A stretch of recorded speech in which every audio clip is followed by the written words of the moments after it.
appeal by C&W Offshore Limited, C&W Offshore, from reassessments issued by the Minister of National Revenue, the Minister, in respect of its 2014 and 2015 taxation years. On February 7, 2019, the Minister issued reassessments pursuant to subsections 215.6 and 227.8.3 and paragraphs 212.1d and 227.10d of the ITA. The Minister also imposed a penalty on C&W Offshore pursuant to paragraphs 227.8a and 227.10a of the ITA.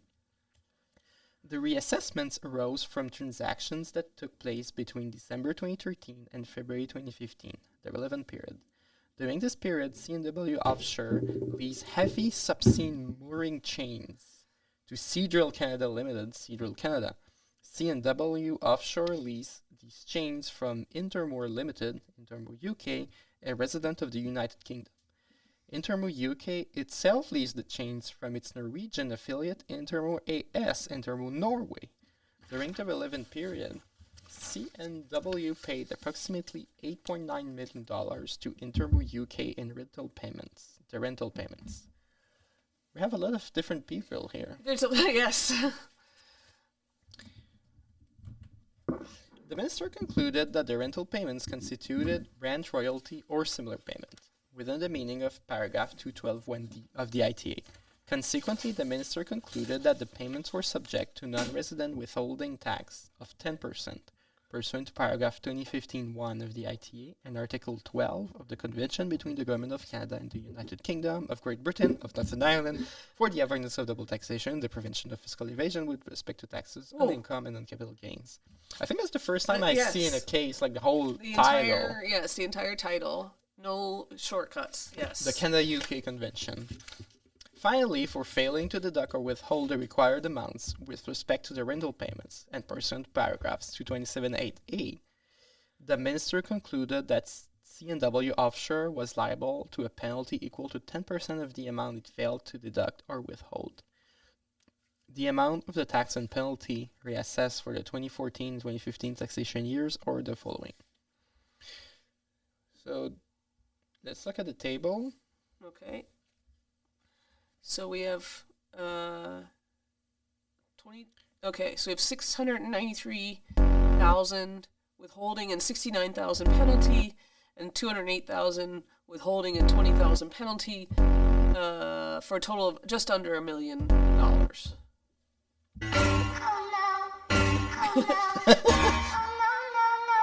Exactly. Yeah. The following individuals testified for C&W Offshore at trial. Alan Duncan, Mr. Duncan, Managing Director of Intermoor UK during the relevant period. Ronald J. Malone, Mr. Malone, Customs Manager with P.F. Collins Custom Brokers in St. John's, Newfoundland during the relevant period. Stephen Joseph Crane, Mr. Crane, President and owner of C&W Offshore during the relevant period. Okay. His Majesty the King did not call any witnesses at trial. Okay. The issues in this appeal are as follows. 1. The withholding tax issue. Did the Minister correctly reassess C&W Offshore for failure to withhold tax of $693,000 and $208,000 for the 2014 and 2015 taxation years respectively? And the penalty issue. Did the Minister rightfully impose on C&W Offshore penalties of $69,000 and $20,800 for the 2014 and 2015 taxation years respectively? Okay. In determining these issues, the court will answer the following questions. The withholding tax issue. Were the rental payments subject to withholding under paragraph 212.1d of the ITA and Article 12 of the United Kingdom Convention? And was Intermoor UK or Intermoor Norway the beneficial owner of the rental payments? Beneficial owner. Yeah. Penalty issue. Did C&W Offshore exercise a degree of reasonable care and diligence such that the penalty assessed under paragraph 227.8e of the ITA ought to be vacated? Okay. Okay, so... All right, so just to make sure we've got this. Okay, so we have so there's a beneficial ownership issue. So This is our latest beneficial ownership case. The only thing I know about this case is that it does not cite the next most recent beneficial ownership case, which is Husky, because you told me that yesterday. So it does not cite the most recent jurisprudence, And it goes back to the jurisprudence that Husky cited. Yeah, back to Okay. Prévost. Also, this is, from my understanding, this is not a treaty shopping case. It's Okay. really like we have two possible treaties we could apply, and we're Okay. not sure which one we have to apply. Okay. Okay. Interesting. So, and then here, so then that's why there's a withholding. There's obviously a withholding differential between the two treaties. Yes. And the two treaties we have are, I think you said Norway and UK. Is that right? Norway and UK, exactly. Norway and UK. So, okay, we've got two treaties. One is Norway, one is UK. They withheld from using the Norway treaty. And the minister is saying they should have used the UK, and the minister is hitting them with a penalty for picking the wrong one. Oh, well, I think it's simply failing to withhold anything. From my Oh, they didn't- understanding, What? it's kind of they didn't know Part 13 tax existed. What?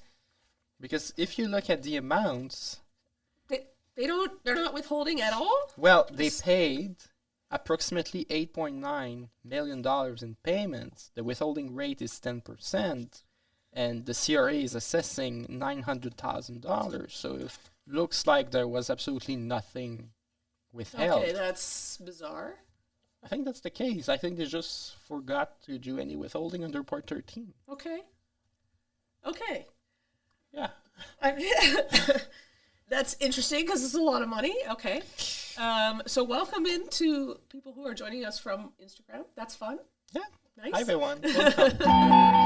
And we're at paragraph, I guess, 11. 11. The relevant All right. provisions. And if you have a question or you want to jump in and read a paragraph, request up. We'll add you to the live stream. Wouldn't that be funny? Okay. So go ahead. Paragraph 11. Here we go. Let's read the law. Let's read the law. 212.1, Part 13 tax. Nice. Every We do love a reminder of 212 Oh, yeah. and the withholding regime. So here we go. I'll be right back. Getting coffee. Every non-resident person shall pay an income tax of 25% on every amount that a person resident in Canada pays or credits, or is deemed by Part 1 to pay or credit to the non-resident person as on account or in lieu of payment of or in satisfaction of ... the rent, royalty, or similar payment, including, but not so as to restrict the generality of the foregoing, any payment to one ally for the use of or for the right to use in Canada any property, invention, trade name, a patent, a trademark, design or model, plan, secret formula, process, or other thing, whatever. Can you be more general I than know, there's other I know. thing, whatever? Yeah, there's a lot there, yeah. But not including a payment made for services performed in connection with the sale of property or the negotiation of a contract. For 5 little i's, that was dependent on the use of or production from property in Canada, whether or not it was an installment on the sale price of property, but not including an installment on the sale price of agricultural land. Okay.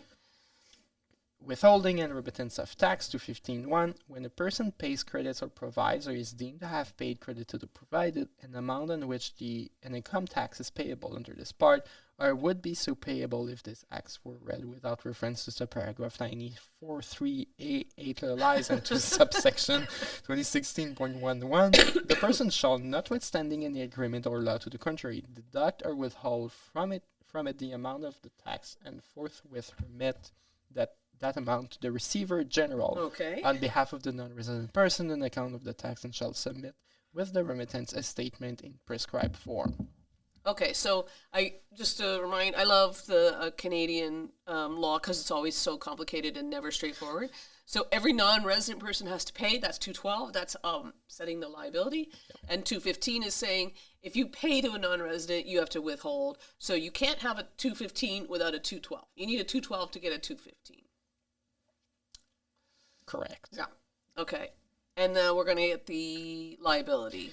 215.6. Where a person has failed to deduct or withhold any amount as required by this section from an amount paid or credited or deemed to have been paid or credited to a non-resident person that person is liable to pay as tax under this part on behalf of the non-resident person the whole of the amount that should have been deducted or withheld, and is entitled to deduct or withhold from any amount paid or credited by that person to the non-resident person, or otherwise recover from the non-resident person any amount paid by that person as tax under this part on behalf thereof. So this is the reason why it's C&W in court and not Intermore. Okay. And penalty, 227.8, subject to subsection 9.5, every person who in the calendar year has failed to deduct or withhold any amount as required by subsection 153.1 or section 215 is liable to pay a penalty of 10% of the amount that should have been deducted or withheld. And this is quite an automatic penalty in the sense that if you fail to do the Part 13 withholding, you will be assessed a penalty.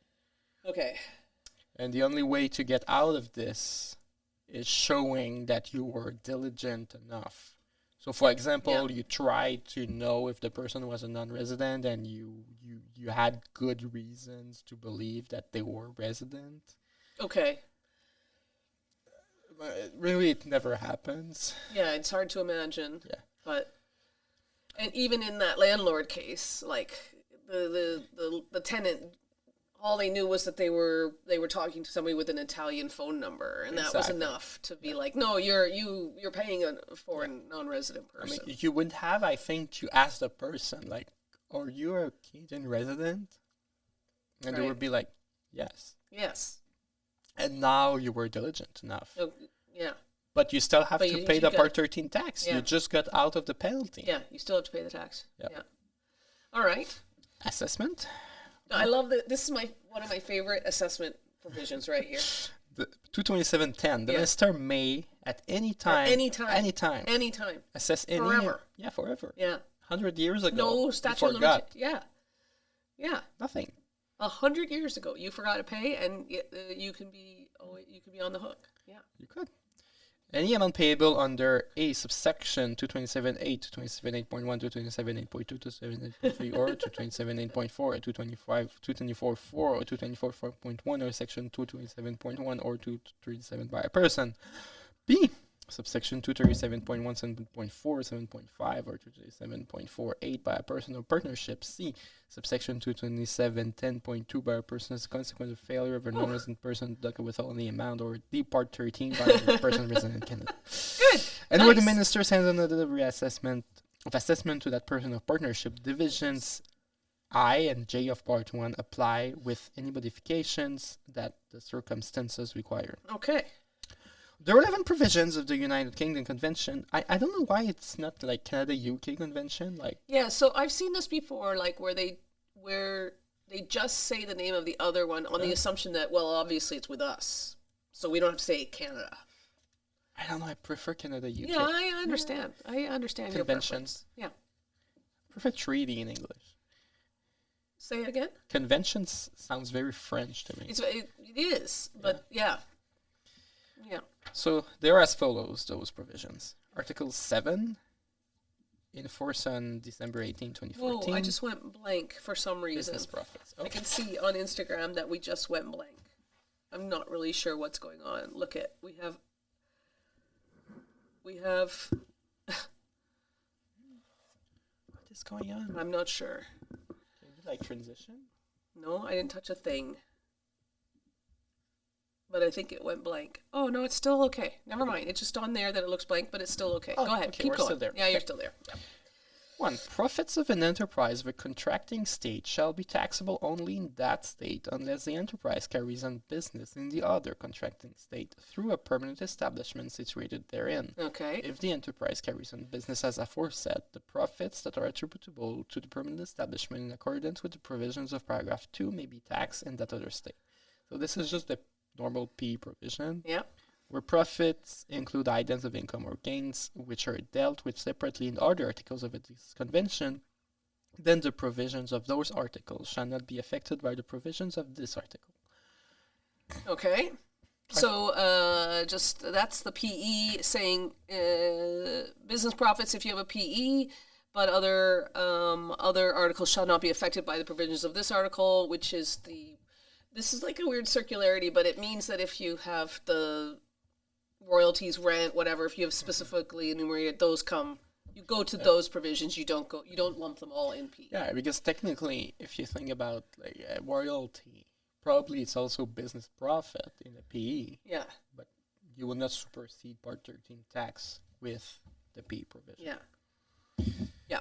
Okay. Article 12, royalties. 1. Royalties arising in the contracting state and paid to a resident of the other contracting state may be taxed in that other state. This is a kind of provision that says nothing. It's like maybe taxed. I know. It just says, hey, if like, both, yeah, I know. It is always remarkable that it confirms like a truth that is evident, and then it goes on to, and it can be taxed. So, yes, you can tax. Yeah, when I'm reading this case, this is like... Exactly. If you don't limit the right to tax, you have a right to tax. Yeah. Okay. Yeah. Good news. Breaking news. Breaking news. 2. However, such royalties may be taxed in the contracting state in which they rise and according to the laws of that state, but if the beneficial owner of the royalties is a resident of the other contracting state, the tax so charged shall not exceed 10% of the gross amount of the royalties. Okay.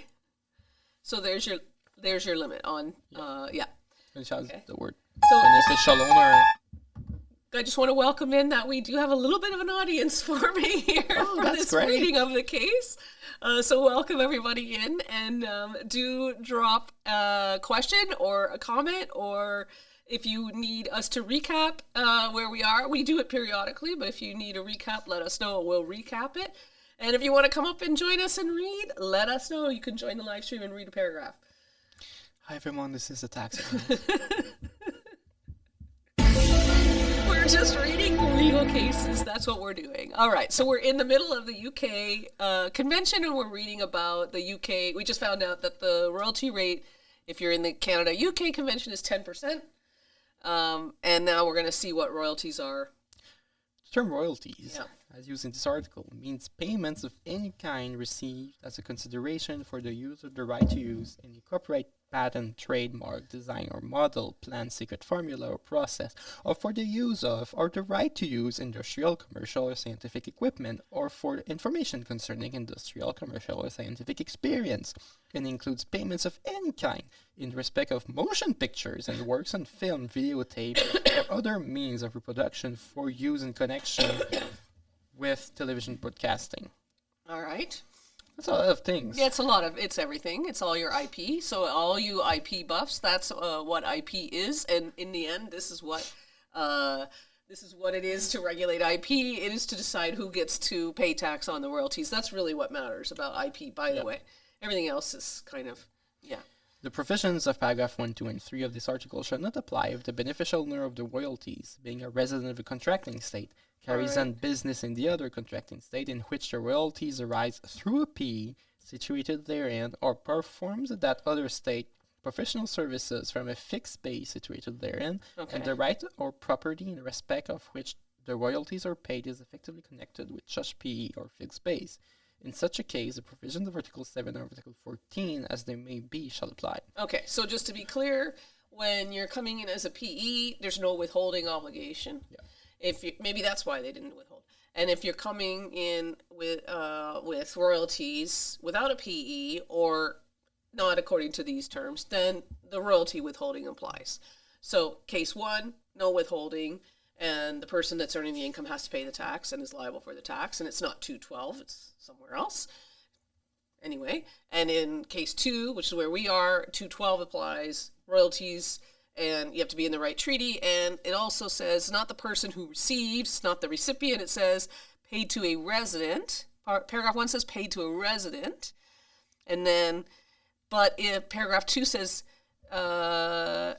if the beneficial owner is a resident. So not just a resident, but a beneficial owner. And that's how we get to the cut. Okay. All right.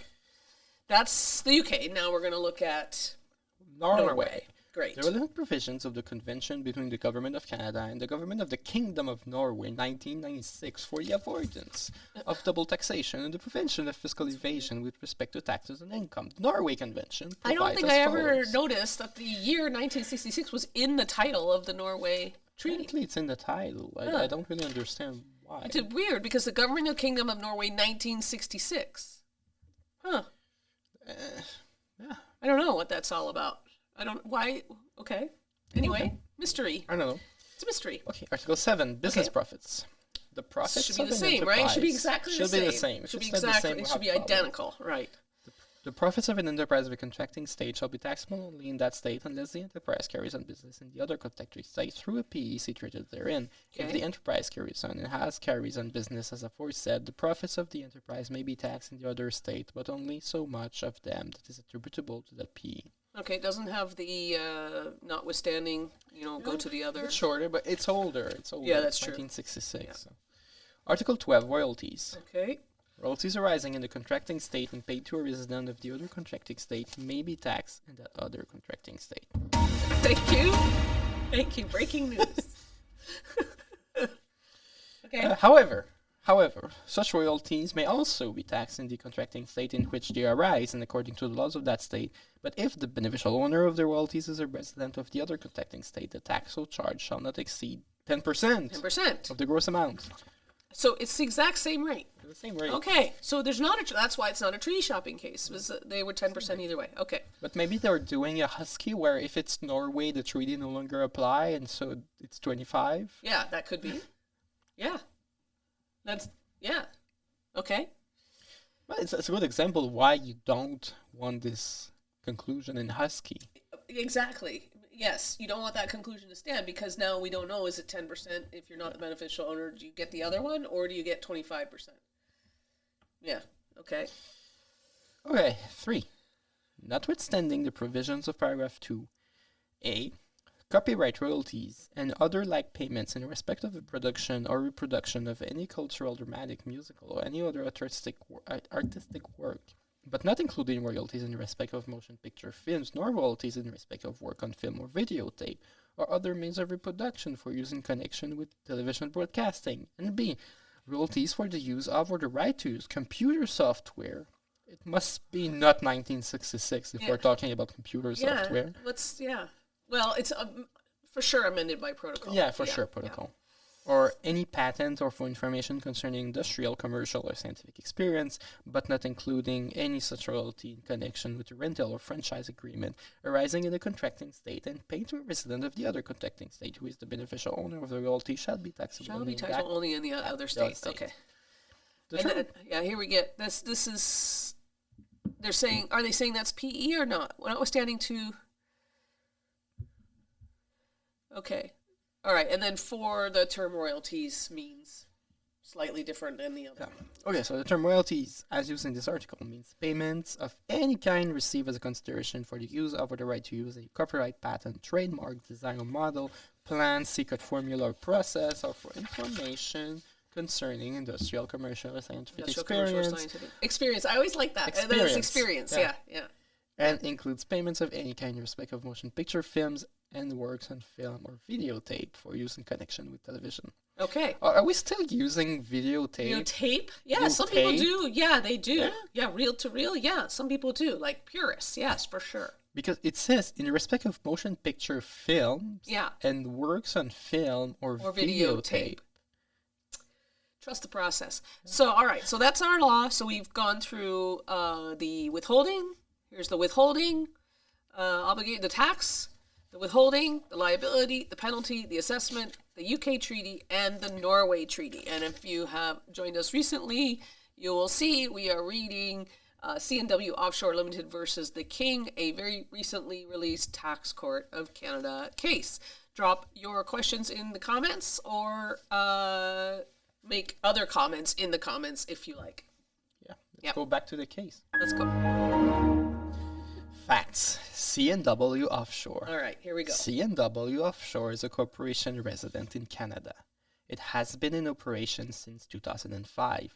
Stephen Joseph Crane, Mr. Crane. Mr. Crane, okay. And the judge has already defined that Stephen Crane at paragraph 7 is Mr. Crane. They already said that. Don't read the fine stuff. Oh, defined twice? Yeah. But I forgot, so I forgot. It's okay. It's good. It's good. Yeah, but no, I'm like, No, is but that it's not a new Mr. I Crane? agree. So you should only have a defined term the first time, and then thereafter you should use it. But my guess is they thought that we would have forgotten by paragraph 14, and Yeah, maybe. perhaps we did. Probably we did. Who is Mr. Crane, anyways? Mr. Crane has been C&W Offshore's president and owner since 2005. That's the answer. Yeah. Okay.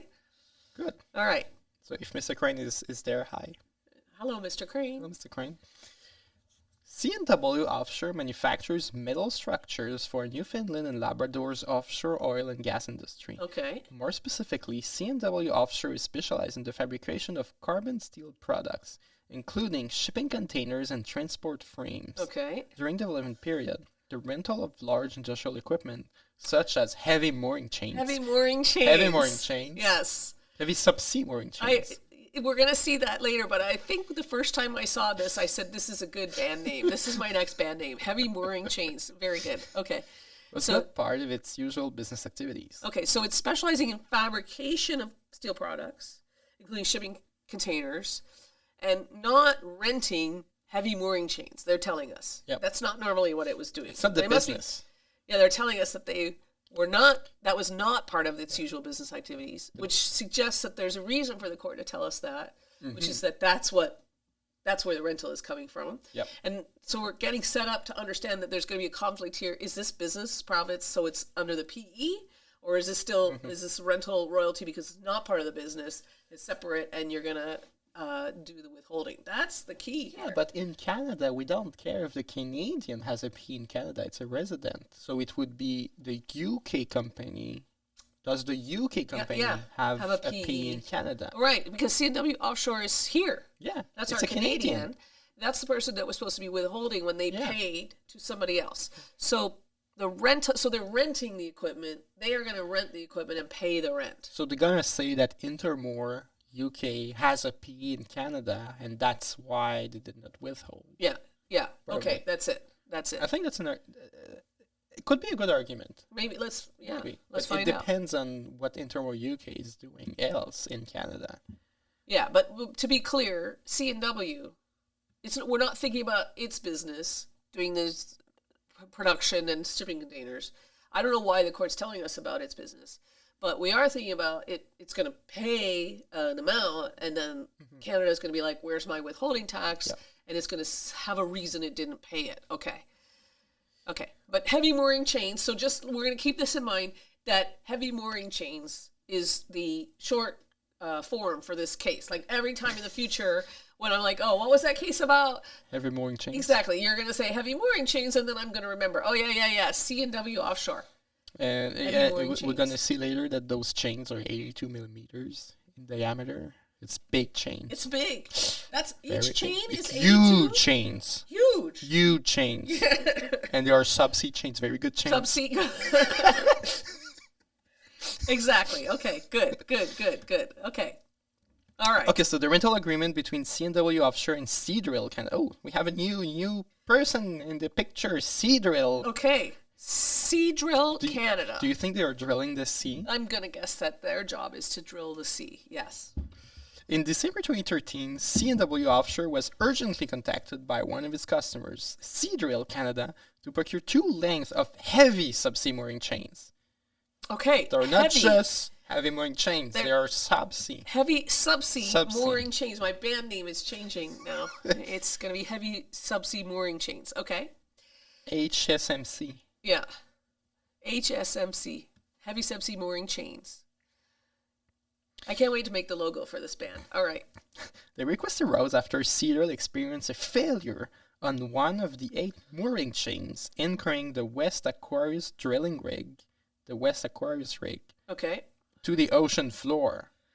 The situation was critical due to the safety concerns and the potential financial impact of a production shutdown that could result in losses of approximately $500,000 US a day. Wow. Okay.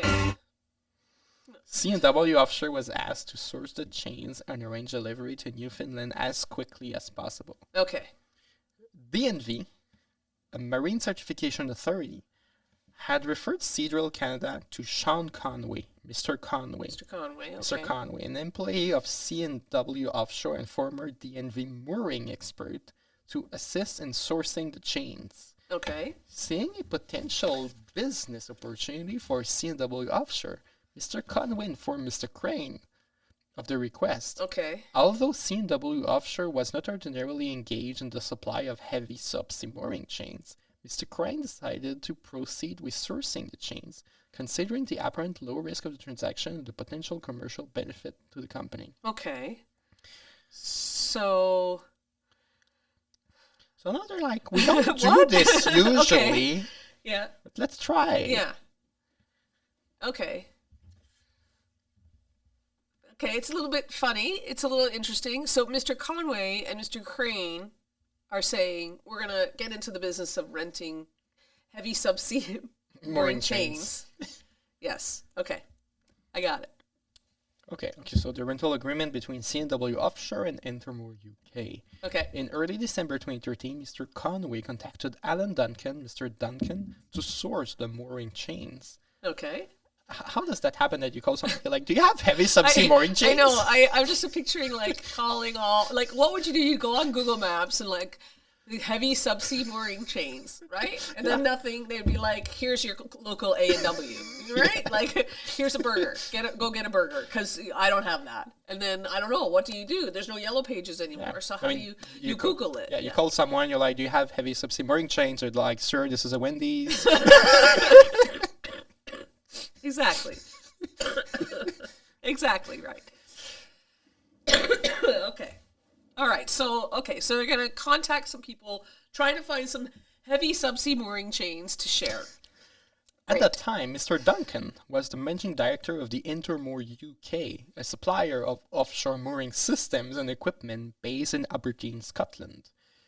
Intermore UK was a corporation resident in the United Kingdom and did not maintain a PE in Canada. Oh, all right. So here's our taxpayer then.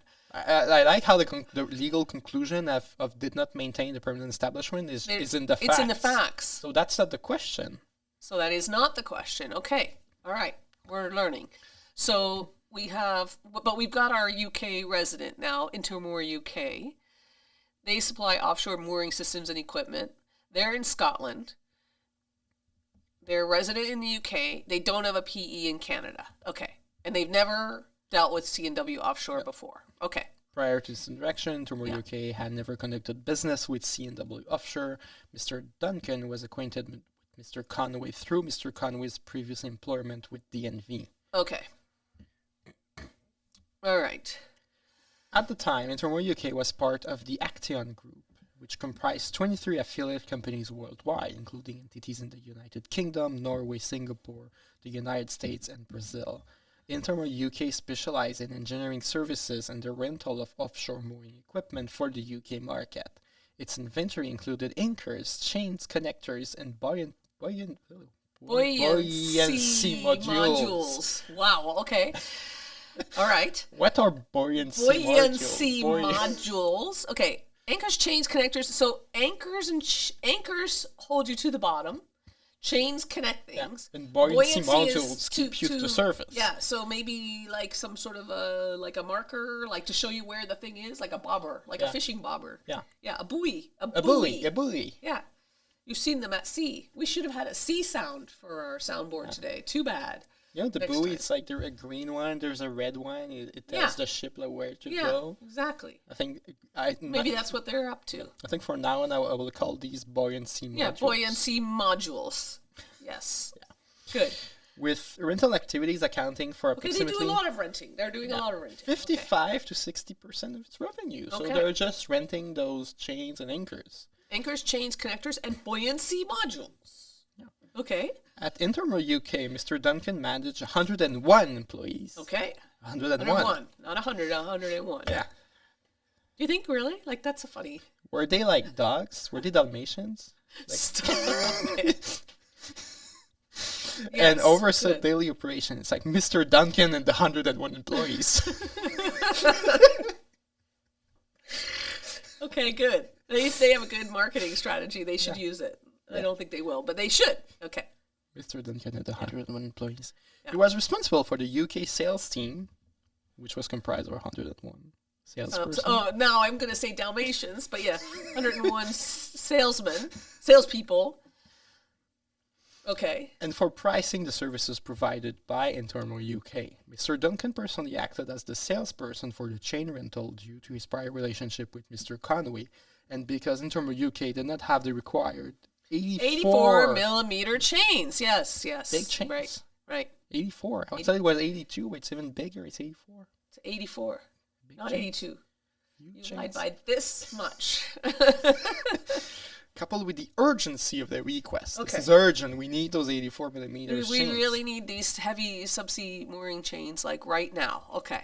According to Mr. Duncan, larger DNV certified 84 millimeters mooring chains are required for drilling rigs operating in harsher environments, Okay. such as those offshore in Norway or Canada. Okay. Mr. Duncan explained that in deep water conditions like those encountered off the coast of Canada, DNV certified chains are standard practice to meet stringent safety requirements. Okay. Because Intermore UK only had 76 millimeters Oh. chains available, Mr. Duncan needed to source the required chains from an affiliate. Okay. So this company that does 55 to 60% of its business renting chains and such They don't even have the chains. did not have the right chains.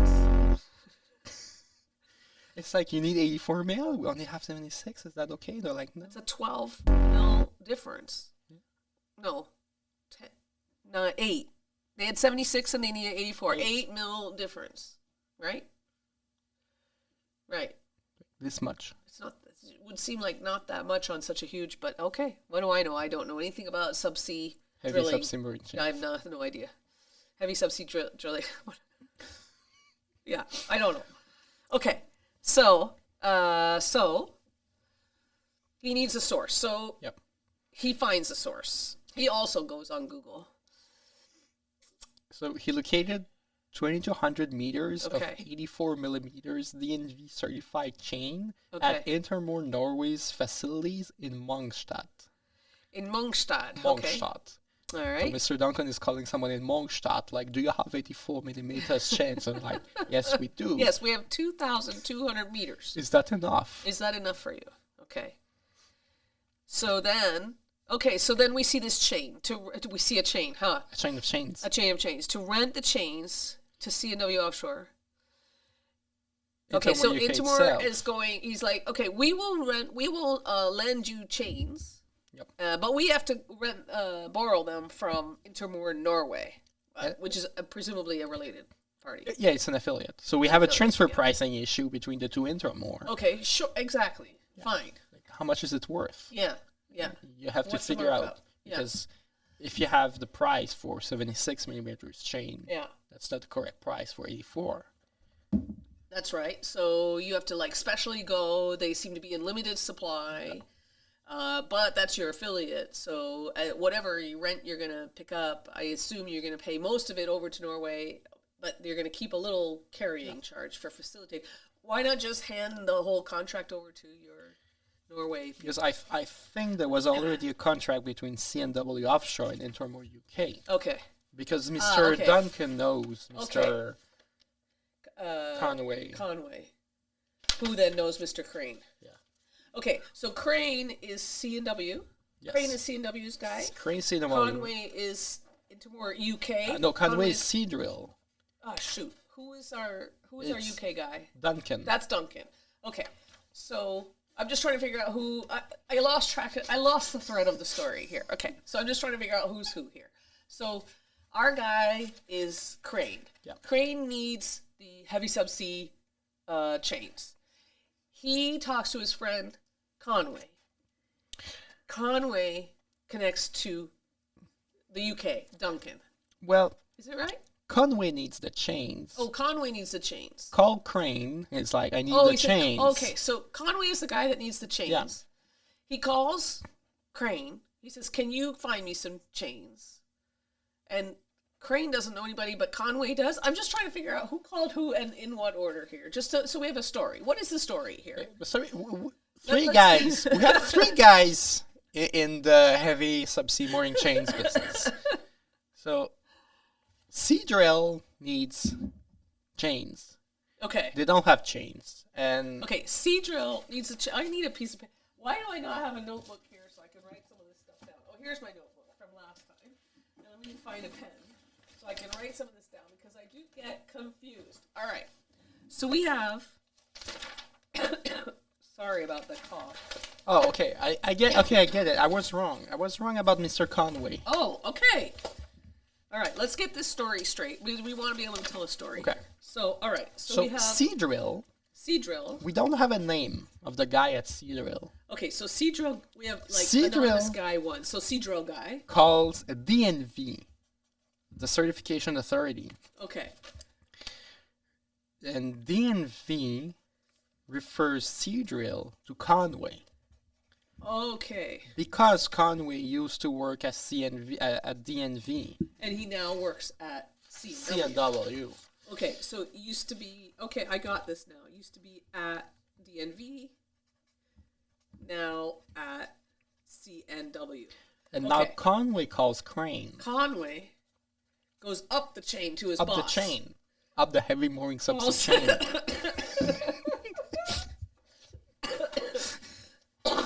Don't make me laugh because I've got a cough. Calls his boss Crane. Yeah, it's like Okay. a guy. He says, "I he need needs chains. My big friend chains. at Seadrill needs chains. Crane says, We don't usually do this, but could be a nice business. okay, so Crane is like, hey, why not? Why like, not? we don't usually do this, but why not? Let's give it a Yeah. shot. But we need to find the chains. So Conway's like, I know a guy. Yeah, Conway calls Duncan. Okay, so he only called Crane to get the okay. Yeah, Okay, so he's got the okay. Now Conway calls Crane. and No, Duncan Duncan. knew Conway through his previous employment with Okay. DNV. Okay. So it looks like So there's like a whole little Yeah. community of people who know Yeah. each other here. And you would have thought that Seadrill, who had called DNV could have referred them to Duncan. But Yeah. they just chose to refer to Conway Yeah. for whatever reason. yeah. So Conway goes back to the source, the DNV source, and his old buddy Duncan from the DNV. Duncan's in the UK. Duncan's like, hey, I do chains 55 to 60% of the time. I do chains, but I don't have the chains you need. So the UK Duncan calls, Norway. and who in Norway? Someone in Mongstad. So okay, so he calls Mongstad. Mongstad person. We'll put Mongstad as the person in Norway, so that's like our guy. So Okay. basically, there's a bunch of people calling each other like, "Hey, we have chains, we don't, but Okay. I can find some." Right. Okay, so just to be clear, so just to recap. Okay. So we have a company needs something, Seadrill. They call the DNV. They get a reference to Conway. Conway calls his boss, Crane. His boss is Crane. Crane says, yes, cool, let's try this, even though we don't normally do this. Conway then calls his buddy, his old friend, Duncan in the UK, who does have a business doing this. UK guy says, I do this 55 to 60% of the time I do this, but I don't have the chains you need. So I'm going to call my buddy Mongstad, and Mongstad is going to rent me the chains, and I'm going to rent those chains to your buddy Seadrill. Yeah. I like how Seadrill could just have contacted the guy in Mongstad. I know, exactly. So there's like a whole, that's what I'm saying. That's the whole chain of people, and everybody's going to take a little cut, it seems like, because when Duncan calls Mongstad to get the chains, they're going to now reverse the chain back up to Seadrill with a whole bunch of people in between, which seems a little bit unnecessary. But hey, this is this is our life right now. This is what we do. Okay, so now that we have the story right, we have Duncan calling Mongstad, and they have the chains, and they're going to give us the chains. And here we go. Now we're going to write the contract. Okay. So Okay, on December 3rd, 2013, Mr. Duncan wrote C&W Offshore that he had found 2,200 meters of chains in Norway. okay. I want to read this email like, hey, I just found chains. 2,200 meters of heavy Subsea, heavy subsea mooring chains. mooring chains. I found them. They're in Norway. On Okay. December 4, 2013, Mr. Duncan provided C&W Offshore with copies of Intermo Norway certificates for the chains. Okay. So I guess you need like You got to have like a lot of safety things. Yeah, and like all this kinds is of- actually this is offshore 84 drilling, mil. yeah. It's really 84. We checked. Yeah, you're not hollow. Like it's good quality because I know chains. It's not made out of plastic. Good chains. These are heavy. Probably the best chains. Best I've seen. chains. Okay. All right. Within So- days, within days of the initial request, Hydro Canada contacted C&W Offshore to request an additional 6 length of 84 mil DNV certified chains with the same specification as the 2 chains originally requested. Collectively, the chains. Okay. Okay. So Can now we get need a more one-up chains. on that? Like, let's do this guy right here. Okay. A 1-up on the chains. The chains. The chain. Good. Perfect. Okay. And it's urgent. Like, they really need these chains quick, right? Because something's going to fall to the floor of the sea or something. No, because you will lose 500,000 US A dollars day. a day. A day, A yeah. day. Yeah. This is big money. It's big money. You don't want to lose that. This is not a joke. No. Okay. The second request was also made on an urgent basis. Yeah. C&W Offshore relayed the additional request to Mr. Duncan, copying Intermur Norway on the communication. Okay. On December 12, 2013, Mr. Duncan provided C&W Offshore copies of Intermur Norway's certificates for the 6 additional length of chains. Okay. So they just found more chains. Six additional lengths. Okay. Like we had 2,200, now we need, I don't know. I don't know. Yeah. How long is the chain? That is a good question. That's just a factual question that the tax court somehow has not told us. I don't know why, but that's where we are. Okay. On December 13, 2013, Hydro Canada authorized C&W Offshore to deliver the additional chains as soon as possible. Okay.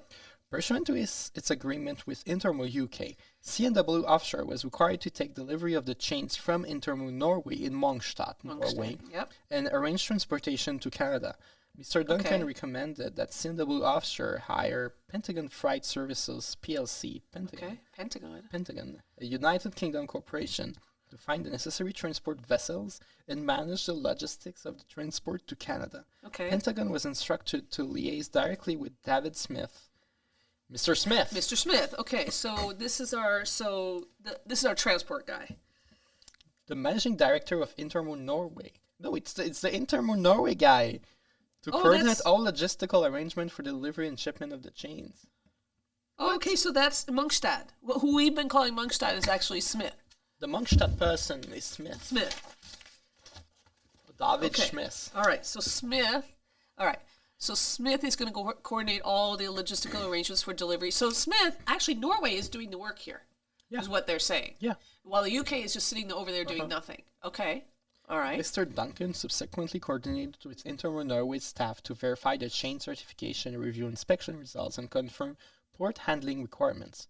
This included determining the procedures for joining chain segments, which were to be completed either in Norway or at the Canadian installation site. Okay. Mr. Duncan testified that Intermo UK effectively Wait a minute. Sorry. subleased- I just want to make sure I understand. Review, inspection, confirm, determining the procedures for joining chain segments to be done either in Norway or at the Canadians. Okay. So we have 2,200 meters of chain, but they're not heavy. all together. Yes, it's heavy and they have to be joined properly to the right length and so on. Okay. I got it. Okay. Mr. Duncan testified that Intermo UK effectively subleased the Subleased. chains Yeah. from Intermo Norway to C&W Offshore. So Duncan. There was no written agency agreement between Intermo UK and Intermo Norway. Okay. Intermo UK earned a profit margin of approximately 20%. 20%. So that's an interesting transfer pricing question. Okay. So Duncan is going to take a 20% cut just for coordinating. Yeah. He says, we sublease the chains from Norway to Conway. No, to, Conway. And there was no written agency agreement between us, UK and Norway. And we got 20% on the rental, and the income was recorded on the UK books. Yeah, Okay, 20% of what? I guess whatever the rental fee is. on the rental. What does it mean? A 20%. profit margin? What is a Oh, okay, profit okay, margin? okay, Like, okay. is it TNMM? Yeah, We're using I the don't know. transactional Yeah. net profit method? Right. Okay, so whatever the profit, I don't know what that means. Profit Cost margin. plus? Because Could be anything. I don't know. Okay, What so- is profit margin? They're saying whatever they paid for the chains, I got 20% on top of that. Right? Like if the chain cost $100, they got $20. Yeah, And therefore but charged 120 to the renter. but it costs money for me to rent the chains. So is it like if Yeah, I I see have what if you're I have saying. a fee of $5, am I making Yeah. $20 total, or am I making 20 minus 5? I don't know.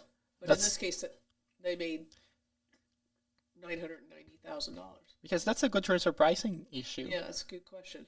Like, don't know the answer. what is your transfer pricing method? Oh, I'm just taking 20% of the profits. And like, His Majesty's Tax and Customs. Yeah, would but then be like, what's the profits? Right. like- how do you determine this? Yeah, because if the profits are $1, then 20% is not very much. But if the profits are like a lot, Yeah. so it does seem like there's an intercompany transfer pricing issue. So here. it's net Okay. margin, gross margin. We don't know. Yeah. Okay. Cup. Are you using cup? Yeah. I don't know. I don't know. Okay. And the income for the transactions was recorded in Intermor's UK corporate books. Okay. Intermor Norway invoiced Intermor UK on 30-day payment terms, while Intermor UK Okay. invoiced C&W Offshore on 60-day terms. Okay. What? That's funny. C&W Offshore received monthly invoices. Okay, sorry. What? They're saying they invoiced C&W on 60-day terms, but monthly invoices. Meaning you have 60 days to pay me Yeah. back. I still am billing yeah. you monthly, but you get 2 Yeah. months to pay me, but I only get 1 month to pay Norway. Yeah, exactly. Okay. Why would you do this? Why would you do that? Why Yeah. wouldn't you wait to get the money? Why would Because you do then you that? have another transfer pricing issue, which is I have to Exactly. pay money that I That I didn't don't receive. necessarily have. So there's an interest rate Yeah. that you have to calculate. That's very strange. I don't understand that. Okay. But anyway, in British pounds. In British pounds, from December 31st, 2013 through February 28, 2015, internal sales documentation, including Intermor Norway's Yeah. invoices to Intermor UK and the related purchase orders, were never shared with C&W Offshore. I mean, that makes sense, Yeah, right? it Like, I'm makes not going to sense. tell you what I paid my affiliate to No. get this stuff. I'm just going to tell you what your price is. Because it's like, oh, I'm paying $5 for those chains and I'm charging you $9 million. Right. Like, of course. Yeah. Intermor Norway retained authority over the chains, including final approval for the West Aquarius rig as the destination. Okay. How do you retain authority over chains? So I think what I have a question about this, because does this mean liability? Like if something goes wrong? Like Is that what we're doing here? insurance? Yeah, is that what's happening here? I mean, isn't Intermor That's what it Norway sounds like. still get the insurance on the chains? Right. I don't know. Okay. Intermor UK was not permitted to redeploy the chains without Intermor Norway's consent. Intermor Norway imposed a minimum 1-year rental term and rejected C&W Offshore's request to reduce payments after Serial Canada began replacing the chains with new ones and no longer required all of them. Okay, so minimum 1-year rental term, and then at some point it looks like C&W requests to reduce payments, and because we don't need them anymore, Yeah. right? So we are buying chains, I guess? We don't need to rent them anymore? We're buying the chains? Sounds like They're buying the chains? getting the business of buying the chains. Yeah. Okay. All right. So far we're renting, and then at some point it sounds like we're by inference they replace them by Yeah. buying some, so they don't have to keep renting. But too bad, because you have a rental. I mean, obviously, if I have a Yeah, rental contract with you, you got to pay the rent. I'm not gonna like just all of a sudden not require the rent. Yeah, it's like if you live in an apartment, Yeah, you you can't just just- go outside Yeah. Canada and you're like, I don't need the apartment anymore. Yeah. You The still have a landlord will lease. be like, okay, fine. Yeah. Yeah. There's no. That's sort of silly. Okay. Yeah. But anyway, so that's what happened. All right. In the This 2014, is crazy. I can't believe these Swift codes are in here in this next paragraph. This is amazing. in the 2014 taxation year, the rental payments made to Intermor UK by C&W Offshore totaled $6.8 million. In the 2015 taxation year, the rental payments to Intermor UK totaled $2 million. The All rental payments were paid directly to Intermor UK in British pounds. The rental payments were made by C&W Offshore to the bank account associated with Swift code number Look at that. B0FSGB21353. I guess you could send them some money if you want. Intermod UK exclusively operated and controlled the bank associated with Swift code number B0FSGB21353. Why is it there? I don't know. I don't know. Why do we care It's so about the strange. Swift code number I of don't the know. guy? That is so weird. That is so weird. I don't know. What is the next part? I mean, they're going to tell us our SIN numbers? I know, right? Come on. It's like, he Come was on. sent a T4 with the SIN number 25. Like, All right. following the initial communication with Mr. Duncan, the shipment arrangements were delegated to Intermod Norway's operations team in Mongstad. C&W Offshore chartered vessels to pick up the chains at Intermod Norway's marine base in Mongstad and transport them into Canada. Pentagon was retained by C&W Offshore for the transport, and P.F. Collins, a custom broker located in St. John's, Newfoundland, was hired for the importation of the chains. Why do we have a custom broker now? We're just renting chains. Well, I don't know, but maybe it has something to do with all those certifications. Maybe. Ronald J. Malone, Mr. Malone, was the customs Hey, we got a new consultant. character. Yeah, Okay. All right. they all guys. Oh, yeah. All of them. So Malone is the customs agent. When we reenact this case when we make this into a play, we have roles for all these people. A customs consultant, okay. The customs consultant with P.F. Collins, who acted on behalf of Okay, so C&W Yeah. to prepare customs clearance documentation for the imported chains. The chains. As a manager, he personally supervised staff raters who drafted and submitted the customs entries for the chains. Okay. Do you think they were also 101? He coordinated with Mr. Conway to obtain commercial invoices and shipping details to support the entries. Okay, so Conway is doing things here. Conway is doing things. But I don't see Duncan doing a whole lot. It seems like a very complex business. It is a where lot of people involved. The just to only get some guy change. making money is Duncan. He's doing And nothing. he's doing nothing. That's what's happening. That is what's happening, yeah. It's like the chain broker. He's the chain broker. He does nothing and collects 20% 20%. of something. We don't know what. Okay. But 9 million, I guess. Well, it seems like. Yeah. Yeah. But the profit, so maybe no, because that would No, be a because net that's margin. the gross. Yeah. So I don't know. Yeah. We don't know. We don't know. We don't actually know. Okay. He coordinated with Mr. Conway. Yeah, I read that. Mr. Okay. Malone explained that marine shipments arriving in St. John's normally required an arrival notice from a marine agent and then a commercial invoice from the importer before customs clearance can be finalized. He described the standard B3 accounting form used by Canadian customs entries and explained its role in reporting valuation, countries of origin, and duties or taxes. Okay. The B3 form in this matter had 2 pages because the chains had 2 countries of Oh. origin, Germany Oh. and Spain. Okay. The declaration on the B3 form was filed electronically under the name of Jennifer Royal Newman, Oh. a commodity raider who worked under Mr. Malone's supervision. Okay. According to Mr. Malone, the B3 showed C&W Offshore as the importer of record with its CRA number. Okay. I'm really disappointed that we don't have I know. some Where's number. that? Right. And confirms C&W Offshore's responsibility for its accuracy, subject to potential audit. Okay. Okay. Mr. Malone described the value for duty calculation as based on the Norwegian krone invoice value, converted to Canadian dollars at the applicable exchange rate. Okay. Wasn't it in British pounds? It was. The invoice is. Mr. But this guy, Malone, is doing customs valuation and not, he's not part of the contract, right? Mr. Malone explained the meaning of vendor, exporter, and shipper on the B3 form, emphasizing that these terms do not determine legal leasing or beneficial ownership.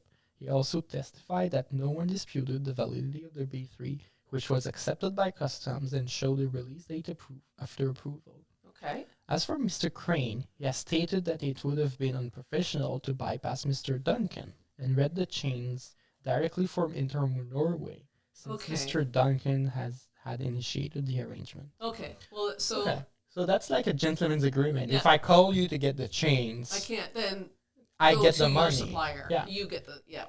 Even though your supplier is an Or like a affiliate. finder's fee. Yeah. Yeah. I guess Mr. Duncan is getting a lot of money for this transaction, like I personally. mean, Duncan Duncan. Yeah, Duncan. I mean, they're getting paid for the chains. They have the chains. Yeah. They have the merchandise. But the Conway, Duncan. No, Smith is the guy with the chains. Yeah. Duncan is the guy who's connecting the guy with the chains with the guy who wants the chains. Yeah. But except that the guy who wants the chain does not actually want the chain. It's also a guy who's connected to the actual guy who wants the chain. So there's two intermediaries, one on the Canadian side and one on the European side. It's like we have chains. We need chains in Canada. We have chains in Norway. Yes. We have to find a guy in Canada to connect to a guy in the UK to get the chains in Norway. Yeah, exactly. There's a lot of steps. That's a long chain. Links in our chain, yes. Yeah, exactly. little links. Yes, exactly. Okay, good. Okay. So this is the he further explained that requests for discounts or pricing adjustments. Okay, here we are. I got you. I caught up. Sorry. Go ahead. Were channeled through Mr. Duncan, who liaised with Mr. Smith of Intermo Norway. Okay. In cross-examination, Mr. Crane confirmed that he did not verify whether Intermo UK routed funds to Intermo Norway, but trusted the affiliate group would manage this internally. Okay, so our Canadian guy who's doing the renting, he thinks to himself, I'm just dealing with a UK company. Huh. I don't care how they got those chains from Norway is not my business. Yeah. The fact that Norway, what did they say, was authorized or had the authority over the chains the whole time, that doesn't change the fact that I think I'm dealing with somebody from the UK. Exactly. Yeah, okay. He also explained that he assumed that there was an internal group arrangement or agency or commission between the two affiliated companies, and he placed trust in their reputations. Okay. Sure. Sure, yeah. Yeah. Okay, now we get to some...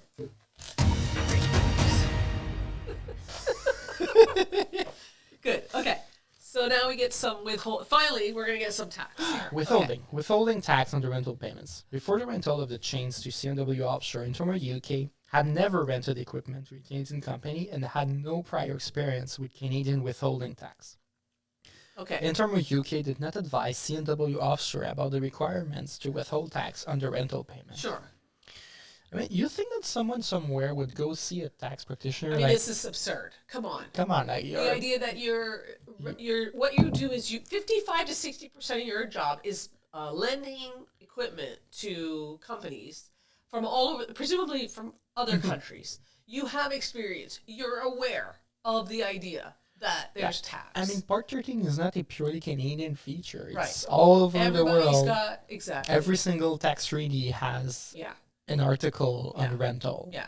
So I kind of don't believe this, right? Like this idea that like, oh, they had no experience with Canada, so therefore they don't know what's going on. I mean, clearly it is inconceivable,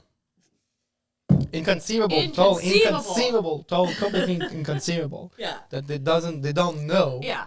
That the withholding tax exists. Yeah, come on. That's silly. Inconceivable. Okay. It is inconceivable. We're gonna add that next time. Yep. Before Mr. Crane testified that he did not engage in any discussions with Intermo UK regarding Canadian withholding tax, and that he did not make any inquiries concerning such obligation with anyone.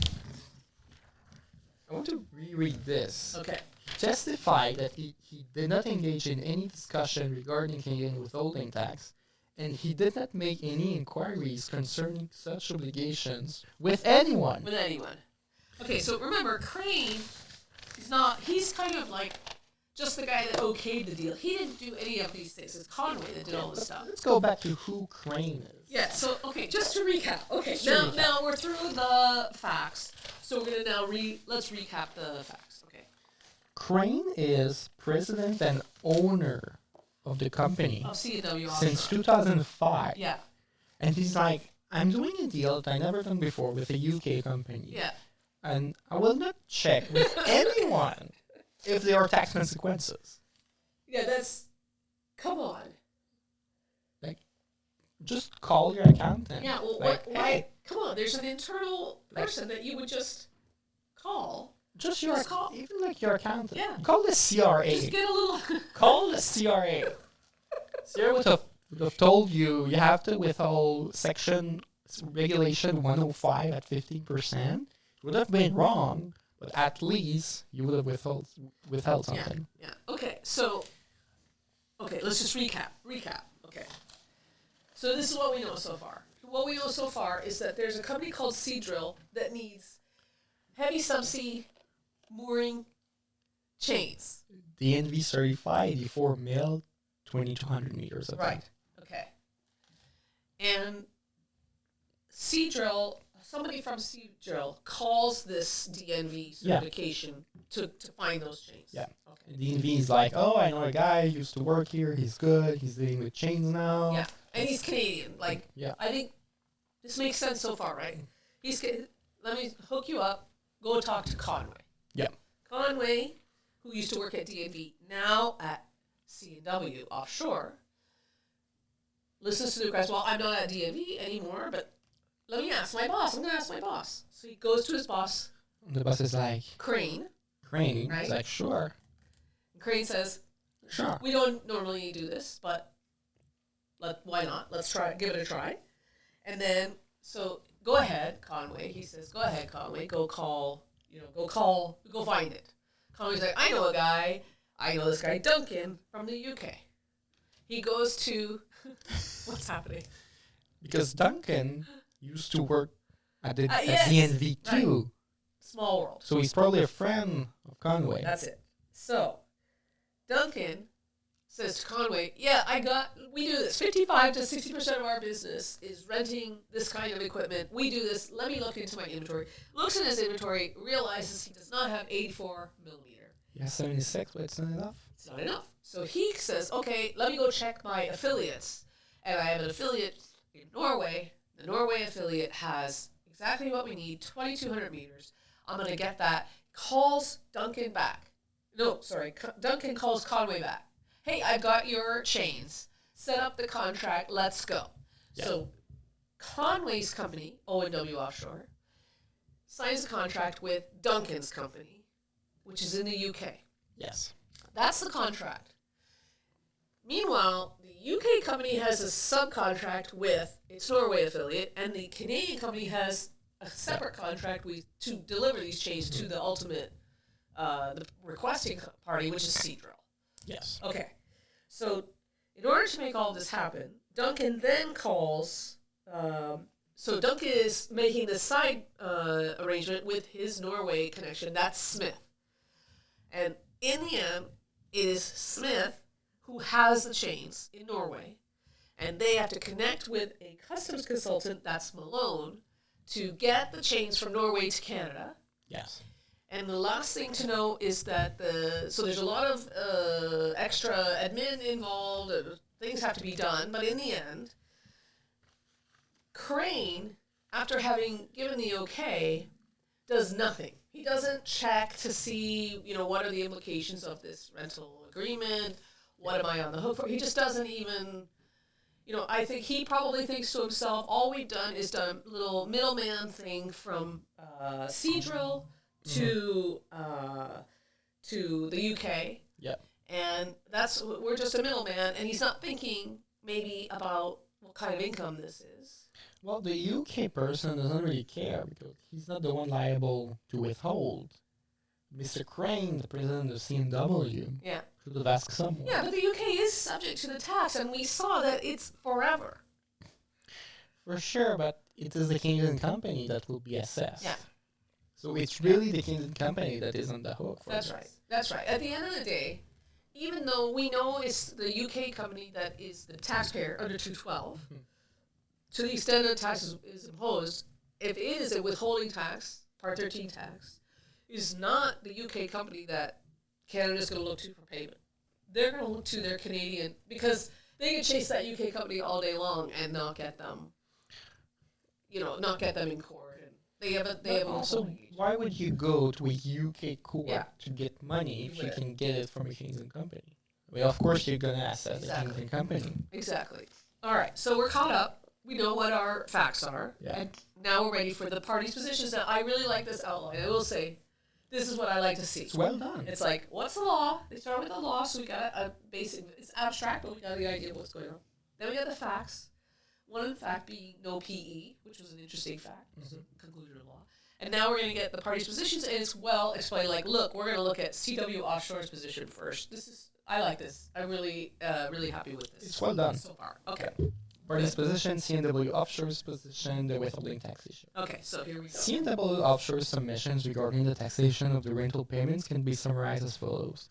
Both the Norway Convention and the United Kingdom Convention have force of law in Canada and govern taxation of various types of payments made between residents of the contracting states. These conventions address, among other things, the taxation of payments such as those characterized as royalties and business profits. Pursuant to both conventions, the rental payments were exempt from tax in Canada and therefore not subject to withholding tax under Part 13 of the ITA. Whoa, back up. Their submission What? is... What? What? What is going on? Their submission is that both... Rental payments were exempt from tax. Okay, in so I think Canada. they must be about to explain to us why they're with... Okay, here we go. The rental payments consisted of two distinct components as follows. One portion of the rental payments was attributable to equipment rental fees, charges, to which Intermo Norway was beneficially entitled. One portion of the rental payments was retained by Intermo UK over and above Intermo Norway's rental charges. These amounts were Intermo UK's processing fees or administration fees. Okay, so we have rental charges, to which Intermore Norway was beneficially entitled, and processing fees, which belong to the Intermore UK. Except that it's one payment. I know. It's not two payments. They're saying it. They're suggesting that the payment consists of two components, which is a bit of a stretch. Like from Canada's perspective, is it? I'm not sure No, I'm that not sure works. it is. But that's interesting. Okay, so they're saying but it's true. I mean, it's economically true that one portion is for the Spain Norway for renting us the chains, and the other is the middleman fee that Duncan is taking, which is the processing fee. Yeah. Not sure if it works on the Canadian law. Okay, agreed. Okay, so where a single payment is made and two non-residents in different jurisdictions are the beneficial owners of its distinct portions of that payment. For the purpose of application of Part 13 of the ITA, it is necessary that the payment be apportioned according to each non-resident's respective entitlement. The treaty analysis must then be conducted separately for each portion based on the applicable convention. This is C&W's argument. So they're doing a beneficial ownership argument that goes against Husky. Because the rental payment is not from C&W to Norway.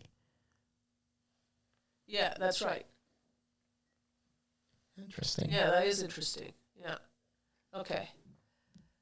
Okay. So just to be clear, what you're saying is that C&W wants the court to split the charge and say that the charge associated with the rental is beneficially owned by Norway, not the UK, and only the processing fee is owned by the UK. Okay, all right. This is their argument. Okay, so far so good. Intermo UK was interposed between C&W Offshore and Intermo Norway by agreement of the parties to expedite the ordering and invoicing for the two equipment rental transactions, both of which required urgent execution.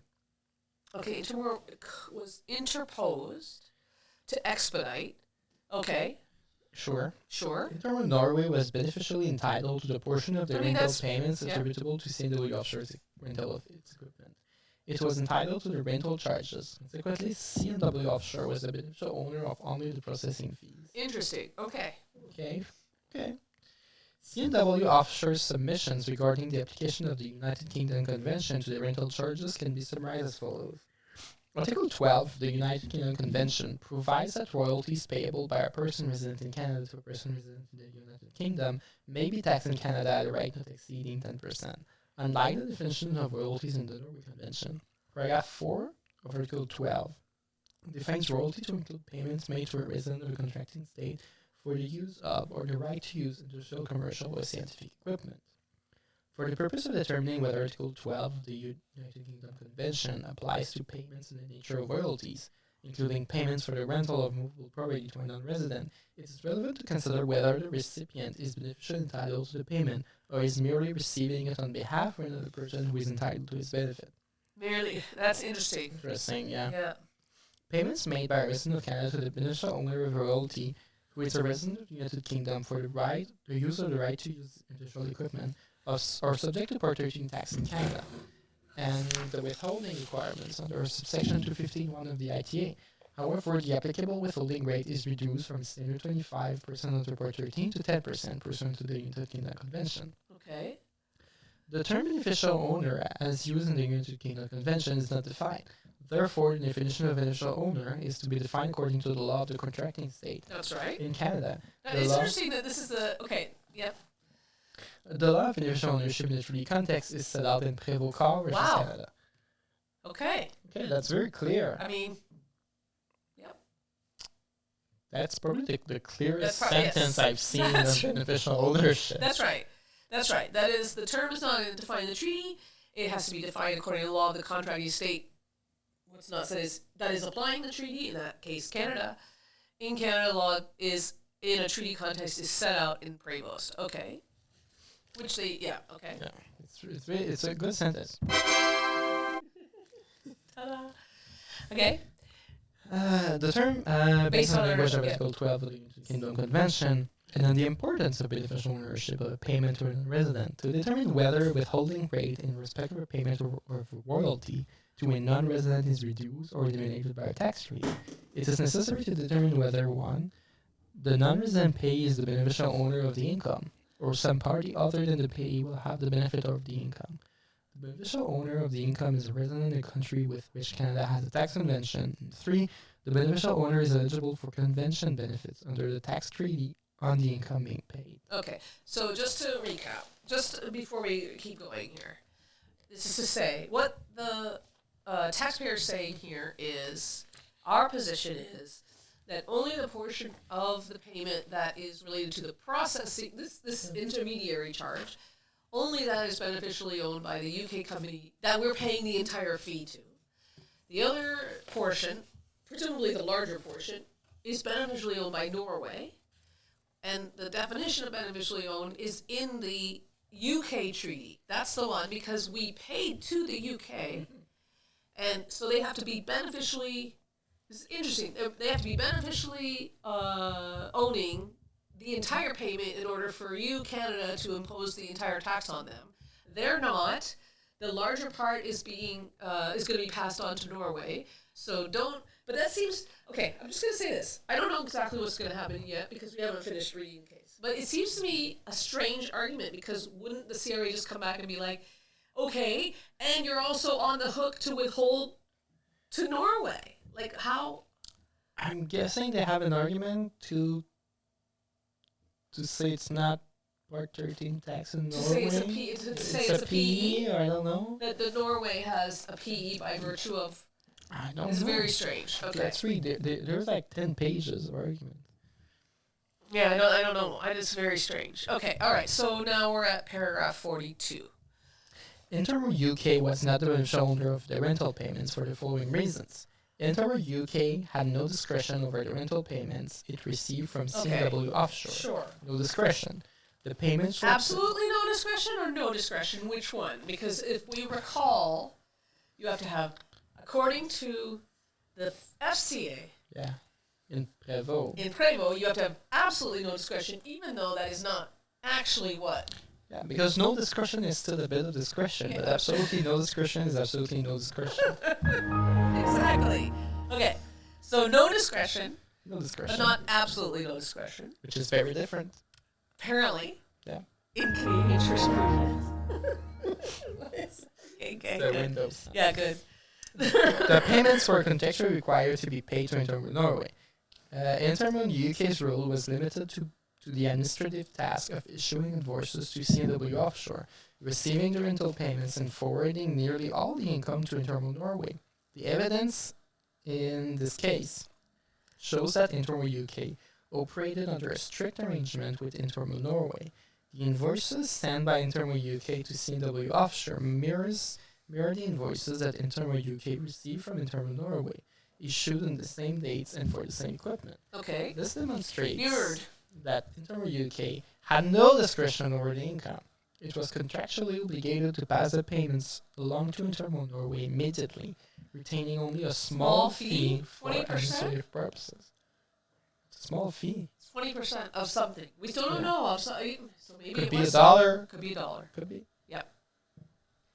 So no discretion. No discretion, and had to pay it over. Like, couldn't use it for something else. Had to pay it over. It's straightforward. It's like a sublease. It's very clear. You have to pay for. It's a sublease. It's a sublease. Yeah. I mean, it is. It just is. Like, if you rent an apartment and you have to pay the rent, and then you sublet to me, I pay you the rent, and you still have to pay the rent to the landlord. I don't pay the landlord. I pay you, and you pay the landlord. Who's the beneficial owner? The landlord, except for the part you keep. That's their argument. Except that I would not keep anything in that case. Unless you're subletting at a higher rate than your rent, which is, I guess, which possible. I believe is not legal in Quebec. Is that right? I believe it is not legal. Okay, so you can't even charge a little administrative fee? I don't think you can. Wow. Okay. Where's the free market? Well, this is not legal advice. Okay. But I don't think you It's not should legal do advice. it. I don't think you should do it anyways. Yeah, okay. But, I mean, you're a go-between. You still got to write contracts, and you got to deliver payments, and you got to deal with all the hassle. And also, it turns out you got a withholding obligation. You better make sure that I'm on the hook for that withholding obligation. And you bear the risk. What if the sublessor doesn't pay? Yeah, what happens then? You still have to pay. You bear all the risks. You do. So clearly it's not no discretion. Because there is risk. And we've seen in Husky that Well, risk we're going is to very see the important. argument later, I'm sure. Okay, so we're still in the parties' positions, and we're still looking at C&W. 2. The absence of independent control or discretion on the part of Intermore UK is further demonstrated by the fact that key financial and operational decisions were made by Intermore Norway. It was Intermore Norway that determined the rental price, approved or denied requests for discounts, and exercised control over the use and return of the equipment. The role of Intermore UK was purely logistical, with no substantive involvement in the management of the rental property or income. Okay. These facts align more closely with the concept of a conduit company as defined in the OECD Commentary Article 12, Okay. where an intermediary receives income but has no right to use or enjoy it independently. Okay, so, A conduit. conduit. Yes. Yeah. Actually, that sound effect's quite apt, right? Because they're always jumping into and out of pipes in the Mario world. Okay. Approved or denied? Purely logistical. No substantive involvement in the management of the property or the income. Yeah, he's just a middleman. Conduit. Is that a conduit, though? I'm not sure it's a conduit, because a conduit is more like you receive something and you send it back right away. Because in this case, there is involvement. Because the contract was with the intermediary. Okay. Which was actually doing something, was coordinating. Yeah.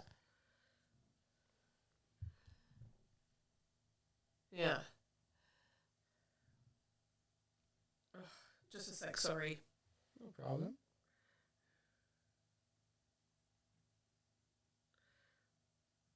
Pause. Dead air. Dead air. Okay, go ahead. So one more time. On the, what were you just saying about the conduit? Okay, so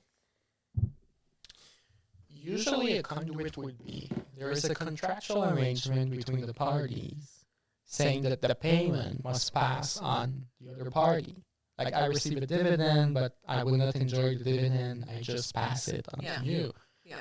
But in this case, there is some involvement on the part of the intermediary because it is not merely receiving an amount and passing it on. It keeps some part of it for logistical, for other purposes.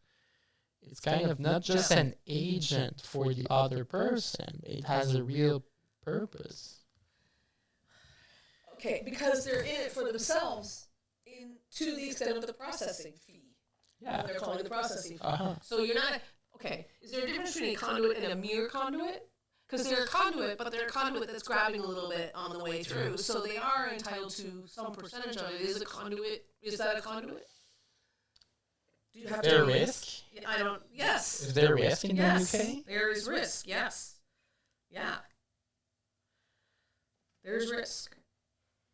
Yeah. So is that a conduit? It's not a mere conduit because of the risk. Yeah. Okay, so we're gonna see that when they get to when is it we met? Who's our Sylvain Ouimet. when Justice Ouimet gets to the analysis, I presume that's exactly what we're gonna focus on, like the Prevost car factors. Still alive after Husky. That's what I would focus on. Yeah. I would be like, this is a Prevost car. Yeah, like what is it? When they say the fact, okay, so again, this is the party position. They say the facts align more closely with the concept of a conduit as defined. So the taxpayers making the argument, Yes. UK is a conduit. But except for there's no way you could say that for the processing fees, but they mean as to the rental portion. That's kind of interesting that they're making this argument even though they had no idea what Port 13 was before. Well, at the time they had no idea, but by the time they get to It's like, oh, that's why we they did know. not deduct. Yeah, exactly. It's a conduit. Yeah, exactly. That's why. We didn't deduct because but they didn't deduct on the processing fee either, and that for sure they should have. Yeah, that's for sure it's a mistake. That's a little bit of a mistake. But again, can you really... Because you have a contract saying, okay, I'm paying you $10 million. Yeah. You don't even know what part of this is a processing fee. No, you don't. Before Well, you we're not ask. supposed to know. And they will not just tell you. That's true, because also don't forget in the facts they said UK never disclosed to C&W Offshore its arrangement with Norway. So there's no way for C&W to have ever known how much they were supposed to. And that's why the conduit companies thing usually is between related parties. Yeah. Because you would know what part is a conduit. Exactly, yeah. Okay, so we have that's a little bit. In this case, I mean, C&W probably, in some other cases, would not even know that Norway is involved. That's right. How can I know the payment I'm making to my co-contractor is for someone else? Yeah, that's the point. That's the point they kept making in the past. That from our Conway's point of view, Crane's point of view, only Duncan. I have a contract with Duncan. Whatever Duncan's doing on the side is not to do with me. Which makes sense when we're dealing with third parties. Yeah. Of course, if you're in the same corporate group, it doesn't really make sense to say I didn't know the money was going to Norway. It's a totally different story. But here it's so different. I agree. I mean, Conway is dealing with Duncan. Yeah. He doesn't know about Mr. Smith. He doesn't. He's not friends with Smith. He's not calling Smith. He's calling Duncan. And whenever he sees the Intermore Norway on the contract, it's irrelevant to him because it's Intermore. That's what he's. But I know Intermore Norway could have subleased the chains to Intermore Spain before. Like, there could be many more steps. Exactly. Yeah, that's a good point. Okay. So, Okay. 3 little I think. Intermore UK was not the beneficial owner of the rental payments. The evidence demonstrates that Intermore UK had no such control over the rental payments. Its only function was to issue invoices and forward payments to Intermore Norway, according to a predetermined arrangement, leaving it without any meaningful economic stake or risk in the income stream. The contractual structure between Intermore UK and Intermore Norway, of which C&W Offshore had no knowledge, left no room for independent decision-making, as evidenced by the matching invoices and the absence of any discretionary authority on the part of Intermore UK.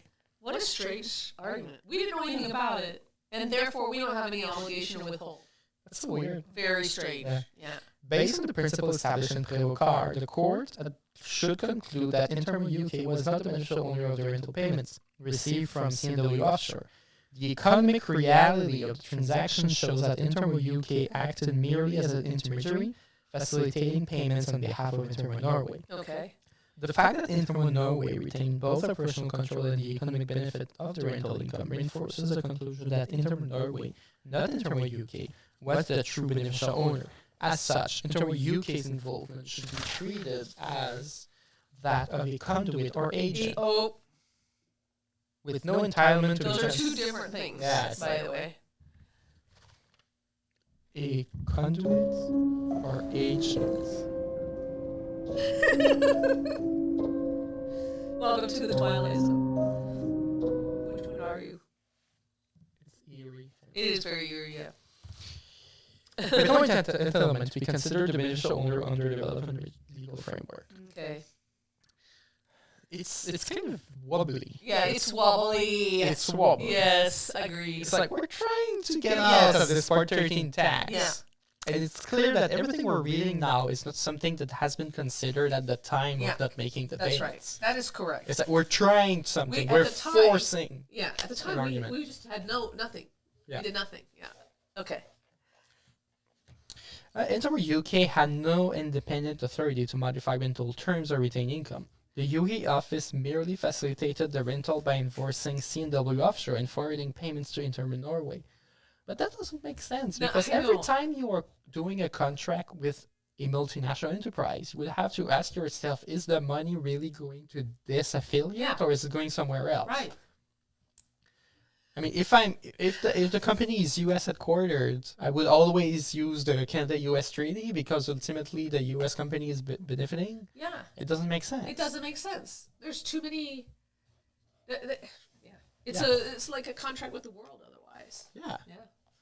The Okay. UK office merely facilitated the rental by invoicing and forwarding payment. That's all they did. Under the principle of prévocar, a conduit relationship exists when the recipient of the income lacks discretion over its use. Right. Interim UK had no freedom to use or enjoy the rental payments for its own purposes and was obligated to transfer the income to Interim Norway, less any administrative fees. The operational risks and responsibilities, such as ensuring equipment availability, maintenance, and compliance, were managed entirely by Interim Norway, further underscoring that Interim Norway was the true beneficial owner. C&W Offshore coordinated directly with Interim Norway for logistics and equipment preparation, and Interim Norway retained beneficial control over the chains. Any pricing adjustments or discounts also required Interim Norway's approval, further demonstrating that Interim UK lacked independent financial or operational authority. Interim UK was a facilitator that lacked control over the income and was obligated to transfer the proceeds to the ultimate beneficiary, Interim Norway. Okay. It feels a little bit repetitive, but Yeah, it's like I'm reading 5 times the same thing. yeah, that's what it feels like. Yeah. Interim UK had no discretion over the rental payments it collected from C&W Offshore. The invoices between Interim UK and C&W Offshore mirrored the invoices between Interim UK and Interim Norway, demonstrating that Interim UK had no meaningful control or flexibility in managing the payments. Interim UK's rules was purely administrative, forwarding the payments to Norway on a predetermined basis. Okay. Interim Norway retained full operational control over the rented equipment and made all critical financial decisions, including setting the rental prices and approving discounts. Interim UK acted only as a facilitator, issuing invoices and collecting payments on Interim Norway's behalf without assuming any economic risk. Okay. I feel like I'm reading the exact same thing for It feels a fifth very time. repetitive. I don't know what it's. Yeah. Interim UK cannot be considered the beneficial owner of the rental Is this payments. not the 6th time, 7th, 8th time we're saying this? Anyway. Yeah. The evidence demonstrates that Interim UK had no independent authority or economic interest in the rental payments. The mirroring invoices and the absence of discretionary power over the income shows that Interim UK was merely a conduit. I don't understand. As such, the court should find. Are we just quoting? Maybe, but like, what? They only had one thing to say, so they said it 8 times, and the court is like, let's write it down all 8 times. It's just very strange. It's like, you know what our argument is? It's merely a conduit. You know why it's merely a conduit? Like economic power. Yeah. Clearly, it's from prévocar. It's a conduit. And if you look at prévocar, it's a conduit because it lacks economic power, economic risk. And also, we contracted with the UK, but the money was going to Norway. And we also demonstrate it's merely a conduit. I mean, it has no discretion. That's what it feels like. Look at yeah. the payments. Yeah. It has no discretion. It's from prévocar. You have to apply prévocar. I don't understand. But we see this a lot in the tax court. This is like repetitious. Okay, but eventually we will get the idea, I guess, maybe on the 8th time. All right. So as such, the court should find Yeah. that Interim Norway was a true beneficial True, owner. not True just- beneficial yeah. owner, not just beneficial owner, Yeah, but a yeah. true one, yeah, as opposed to the false one. yeah. With Interim UK acting only as the administrative intermediary, The rental payment should therefore be treated as income belonging to Intermore Norway for the purposes of tax treaty relief and withholding obligations. Okay. Intermore UK had no Holy independent moly. discretion over the rental payments, pricing, or discounts without Intermore Norway's approval. Furthermore, any income generated from the rental ultimately flowed to Norway. These facts strongly support the argument that Intermore Norway, not Intermore UK, was the beneficial owner of the income, and Intermore UK acted only as a conduit. I mean, literally 9 times. Come on. Whew. Council's submission summarized above. Summarized! Can you imagine the actual submissions? Yeah. Yes. Are based on certain facts. Although several of the stated facts were grounded in the evidence, others do not appear to be supported by the record. Okay. These facts relate to the business Okay, relationships. I don't like this a little bit because we're in the section called position of the parties. Yes. And we're in C&W Offshore's position, and now the court is responding to the position without a headline to tell us this is not the party's position. This is my response to the party's position. Well, the thing is, the next paragraphs are the council's position, and the court is kind of warning us, like, don't take this for granted. Okay. Because this is what council is saying, but it might be false. Okay, I get what you're saying. Okay. It's kind of a warning. Yeah, I see what you're saying. Okay. These facts relate to the business relationship between C&W Offshore, Intermore UK, and Intermore Norway, outlined below. C&W Offshore's counsel describes the relationship between Intermore UK and Intermore Norway as follows, which is kind of weird because you're not part of the corporate group, and it was not everything was put into evidence. Yeah. Yeah. Intermore Norway and Intermore UK are directly or indirectly controlled by Action Group Limited, Okay. body corporate pursuant to the laws of the United Kingdom. Mr. Duncan testified that at the relevant time, there were 5 Intermore companies, Okay. which each held their own inventories in subsea mooring equipment based upon the needs of the local markets. Okay. Intermore companies allow for the companies to own mooring equipment in their respective inventories to let their sister companies cross-hire equipment to facilitate rental transactions when a sister company cannot fill an order from its own inventory. Under cross-hiring, the sister company does not obtain from the owners of the equipment the full rights and ownership on any cross-hired equipment. The owners have the right to specify and approve where their equipment is cross-hired and to set the price and other terms for the rental of its equipment to the end user. Okay. The owners of the equipment maintain the risks of damage and loss to their equipment and the losses on non-payment from the cross-hired rentals. Oh, wait a minute. Not sure about that. Okay. Because what if C&W doesn't pay? Who bears You're the saying risk? Norway doesn't get paid? Norway? I can't. No, the contract is between Norway and UK. Can it be right? Right. Yeah. You can't have Norway binding a non-party to the contract. No, that makes no sense. Yeah.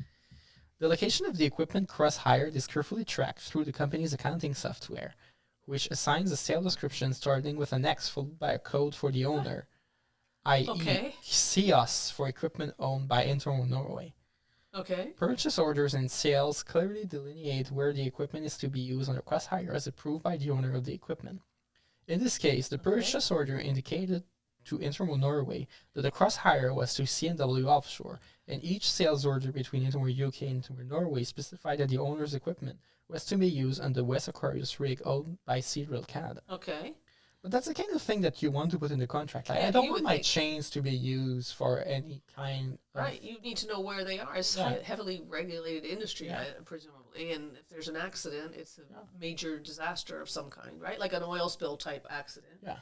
And also, it's like you use, let's say you're renting like 76 millimeters chains to use somewhere, but finally you decide to use them in a place where you need 84 mil. Yeah. Like, you want liability somewhere in Yeah, this case. exactly. I think there's a lot of liability here. Yeah.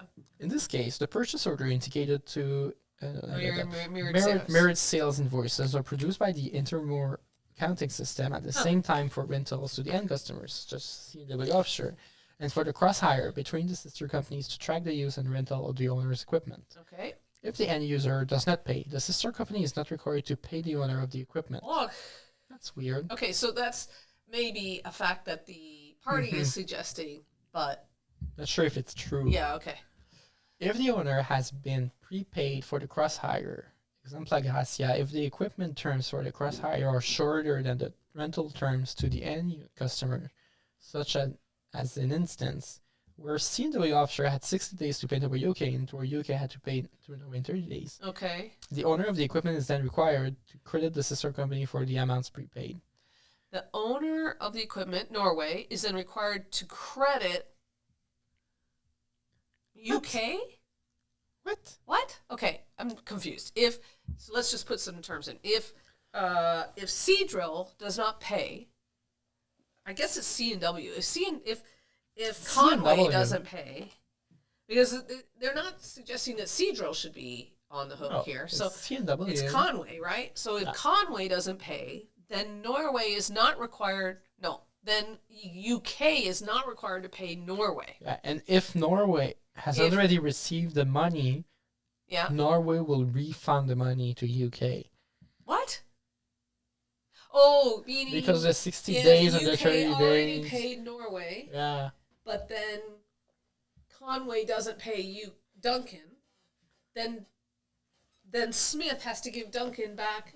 What That's really kind of a weird. contract is this? It's just a weird contract. Yeah, that's very strange. The Okay. ultimate risk and liability for non-payment rested solely with the equipment's owner. Norway. In this case, it was Intermar Norway. Okay. Sister companies do not have the right to commit any equipment of an owner to a rental without the permission of the equipment's owner. Okay. The equipment owner must approve any change to the rental location or rental terms. Okay. Normally, when Intermar UK is the owner of the equipment it rents, it earns a substantial markup of 85%. 85%. 85? What? Like net margin? What is a markup? What don't does even it know. mean? I don't Okay, know. everyone, what that when means. you are arguing something, 85% Of what? What? gross margin, net margin, I don't know. based on the price of that you paid for the equipment. I mean, what does it mean? I don't know. When equipment is cross-hired from another Intermar group company, the sister company is only able to earn a reduced amount. So when equipment is cross-hired from one of these other intermors, then UK, in our case, is only able to return earn a reduced amount, the processing fee. In this case, What? the Intermar UK processing fee was 13% for the first That's two new. legs. That's new. That's That's new new. fact. And 20% for the second shipment of 6 legs of chains. Okay, that's different than the facts we read above. We read Yeah. above that it was 20%, and now we're seeing it was 13% for the first two legs. But again, I these don't know what a are leg of chain is. these are the facts presented by the appellant, and the facts before were the actual Yeah. facts. Yeah. Okay, good. A leg of chain. What is a leg of chain? What leg of chain? I don't know. Three links? 2 links? 1 link? I don't know. How long must it be to be a leg? I don't know. Can 2 links be a leg? Can Can 1 link be a leg? I don't know. All right. We're getting a better picture though. This is interesting. How long? How long? How long is a leg of chain? is a leg of chain? One might want to know. It's mysteries of the universe. Cross-hired equipment is normally offered only in conjunction with the rental of other equipment wholly owned by Intermar UK. Okay. The cross-hire of the Intermar Norway chains Okay. to C&W Offshore was the first time that Intermar UK had ever done a 100% cross-rental deal. It was the first time we ever done such a thing. We did not do We it did not after. know. Yeah, right. We didn't know what was going to happen. Yeah. This, of course, was necessary because Intermar UK could not provide any change from its own inventory to fill the order from C&W Offshore. Okay, we knew that. Maybe they could have rented like 1 link of Then- 76 just to tell Just to Norway say, it well, we respected have- the yeah. deal. Right. The breakdown in the rights and duties between Intermar Norway and Intermar UK and the rental to C&W Offshore was clear. Wow, that's news to me. I thought we didn't know anything about the. Didn't we say above they didn't know anything about what was going on with Norway? Well, they didn't know. They didn't know anything, but it was clear. So what they didn't know was clear.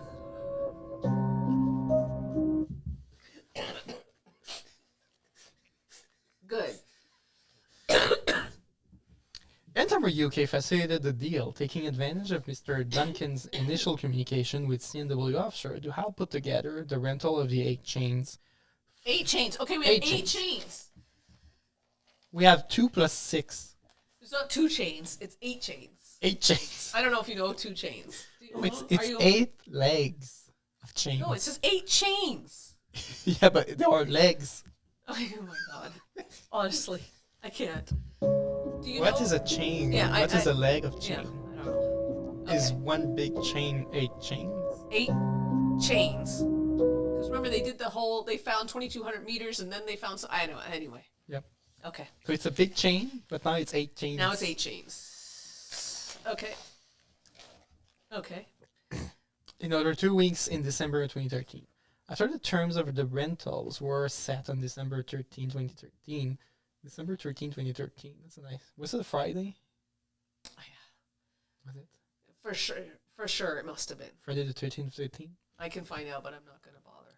Intermore UK's roles was limited to the invoicing of the cross-hired equipment to C&W Offshore. Okay. Intermore Norway was responsible for providing the heavy mooring chain from its inventory, arranging for the logistics of delivery with Pentagon, Yep. inspecting the chain, arranging for its return, and making all decisions with respect to the use and pricing of the chains. We knew all this. As the owner of the equipment, Intermore Norway also bore sole risk if the equipment was damaged during shipping or in use.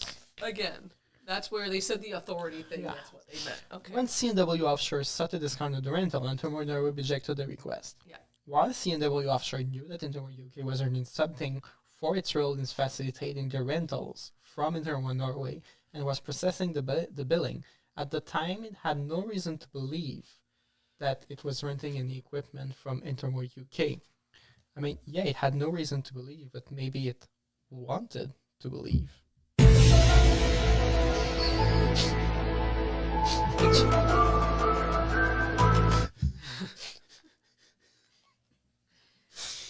Okay.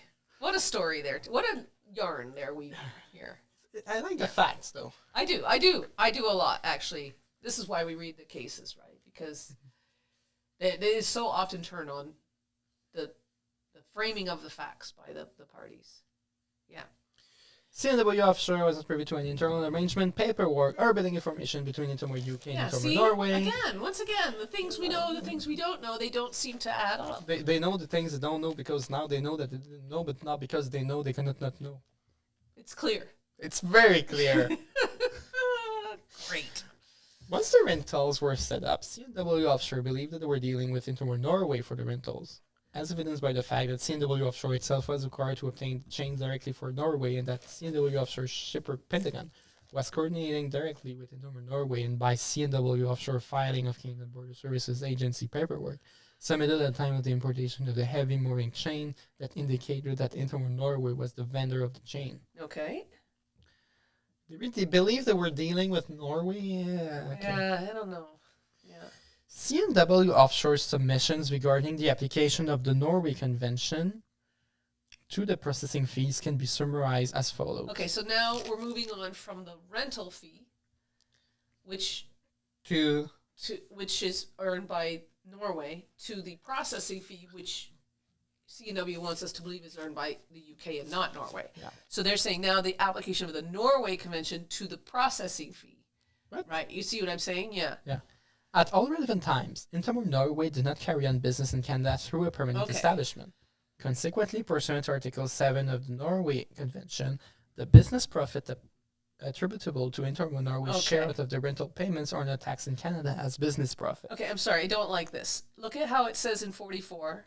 C&W Offshore submissions regarding the application of the Norway Convention to the processing fees, which is, again, that's been defined as the sub part of the payment Yeah. that goes to the UK, and not the rental fees. That's the part that's going to Norway. And now we're all of a sudden talking about the rental payments.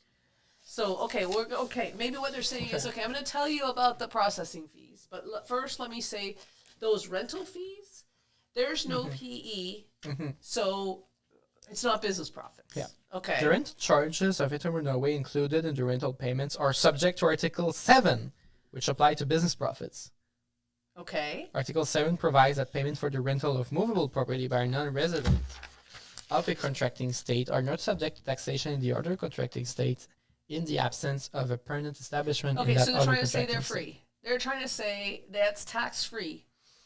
because it's business but no PE, and can't go back over to Article 14 or whatever it is, royalties. What's the How can you win this?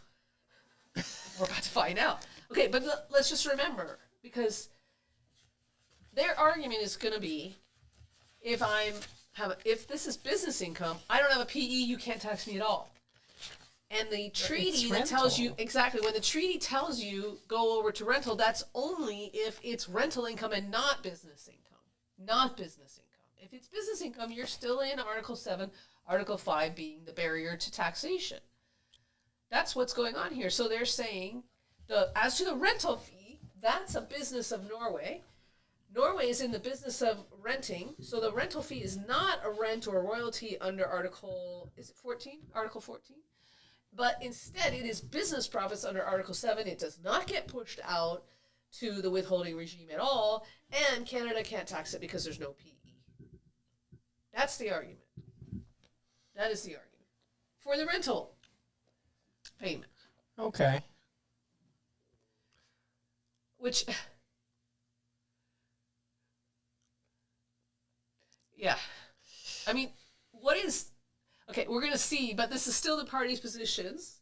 And I guess the position is you never get kicked out to rental as long as the underlying income is your business income. So even if it is rental income, it's rental income that is business income. yeah, if you rent from a company that this is in the business of renting, Yeah. you would never apply to No withholding. Ever. That's the idea. Is that seems absurd to me. That's absurd because you're still liable for Part 13. You would get a refund. No, you're not liable for, if you are engaged in a business But usually, and you don't have a PE, if you have a PE, if you have a PE, then you're in 2-3. yes, but if you don't have a certificate from the CRA, you're still liable for Part 13, and the Part 13 tax you pay is a prepayment of the Part 1 tax. Is that so? Yeah. Okay. Okay, well, maybe we're about to find that. Maybe the tax court knows that and will tell us. But this is their argument. This is their argument, is that it was a PE, business profits of a PE, and not royalties. Oh, shoot. I just went accidentally up to the... Oh, no. Where were we? What paragraph you at? 44, Okay, hang on. and we are at 4? Are we at 4? I think so, yeah. Hang on. 4. Sorry, just one sec. Let me catch up. Holy cow, this is so long. 1, 2, 3, 4 little I. Okay. I hit the footnote thing, and it immediately dropped me to the bottom of the page. And if I had known which one I hit, I would have hit it again and gone back up, but I didn't. Okay. Sorry. I went right down the conduit to the footnotes. Okay. Okay, let's go. 4 little I. Rental charges are not subject to Article 12 of the Norway Convention, which apply to royalties. Article 12 of the Norway Convention provides that royalties payable by a person resident in Canada to a person resident in Norway may be taxable in Canada at a rate not exceeding 10%. However, paragraph 4 of Article 12 defines the time royalties in a manner that does not include payments to a resident of contracting state, in this case Norway, on account of rent for the use of movable property. The exclusion of payment for the rental of movable property from the definition of royalties in Article 12 of the Norway Convention eliminates the imposition of Part 13 tax on residents of Norway on amounts that are paid or credited to them by persons resident in Canada for the rental of equipment such as the chains. Such payments to a resident of Norway are subject to Article 7 of the Norway Convention with respect to business profits. Okay. Since someone Norway did not carry on business in Canada until an impaired through a PE, the rental payments were exempt from tax. Okay, so what's going on here?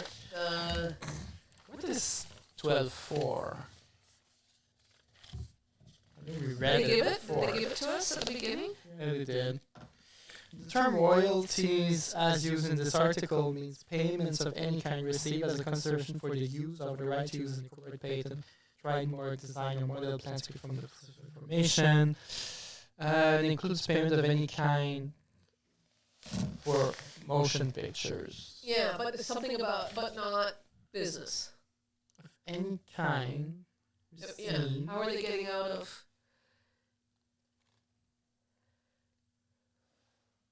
So it's Article 12, which is royalties. I said 14 before, but it's 12. Okay. Well, it's interesting that it's royalties, not royalties and rents. Yeah, okay, so that's the issue. There's a very specific provision, and it's not including immovable. No, it's movable. It's movable. It's not intangible. And royalties are usually associated with intangible, not tangible. We call the payment for tangible property rent. We don't call it royalties. And you're saying that this provision of this treaty only talks about royalties and not rents? Well, the provision says royalties arising in the contracting state. Okay. But can you include rent in royalties? Yeah, I mean, Because usually the provision is the same for rent and royalty. exactly. So, but on the other hand, so the exclusion of payments for the rental of movable property from the definition of royalties. So they're saying, hey, renting movable property is not in the definition of royalties, therefore it's not covered in the royalty provision, therefore it's not a royalty. There's not a separate provision for rent. Why? Because rent is often kicked into the business profits world.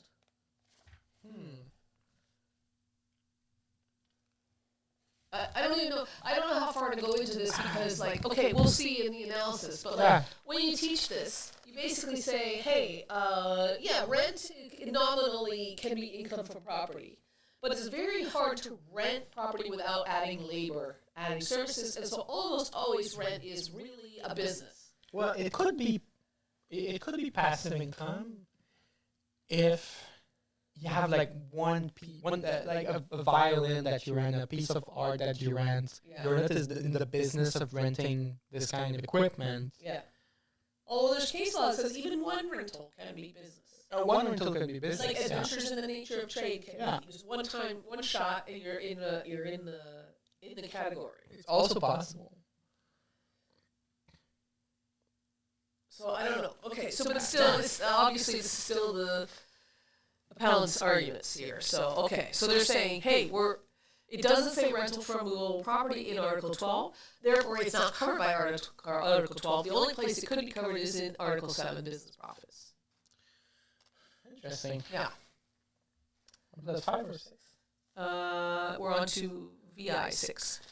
When Article 7 and 12 of the Norway Convention are properly applied, the portion of the rental payments received by Interim Norway was not taxable in Canada and therefore not subject to any Part 13 withholding tax under subsection 251 of the ITA. Okay. The processing fees charged by Interim So Norway. wait a minute. You say that's wrong.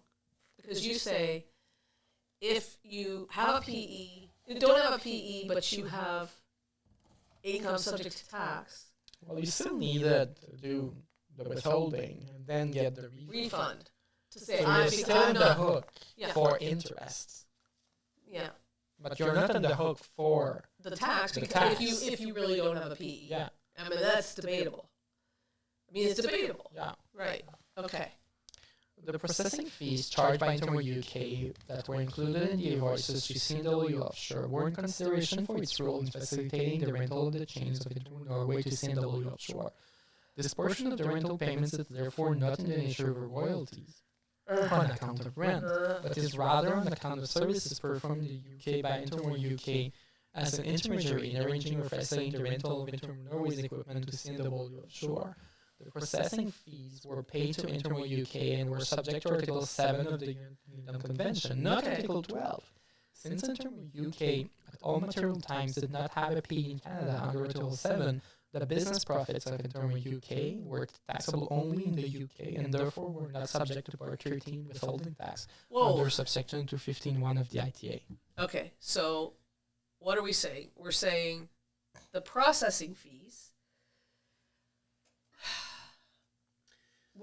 went to the UK were. That's also What are we saying? business What are income. they saying? It's business. But they don't have a PE. It's not Subject to rent. Article I'm not paying 7. rent. Of the UK convention. Yeah. I'm paying rent. I'm paying a processing Yeah. fees. Yeah. But it's like, it's rent. You're paying for renting the chains. Like, are we No, I'm paying for a finder's fee. are we gonna split the contracts like that? Yeah. That's the argument. It's not even in the contract. The contract is a rental agreement.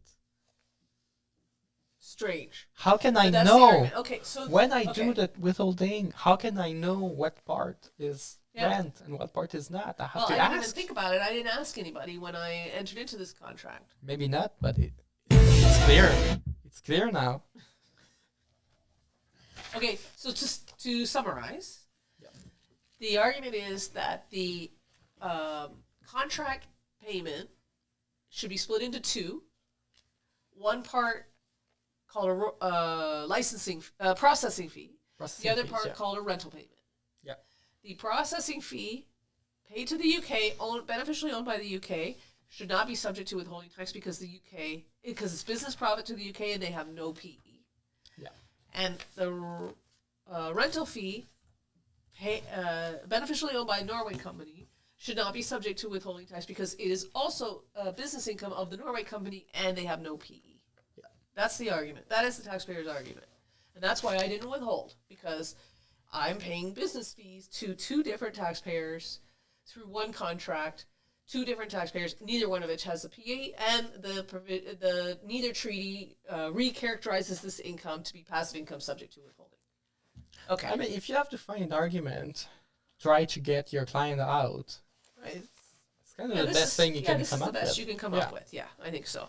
Except for the fact that you're telling me that there's that you have a refundable withholding tax pending. Well, you're selling the hope for the interest, but at least it's that $1 million. Yeah. And I have to pay the interest anyways. Yeah. So. Well, unless there's no if there's no PE, that you would never owe any tax, would you? Yeah, right. So then you wouldn't have to pay interest, presumably. Well, not sure if the CRA would agree on that. I don't know. Okay. All right. So we're on to the penalty issue. We're still in C&W's submissions. Okay. The penalty issue. Yeah. C&W Offshore submissions regarding the penalty issue can be summarized as follows. C&W Offshore exercises the care, diligence, and skill expected of a reasonably prudent business under comparable circumstances, satisfying the objective standard required for due diligence defense under subsection 227(8) of the ITA. C&W Offshore relied on the documentation and guidance provided by Interwar UK and Interwar Norway, followed standard business practices, and engaged qualified professionals to assist with logistics and compliance. Didn't they say that they didn't care about this and they talked to no one? Yeah. But they were... Standard business practice. Engage qualified professionals to assist. They met the standard of care. That's what they say. The standard is nothing. Yeah, the standard is nothing. Given these efforts, C&W Offshore met the standard of care required under subsection 227(8) of the ITA. Any failure to withhold taxes that was the result of a reasonable belief that withholding was not required, not negligence or carelessness. Come on. They told us Come that they on. just didn't know, and now they're like, we had this reasonable belief. We'll see what the court says. Accordingly, C&W Offshore should not be subject to penalties, as it acted in good faith and with the care expected of a prudent business under the circumstances. I will say the way the tax court has set this up, I don't believe this is true. I don't think they're gonna succeed in this argument. I like how they already told us that they did nothing, so you're reading this knowing that they did nothing. Yeah, he and didn't you're call. like, he didn't pick up the phone and call his accountant. He didn't call his CRA. He didn't call anybody. Yeah. He just didn't. The due diligence standard does not require perfection, but rather reasonable efforts to comply with legal obligations.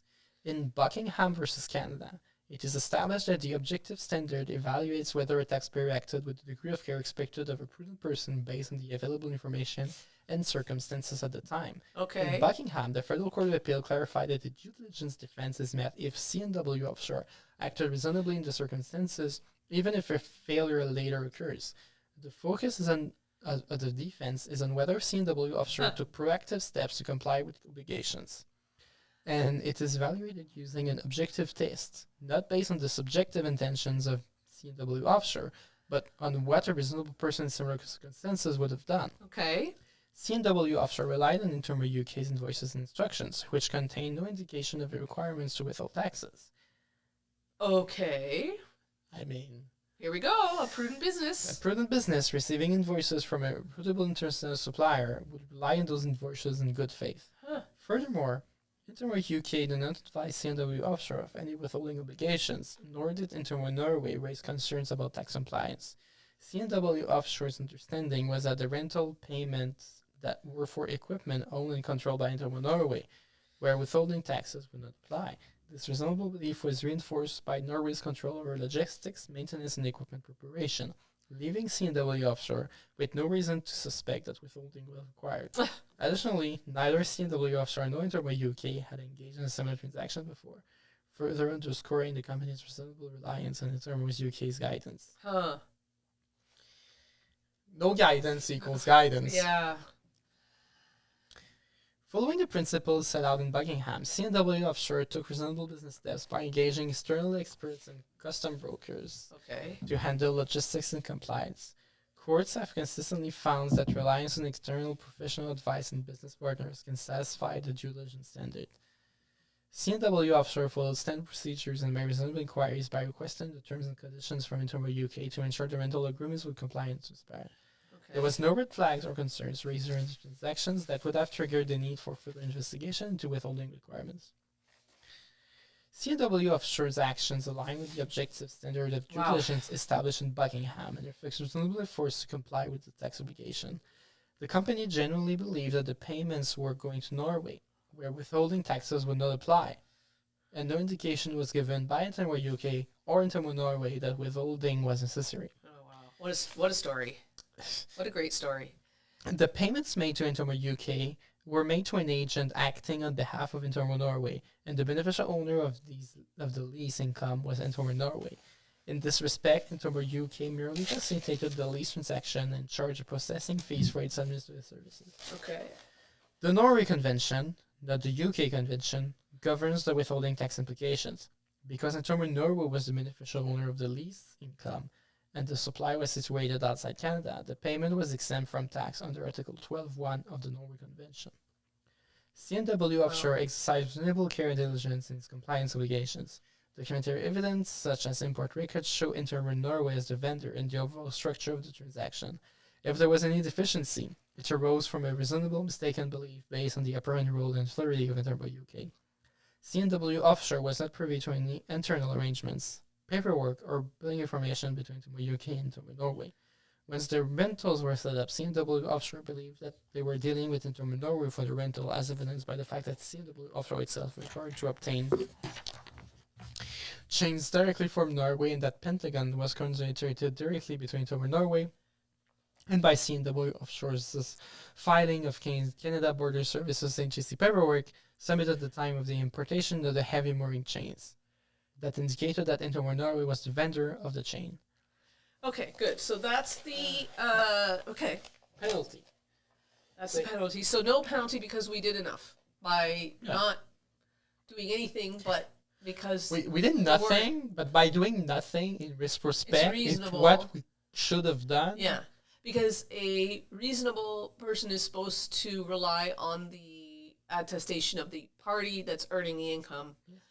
They didn't say anything, therefore we were not required to go do extra work. That's the party's position, no penalty. About the invoices, I'm not sure that companies would ever send an invoice, send us 85% of the sum and send 15 to the CRA. Like, I don't know how they handle. I actually don't. That's a good question. I don't know how people normally handle that. That's a very good question. So, all right. So we're on to the Crown's position. Do you want me to read for a while? Are you doing okay? Maybe we'll take a pause for a few paragraphs. Take a pause and I'll read the next part. Okay. So His Majesty the King. Yeah, His Majesty the King's position. So first, the withholding tax issue. His Majesty the King submits. I love that it's HMTK. HMTK. Yeah. Submits that pursuant to paragraph 212(1)(d) of the ITA, a 25% tax applied on the rental payments, subject to any relief provided by the UK Convention.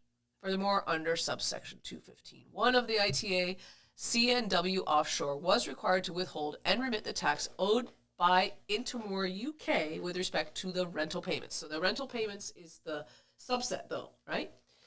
HMTK submits that C&W Offshore leased the chains directly from Intermore UK, a company resident in the UK, and not from Intermore Norway. Intermore UK was the legal and beneficial owner of the rental payments and was not acting as agent, conduit, or nominee for Intermore Norway. Okay. Mm. So this is very interesting. Yeah, because the Crown is saying no conduit. So the Crown is saying no conduit. Normally it's the Crown is saying there is a conduit. Yeah, okay. So this is very interesting. Shoes on the other foot on this one. Very interesting. Okay. So according to HMTK, there's ample evidence to conclude that there was a lease agreement between C&W Offshore and Intermore UK. The evidence from Mr. Duncan was that Intermore UK subleased the chains to C&W Offshore. The documentary evidence shows that C&W Offshore placed purchase orders with Intermore UK for the sublease of the chains, and Intermore UK invoiced C&W Offshore for the sublease of the chains monthly. The payments made by C&W Offshore to Intermore UK in exchange for the rights to use the chains were sufficient consideration for the lease agreement between C&W Offshore and Intermore UK. Okay. HMTK submits that the conduct of the parties supports the conclusion that there was a lease agreement between C&W Offshore and Intermore UK based on the following. Intermore UK supplied C&W Offshore with its own terms and conditions with respect to the sublease of the chains. Intermore UK's invoices requested that payment be made to its own separate bank account, and the payments by C&W Offshore were made directly into a bank account that was exclusively controlled and operated by Intermore UK. Intermore UK's invoices do not mention that it is acting as an agent for any other party, nor do they mention a processing fee. And Intermore UK recorded the payment as income in its books and records, financial statements, and tax returns. I noticed there's like some words running together in the tax court PDF. Is yours? Do you have words running together, or is it just my version? No, my version is good. Okay. Funny. All right. So then HMTK submits that there is no evidence to conclude that there was a lease agreement between C&W Offshore and Intermore Norway, because C&W Offshore never placed purchase orders with Intermore Norway for the lease of the chains, nor has C&W Offshore received any invoices from Intermore Norway for the lease of the chains. Instead, Intermore Norway leased the chains to Intermore UK by way of a lease agreement between UK and Norway. This is evidenced by the purchase orders and the invoices. UK then subleased the chains to C&W Offshore by way of a lease agreement. This is evidenced by the purchase orders and the invoices. So far, the government's case is solid. Well, yeah, but the tax court is, I think, setting us up to, because I feel like that is correct, and it sounds correct. The Crown's perspective looks like that's a reasonable, like the reality. commercially obvious, So HMTK submits that there was no agency relationship between Intermore UK and Intermore Norway. Council's submissions in support of the absence of an agency relationship may be summarized as follows. Mr. Duncan testified that there was no agency agreement between UK and Norway. Now we have a case in Kinguk Tral, Inc., VR. The Federal Court of Appeal defined agency as a fiduciary relationship which exists between two persons, one of whom expressly or impliedly consents that the other should act on his behalf so as to affect his relations with third parties, and the other of whom similarly consents so to act or so acts. That's nice. We get a definition of agency, which is like a common law / civil law, depending on where you are. Common law it's concept. common law here. Yeah.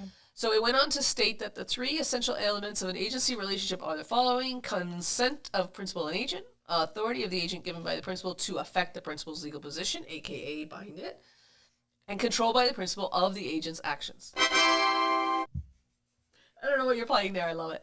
Okay. Counsel for HMTK submits there is no written agency agreement between UK and Norway.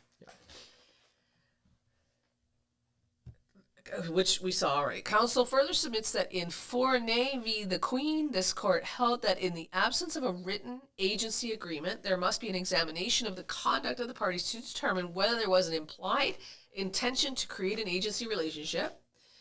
In viewing the conduct of the alleged principal and agent, a key consideration is the determination of the level of control which the alleged principal exerted over the alleged agent. The alleged principal's control over the actions of the alleged agent may be manifested in the authority given by the former to the latter. In other words, the concepts of authority and control sometimes overlap. It seems like Norway is not contracting with UK, like find me clients to rent the chains. It's more the other way around, where UK Agreed. is like, I need chains, so I'm calling you to sublease the chains. Yeah. I don't know if that ordering should matter, but the idea here is that the agent has to be contracted to bind the principal. I don't know if it matters who contacts who. I can be your agent and be like, "Hey, I'd like to bind you to this contract." you could do that. So it's still but I'm saying to you, like, I'm your agent. Do you want to be bound by this contract? That's kind of what happened here. So there's a debate. There's an argument there, at least, there is an agency relationship. In fact, but again, it's interesting to see that there's a common law standard. So we're looking at, like, well, what is the common law of agency? And that's not our domain as tax people.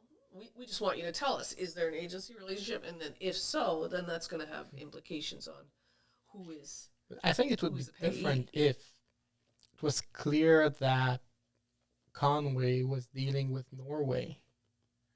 And Yeah, like the agreed. person in the middle just being the middleman. Yeah. But here it's really like, okay, you're contracting with Duncan, and Duncan does whatever he wants to get the chain. Yeah, exactly. It doesn't feel like Duncan is acting on behalf of Norway. It feels like Duncan is acting on his own behalf and is using Norway as a supplier to him. Yeah. That's what it feels like. Okay. So according to council, the contact between UK and Norway can be summarized as follows. I'm just skipping into more because it's too many words. UK placed purchase orders with Norway for the chains. Norway invoiced UK for the lease of the chains monthly. UK's purchase orders for the chain or chains? Look at that. Chain or chains? It should be chains. Chains. It should be chains, but it says chains. chain. Purchase orders for the chain. Although chain is one of those words in English where chain can be singular or plural, like fish. Really? So it is, but you can also use chains to say more than one chain. But a length of chain. A leg of chain. I don't know. Anyway, purchase orders for the chain, along with Norway's fulfillment of the purchase order and invoices to UK, constitute an agreement between the parties for the lease of the chains. Payments made by UK to Norway in exchange for the right to use the chains were sufficient consideration for the lease agreement between UK and Norway. Okay. Norway invoiced UK for the chains monthly. See, chains. UK did not invoice Norway for any alleged agency services provided by UK. Okay. Oh. Norway's invoices describe the transaction as a long word I can't pronounce, 40559. The word that I can't pronounce is a Norwegian term, which in English translates to, quote, rental contract. Utleiekontrakt. Oh, nice. Very nice. Norway's invoices requested that payment of its invoices be made to its own separate bank account. There's no evidence that Norway could withdraw any portion of the rental payments from UK's bank account at its own discretion. Okay. Neither UK's purchase orders nor Norway's invoices mentioned C&W Offshore. Neither UK purchase orders nor Norway's invoices mentioned that UK was acting as an agent for Norway. Logically, a principal, this is the government's position, logically, a principal would not invoice its agent for acting on its behalf. Logically, a principal would not invoice its agent. The agent would invoice the principal, I guess. Yeah, that's right. Yeah. Yeah, because I'm doing this thing for you, I'm going to send you an invoice and you're going to pay me. I'm the agent. If you're the principal and I'm your agent, I'm binding you to a contract. I'm going to act on your behalf. I'm going to charge you for the fee I charge to go do that job of contracting on your behalf, and you're going to pay me. Yeah. It's not the other way around.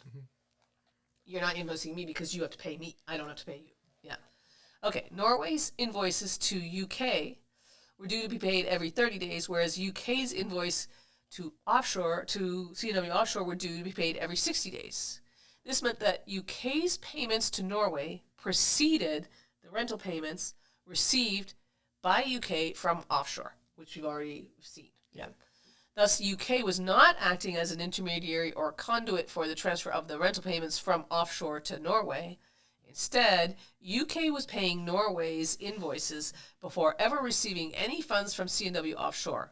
An agent would not be required to forward funds it had not even received. Okay? That's the government's position. There's no evidence to suggest that Norway took on any risk with respect to the alleged lease of the chains from Norway to C&W Offshore. That seems strange. I'm not sure about that.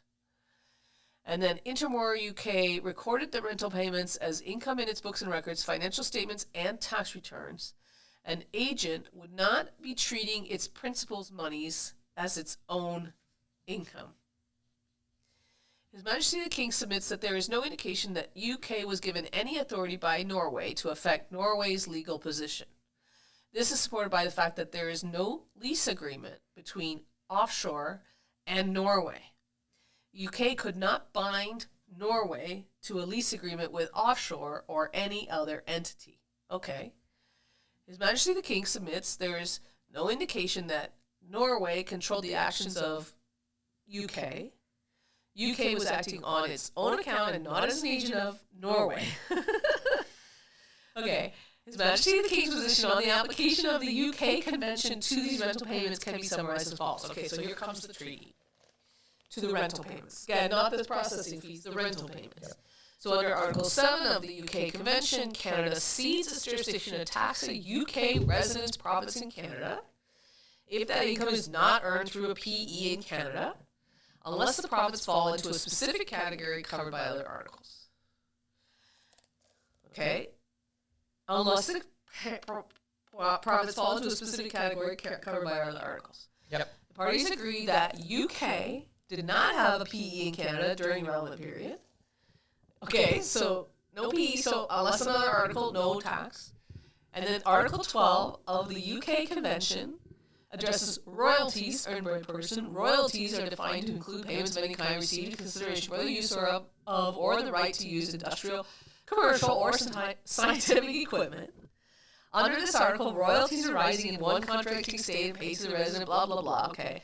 However, under the UK Convention, such royalties may also be taxed in the contracting state in which they arise, but if the recipient is the beneficial owner of the royalties, the tax charge shall not exceed 10% of the gross amount of the royalties. Okay, so we're just restating what the treaty said, which we already saw. And Article 12 of the UK Convention reduces the 25% tax applied by paragraph 212(1)(d) of the ITA to 10%. For the reduction to apply, the following conditions must be met. We've already seen this, but we're going to do it again. Here we go. The payments subject to tax must arise in Canada. The payments must be paid to a resident of the UK. They must be received as consideration for the use of or the right to use industrial, commercial, or scientific equipment. The recipient of the payments must be the beneficial owner of the payments, not the beneficial owner of the industrial, commercial, or scientific equipment. Okay. Mm-hmm. The first three conditions are met. The rental payments arose in Canada. Yes, they were paid to Intermore UK, a resident of the UK, and they were consideration for the use of the chains, which were industrial or commercial equipment. So with respect to that final condition, the term beneficial owner is not defined in the UK Convention or the ITA. So in interpreting the meaning of beneficial ownership, case law has held that a person acquires the beneficial ownership of a particular property when the taxpayer has all the normal incidents of ownership: possession, use, risk, and control. Possession, use, risk, and control. We've seen these before. That's from Provost. Each of these elements is given their ordinary meaning. Then we get a new case. In Club Intro-West v. the Queen, this court defined each element as follows. Okay, so we're going to go through these four, and I don't know why we're not using Prevost's car, but we're just not. Possession means to hold property in one's power or exercise control over it to the exclusion of others. Use means to apply or employ something, especially with long continued possession or regularly.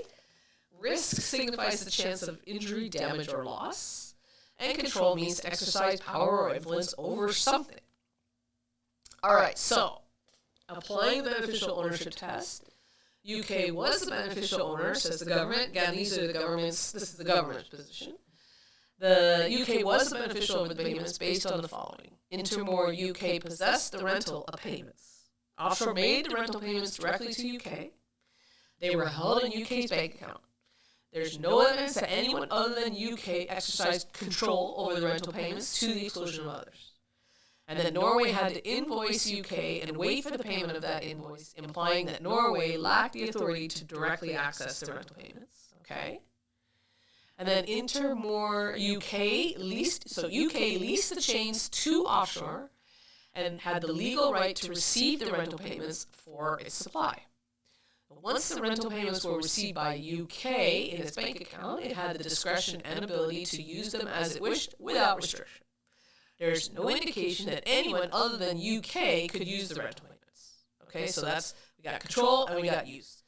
Intermore UK assumed the risk with respect to the lease of the chains to Offshore, including the risk of non-payment. No indication that anyone other than UK would have suffered damages or loss if Offshore failed to pay the rental payments. I'm not sure if this is correct because we did see risk earlier, but this is what the government's position. So there's risk. So we have control, we have possession, use, risk, and now we need control, and here it is. Only UK exercised control over the rental payments. UK issued monthly invoices to demand payment. Payment was made to its bank account, and UK exercised exclusive control over the bank account. No indication that anyone other than UK exercised control over the rental payments or over UK's bank account. Norway had no ability to take the rental payments from UK directly, and no authority to access or withdraw rental payments from Intermore UK's bank account. Okay, just to sum up, we've got the four: use, risk, control. Possession, use, risk, and control. We got definitions from the Club Interwest, and we have the government saying, look, possession, use, risk, and control all lying in the UK.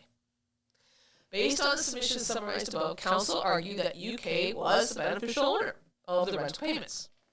Furthermore, there is no evidence that Intermore Norway was the beneficial owner of the rental payments. As a result, because UK was the beneficial owner of the rental payments, and Article 12 of the UK Convention applies to the rental payments, the 25% withholding tax applicable pursuant to paragraph 212(1)(d) of the ITA is reduced to 10%. Okay, that's the withholding issue. So, to sum up, the UK, to the extent that it is the UK company that is the beneficial owner of the rental payments, then it is the UK treatment, which does include rental payments in Article 12, that applies. And it is not the Norway Convention, which does not include rental payments, that applies. And the government's position is the UK company is the beneficial owner of the rental payments. So, although they have no permanent establishment, the UK treaty does impose a withholding tax on rental payments. I guess my question now is, does the government agree that if Norway is the beneficial owner, then there is no tax in Canada? That's a very good question. I don't know the answer. Because we don't have those submissions. We do not have that submission. What if Norway is the beneficial owner? Right. Then are they reading that right to say that it does not include? So, interesting. Okay. So, now we get to the penalty. So, we're at the penalty now. So, His Majesty the King's submissions with respect to the penalty issue can be summarized as follows. Paragraph 227.8a of the ITA empowers the minister to apply a penalty in respect of the failure to comply with Section 215 of the ITA. Just a reminder that 215 is the withholding obligation. Council submits that under subsection 215.1 of the ITA, C&W Offshore was required to withhold and remit the tax owed pursuant to the application of subsection 212.1 of the ITA, again, 212 being the imposition of the tax on the recipient, aka UK. Yes. Okay.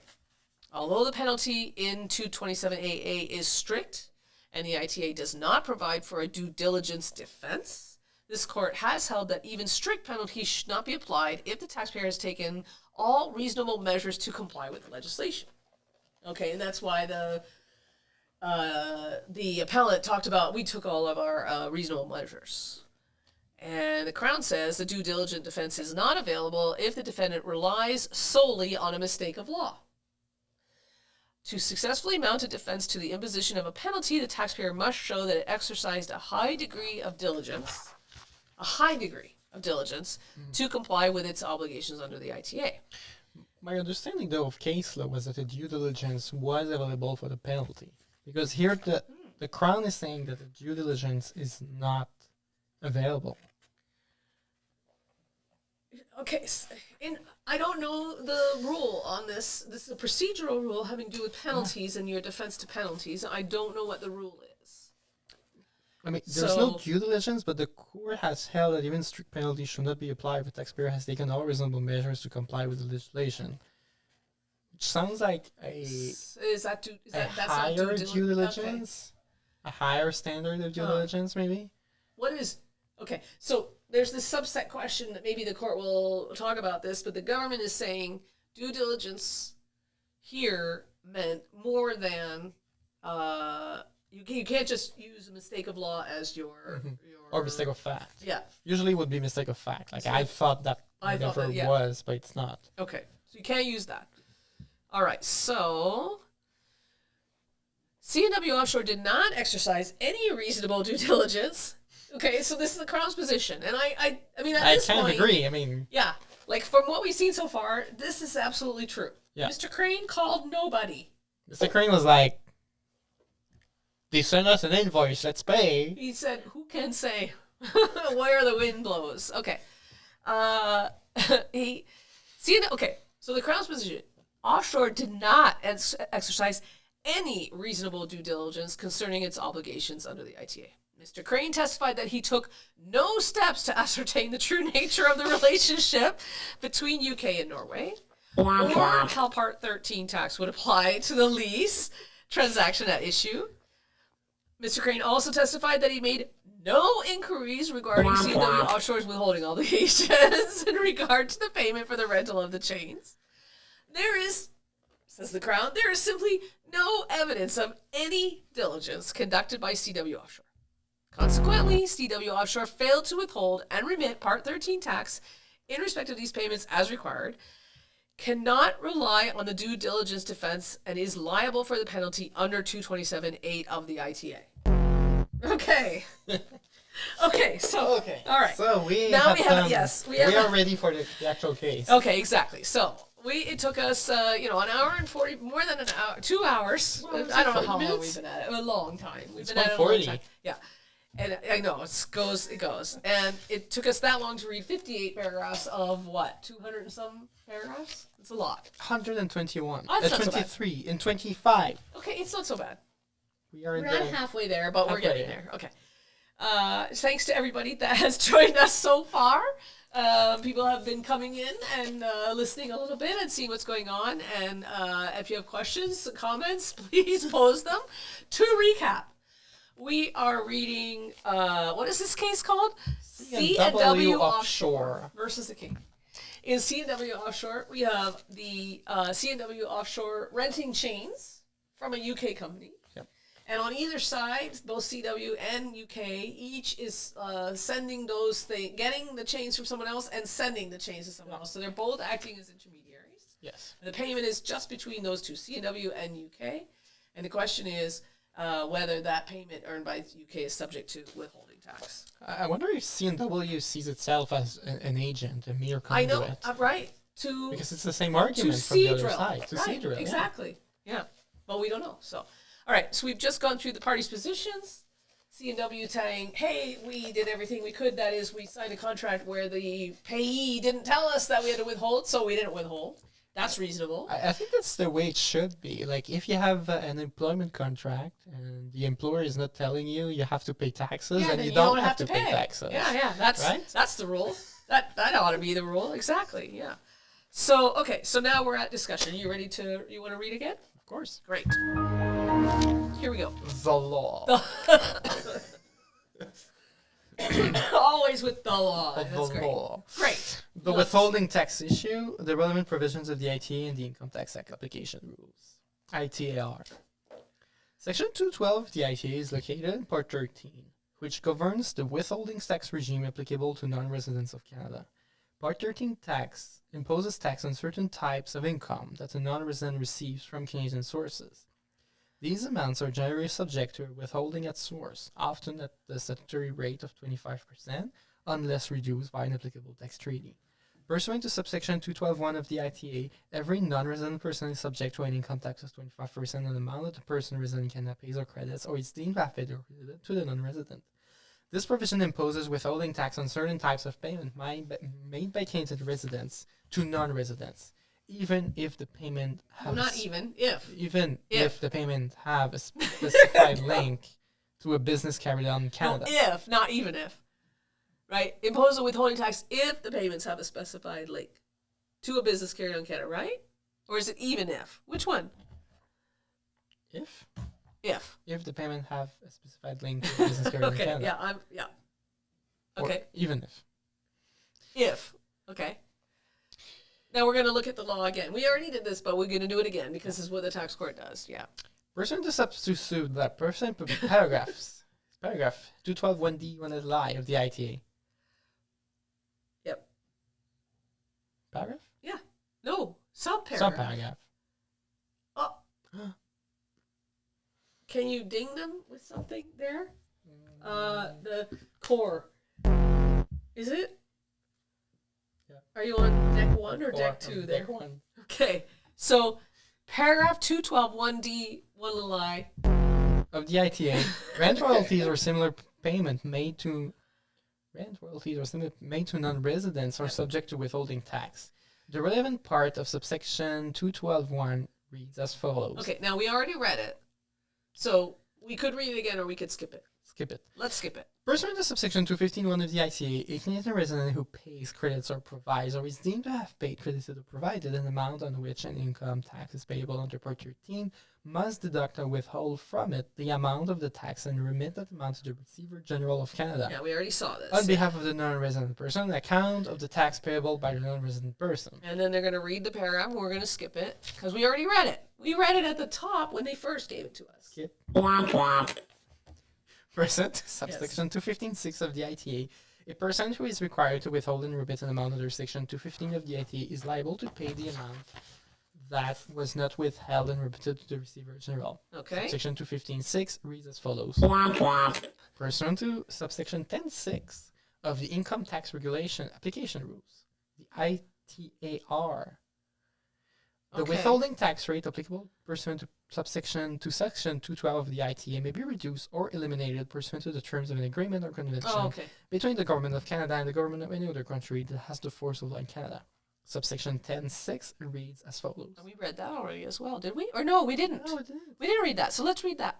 Notwithstanding any provision of the amended Act where an agreement or convention between the Government of Canada and the government of any other country that has the force of law in Canada provides that where an amount is paid or credited or deemed to be paid or credited to a resident of that country, the tax rate imposed thereon shall not exceed a specified rate. A.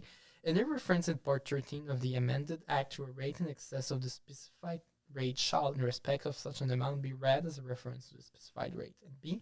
Except where the amount can reasonably be attributed to a business carried on by that person in Canada, the person shall, for the purpose of the agreement or convention in respect of the amount, be deemed not to have a permanent establishment in Canada.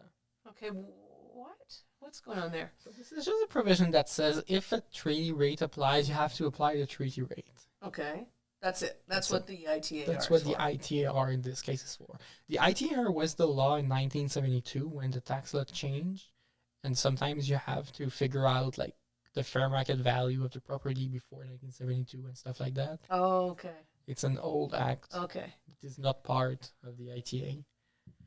And for some reason, Part 13 is in the ITAR and not in the ITA. Okay. Great. And the reason is I don't know why, but for some reason it's like that. It's a mystery. We're wandering in the ITAR. The Relevant Tax Convention, the United Kingdom Convention, as mentioned above, the withholding tax rate applicable. So wait. This is the court telling us recounting the law? Yeah. Okay, yeah. Pursuant to section 212 of the ITA may be reduced or eliminated pursuant to the terms of an agreement or convention between the Government of Canada and the government of any other country. Consequently, the court must take into consideration tax convention entered into by the Government of Canada. Yeah. In the present matter, the United Kingdom Convention is the relevant convention. Pursuant to Article 7, business profits. Well, wait a minute. Is in the present matter, the UK Convention is the relevant convention? Is that not a conclusion of law? I mean, there's two treaties here, and the appellant is making an argument that the Norway Convention is the one that should apply, and so Well, wouldn't that be? I think in the future we will learn why it's a relevant Okay. convention. But I think that the conclusion has already been said here. Yeah, I think so too. Yeah. Pursuant to Article 7, business profits of the Convention, the profits of an enterprise of Canada or the United Kingdom shall be taxable only in Canada or United Kingdom unless the enterprise carries on business into other country through a PE located in that country. Okay. And we read Article 7. So we Article 12 of the United Kingdom Convention deals with royalty. The relevant section of Article 12 reads as follows. Okay, they've got some. Okay, we can skip it, but they're emphasizing a few things. Just look at what they're emphasizing. They're saying both the Canada can UK can tax, Canada can tax, but if the recipient is the beneficial owner, then not in excess of 10%. Yeah. And then the emphasis here in paragraph 5. Read that part. The provisions of paragraph 1, 2, and 3. I'll read it. Shall not apply if the recipient of the royalties, being a resident of the UK, carries on business in Canada through a PE. So paragraphs 1, 2, and 3 shall not apply if the recipient, being a resident of the UK, carries on business. So if you, okay, so I read that, so this is where we come down to, I read the treaty as saying, if you have a PE, then, and you get rental income, and the rental income is associated with a PE, then you're taxed under Article 7. Yeah. But if you don't have a PE, but you get rental income, that does not excuse you from tax. You're still in tax. You're just back down to the royalty provision. You have to go back up to 1, 2, and 3. My understanding is that when you have something that could be both Part 13 and Part 1 tax, the Part 1 tax will always supersede Part 13. Yeah. Okay. And the same logic applies Yeah. to a treaty. So your business, it's good if you're in Part 1. It's business income. You're gonna pay business tax. You're gonna pay tax on business income. Yeah. And if you don't have a PE, it doesn't mean you're exempt. It just means that your rent is gonna go drop into the royalties provision, or you think it's exempt. I think it goes to the royalty provision. I think so too. Yeah. But it is not actually what the treaty says. It says 1, 2, and 3 shall not apply if you. So you have these rules, and they don't apply if you are a resident of UK and you're operating through a PE. So to me, the inverse is true. If you're not a resident, if you're a resident UK and not operating through a PE, 1 to 3 do apply. Yeah, I think it applies. You have an argument saying, if I carry on a business without a PE and I have rent, nothing applies. But it seems I mean, weird. you have to make the case that you have a PE. Yeah. The rent is associated with your PE, and therefore it's business profits, and you cannot get out of tax because if you say, well, no PE, then we're just going to say, well, then fine, withhold. Yeah, you If have you to can't say, get out of it. I carry on a business not through a PE, and so Article 7 doesn't apply, and Article 12 doesn't apply because it's not passive, it's active, but it's really a far-fetched argument, I think. Yeah, I think it's a hard argument. Yeah. Yeah. Good Okay. luck. Good luck. Best of Good luck. luck. Okay. Consequently, the profits of a UK enterprise are taxable only in the UK, unless the enterprise carries on business in Canada through a PE located in Canada. If the enterprise carries on a business in Canada through a PE located in Canada, the profits of the enterprise may be taxed in Canada, but only so much of the profits as are attributable to a PE. Yeah. In the case of royalties arising in Canada paid to an enterprise that is a resident of the UK that does not carry on business in Canada through a PE located in Canada, the royalties may be taxed in Canada according to the law applicable in Canada. If the UK recipient is the beneficial owner of the royalties, the Canadian tax charge in the UK enterprise will not exceed 10%, no space, of the gross amount of the royalties paid. Yeah, those weird spacing in the PDF. This means that, pursuant to subsection 10.6 of the ITAR and Articles 7 and 12 of the UK Conventions, the withholding tax rate applicable pursuant to section to paragraph 212(1)(d) of the ITA. Oh my gosh. Section 212 pursuant to what? To Section 212(1)(d). Friends, that's a paragraph. That is a paragraph. When you see small little d, that's a paragraph. That's not a section. It's reduced to 10% on royalties. I like how I just kept reading. I Like, know. no, this is I wrong. know. It's true. Yeah. It's reduced to 10% on royalties paid to a UK enterprise that is the recipient and the beneficial owner of the royalties. Okay. In summary, where these provisions apply, the withholding tax rate is reduced to 10%, provided that the following conditions are satisfied. Okay. The payment So subject to tax arising in Canada. yeah. The payments are paid to a resident of the UK. Yeah. The payments are received as a consideration for the use of the right to use industrial, commercial, or scientific equipment. And for the recipient of the payments is the beneficial owner of the payments. But shouldn't that have and 5? The payments are not income of a business attributed to a PE in Canada. That's the only way for 1, 2, and 3 of Article 12 to apply. Isn't that what we concluded? Yeah. Yes. Yeah. It's a pre-test. Is it? Yes. Threshold, if you Are will. you 7 or 12? Yeah. Yeah. Okay. Definition of the term beneficial owner. There is no settled definition of the term beneficial ownership in either the UK Convention or the ITA. Okay. The convention is based on the OECD Model Double Taxation Convention of Income and Capital 1997. Well, Model 1977. Convention, Why are they looking at the 1977? because it's an old treaty, I guess. I don't know. If I recall correctly, well, at the very beginning of this conversation, you said 1966. For Norway. Oh, yeah, But this that's is true. UK. This is UK. Okay. So we're going to use the 77 convention, Yeah. which does not provide a definition. Okay. As stated by the Federal Court of Appeal in Prévost, a judge is entitled to rely on subsequent documents issued by the OECD in order to interpret the Model Convention. Okay, this is, okay. This is right. It's from Alta Energy, Yeah. actually. Yeah. In Prévost, Okay, we're back in Prévost. Here we go. the court also stated that the worldwide recognition of the provisions of the Model Convention and their incorporation into a majority of bilateral conventions have made the OECD commentaries on the provisions of the Model Convention a widely accepted guide to the interpretation and application of the provisions of existing bilateral conventions.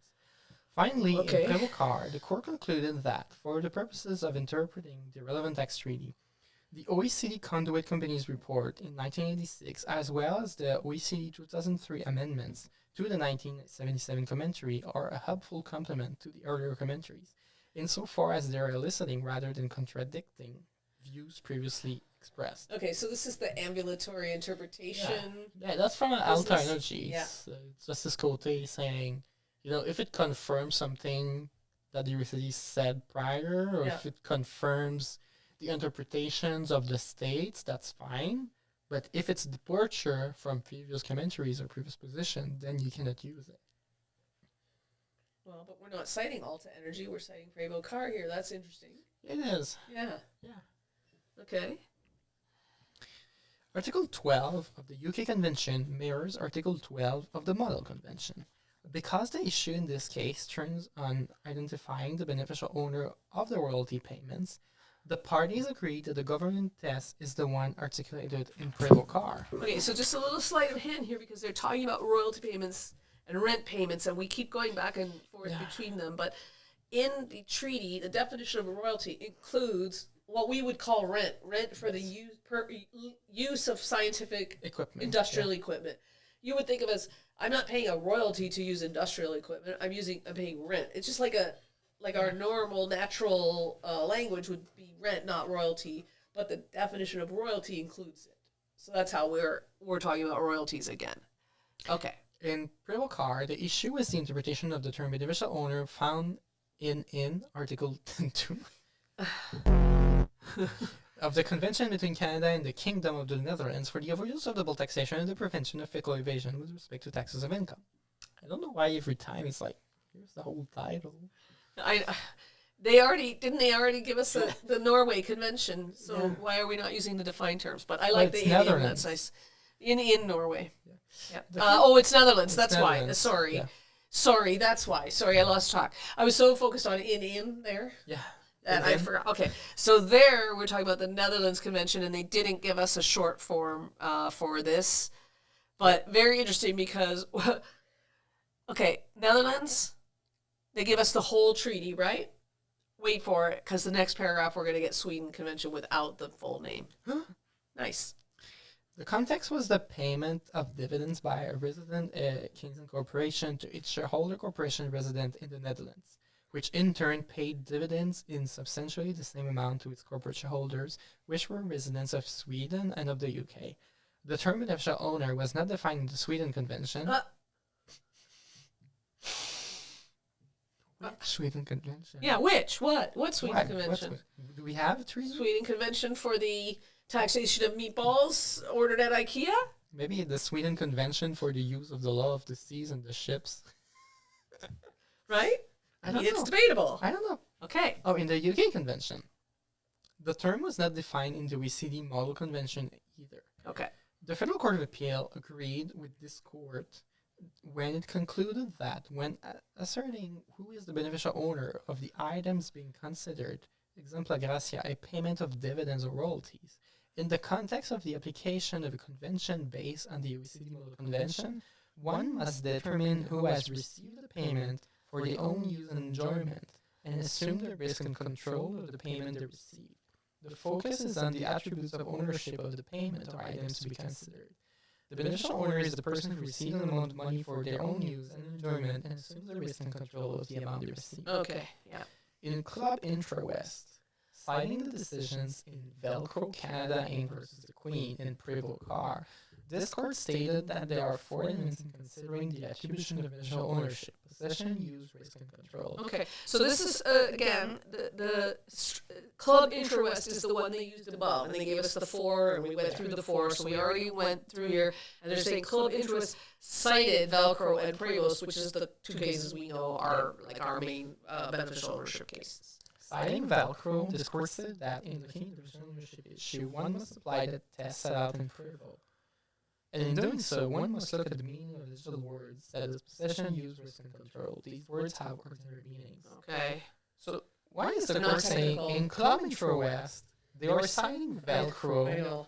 saying that you must apply Prevost? Yeah, it's a little strange. So is It's a long Intrawest like most recent or something? Well, what's the year of Intrawest? I don't know. I noticed it when they first gave us the test. I was like, why are they at Club Intrawest? I associate this test with Prevost. Oh, look at that. Club Intrawest 127, Supra, not 122, and 122 cents Supra, not 46. Oh my word. Oh my word. That's terrible. I don't even want to look at the footnotes. That's too much. Oh, That's too hard. and 46 is EBID. Oh. So you have to. Oh my goodness. EBID. Appellant's written arguments at paragraph 57. Okay, so because the appellant used Intrawest, I'm totally confused. But okay, but anyway, I mean it's not wrong in the sense that Intrawest, I guess, is a case, and it cites the leading cases being Velcro and Prevost Car, but for some reason we're using Intrawest instead of Husky, for example, or Velcro, or Prevost Car. It's just Prevost. Yeah, why not just go to the source, which is Prevost Car?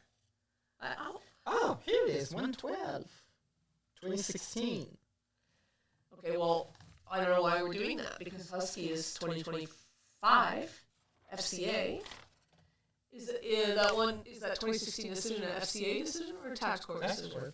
So Prevost is come on. binding. So wait a It's minute. Prevost. This is not right, because the Prevost is an FCA decision.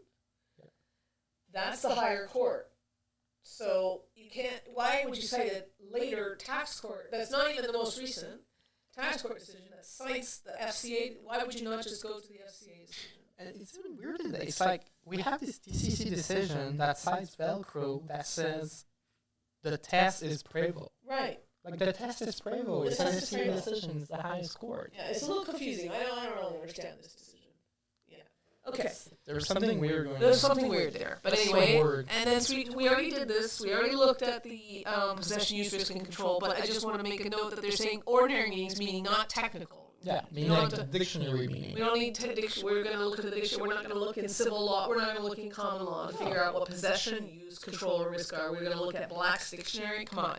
We are. We are looking at Black's Law Dictionary. I don't like this. This is not my favorite, but okay. The meaning of the words possession, use, risk, and control in this context was determined in Club Intra-West as follows. The first element I will consider is use.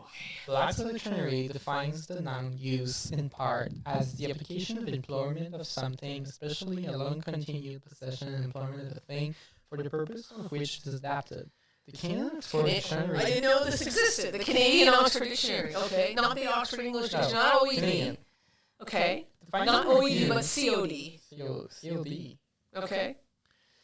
Defines the verb use as meaning, among other things, Okay. to employ or avail oneself of something regularly. No, I don't like this. The No. second element to consider is possession. Black's Law Dictionary defines possession as the fact of having or holding property in one's power, the exercise of dominion over property.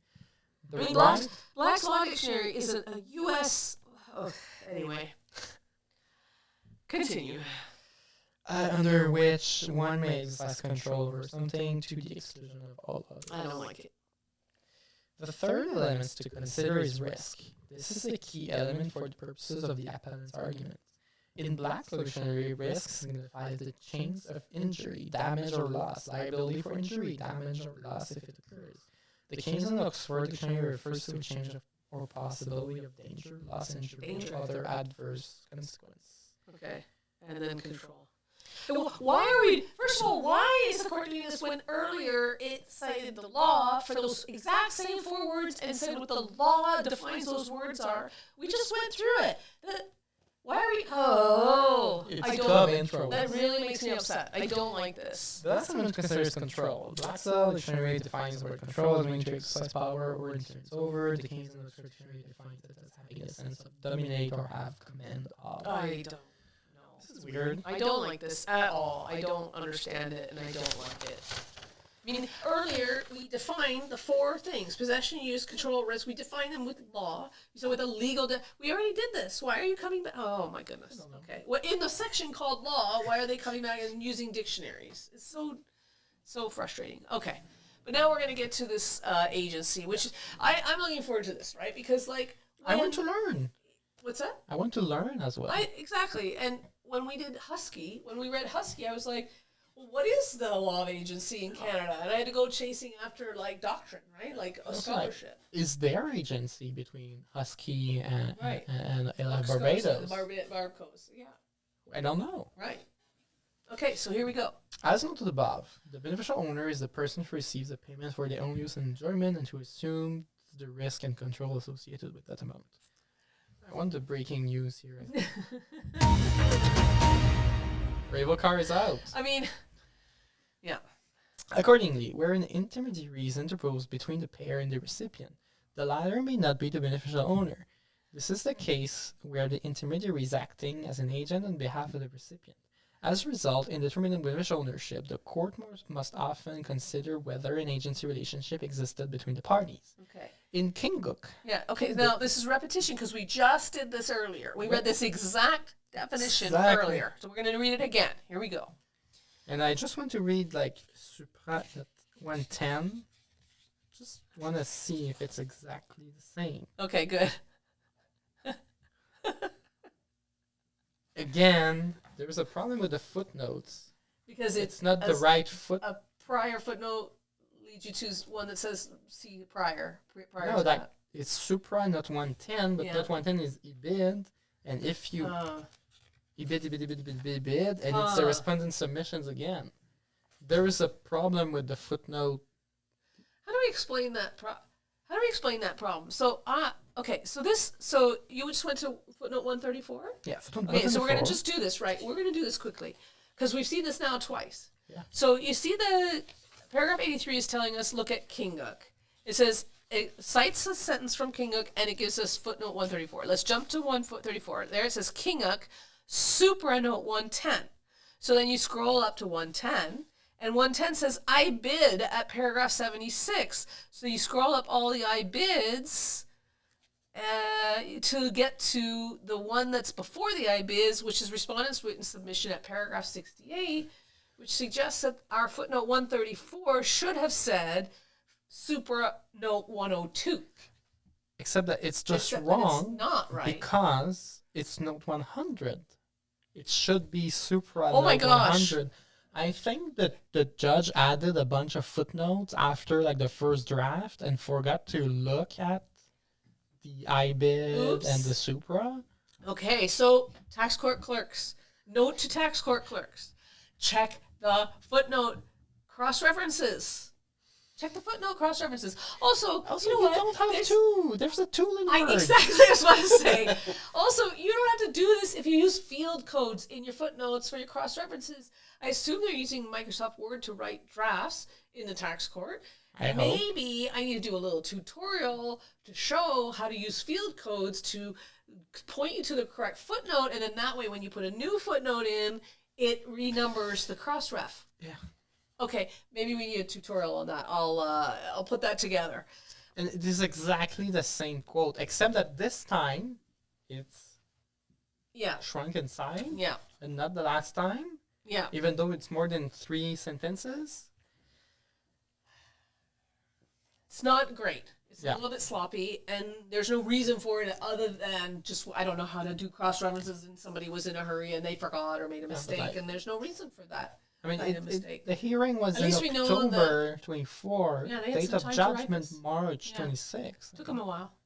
I will say, at least we know that AI didn't write it, or maybe this is the kind of mistake AI would make. I don't actually know. No, AI doesn't make that kind It of wouldn't mistake. make this kind of mistake. I mean, that's the kind of mistake I'm like, I know someone wrote this text. Yeah. And Yeah. I'm And then they happy stuck a to couple know more. someone wrote it. Yes. Yeah. Agreed. Okay. So, all right. So that sidebar is that we're going to have to do a little tutorial on how to do automated cross references in Word to save this problem. Thank you. All right. Okay, in Kinguk, a fiduciary relationship which exists between two persons, one of whom expressly or impliedly consents that the other should act on his behalf so as to Wait, where effect are you? Sorry. the quote 83 Oh, sorry. Go ahead. to affect his relations with third parties, and the other of whom similarly consents so to act or so acts. In Kinguk, the court citing Royal Securities Corp versus Montreal Trust Company also enumerated the essential elements of an agency relationship Okay. as the following. So we've already seen this. They already said It's this the about, so it's a same. repetition. Same thing again. The consent of both the principal and the agent, authority given to the agent by the principal, allowing the former to affect the latter's legal position, and the principal's control of the agent's actions. I think that's the missing link here. Principal Yeah, agency we don't have action. control. The penalty issue. Okay. I was expecting like I know some conclusion, but we're just laying out the law. Yeah. We're not Law to, again. we're not analyzing it. We're not to analysis yet. We're just the telling law. you what the law is. Again. Paragraph 227.8a of the ITA imposes a penalty when a person fails or. Yeah. I think this is now the Okay. third time we've been told this. I think we know now. we know. Paragraph 227.8a of the ITA does not expressly provide for a due diligence defense. However, in Home Depot, relying on the Okay, federal so courts. now we get the analysis of this due diligence. Okay. Relying on the Federal Court of Appeals decision in Corporation de l'École Polytechnique on Canada, this court held that taxpayer may invoke such a defense where the relevant provision of the ITA imposes strict liability. Okay. Paragraph 227.8a is such a provision. Okay, so we have strict liability. Okay, Okay. so there is no due diligence in the ITA, but because it's strict liability in the ITA, there is a due diligence defense In common law. in common law. Okay. Okay, so I was both wrong and right. That's okay. That's Which allowed. it's hard, it's possible. Yeah, good. That's fine. You're allowed to be wrong and right at the same time. As stated in Corporation de l'École Polytechnique, the due diligence defense allows a person to avoid the imposition of a penalty if they present evidence that they were not negligent. Not negligent. Okay. The due diligence defense involves considering whether the person believed on reasonable grounds in a non-existent state of facts which, if it had existed, would have made their act or omission innocent. The due diligence defense also involves okay. considering whether the person took all reasonable precautions to avoid the event leading to imposition of the penalty. Okay. So earlier when we talked about this, we talked about having a reasonable, whether it was a question of like law or fact. Yeah, Right. it's fact. And it's fact. So the due diligence defense. Okay, so all right, this is a common law standard, not a tax law standard. So the common law standard of due diligence is that if you have strict liability, if there's strict liability being imposed, you are going to be liable unless you exercise due diligence. Yes. And by exercise due diligence, I mean that you have a reasonable grounds to believe in a non-existent state of facts, which, if I had been correct, if those state of facts existed, would have made my act or omission innocent. Yes. Okay, so there has to be a state of facts that would make my action innocent, and I have to have reasonable grounds to believe in that state of facts. Yeah. Both. Well, it cannot be I misinterpreted the law, because that's law. Exactly. Right. So it must be I reasonably thought that UK was the agent. It's kind of Yeah. or So- factual element related to this. Yeah, but there's okay. All right. So we're getting some common law concept here. Okay. The relevant excerpts from Comparaison d'école polytechnique reads as follows. This court has Oh, my held word, that there okay. is no bar to the defense argument of due diligence, which a person may rely on against charges involving strict liability being put forward in opposition to administrative penalties. In particular, it has held that Section 280 of the Excise Tax Act, by its wording and content, gives rise to the defense, Canada Attorney General versus Consolidated Canada Interactive Incorporated. It may be worth reviewing the principles governing the defense of due diligence before applying them to the facts of the case at bar. The due diligence defense allows a person to avoid the imposition of a penalty if he or she presents evidence that he or she was not negligent. It involves considering whether the person believed on reasonable grounds in a non-existent state of facts which, if it had existed, would have made his or her act or omission innocent, and whether he or she took all reasonable precautions to avoid the event leading to imposition of the penalty. The Queen versus Sault Ste. Marie. The Queen versus Chapin. In other words, due diligence excuses either reasonable error of fact or the taking of reasonable precaution to comply with the act. Okay. The defense of due diligence should not be confused with the defense of good faith, which applies in the area of criminal liability, requiring proof of intent or guilty knowledge. The good faith defense enables a person to be exonerated if he or she has made an error in fact in good faith, even if the latter was unreasonable. Okay. Whereas the due diligence defense requires that the error be reasonable, namely an error which a reasonable person would have made in the same circumstances. The due diligence defense, which requires a reasonable but erroneous belief in the station of fact, is thus a higher standard than that of good faith, which only requires an honest but equally erroneous belief. Okay. A person relying on a reasonable mistake of fact must meet a twofold test, subjective and objective. It will not be sufficient to say that a reasonable person would have made the same mistake in the circumstances. The person must first establish that he or she was mistaken as to the factual situation. That is the subjective test. Clearly, the defense fails if there is no evidence that the person relying on it was in fact misled and that this mistake led to an act committed. He or she must then establish that the mistake was reasonable in the circumstances. That is the objective test. Okay. I gotta scroll. So, but keep reading. Applying to the present matter. Oh yeah, I can scroll. I mean, I've been keeping up really, really well, but then I just walked away to get some water. Applied to the present matter, this means that if a taxpayer demonstrates on the balance of probabilities that they were not negligent because either I, they believe in a reasonable ground and non-existent state of facts which, if it had existed, would have made their act or omission to withhold tax illegitimateness and mistake, or two, that they took reasonable precautionary measures to comply with subsection 212 and 215 of the ITA, the court will have to conclude that the penalty of subsection Oh, does it say core? 227(8)(a), Does it say the core? the core. Oh no, wrong one. The core. La cour. La cour. The core. Spell check, friends. The core will have to conclude that the penalty of subsection 227(a) should not have been applied by the minister. Okay, just give us a recap of what we just saw there. What are we talking? Okay, it's simple. So there's a penalty if you fail to withhold, but you will not get the penalty if you were diligent enough.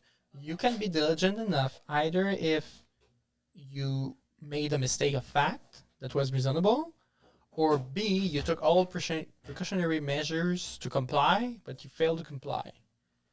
But And precautionary measures. What are precautionary well, measures? in this case, I think would be make sure who is make sure if the person is a non-resident, do an analysis under the law, under Part 13, under the treaty, and you have a reasonable reason to not withhold based on You have to have done series of some facts. analysis. Some analysis. You can't do nothing. Yeah, you have to do an analysis. You have to do something. Basically, you cannot say you don't know Part 13 tax. No. You have Ignorance to of the say, law is I no know excuse. Part 13 tax. I did my homework.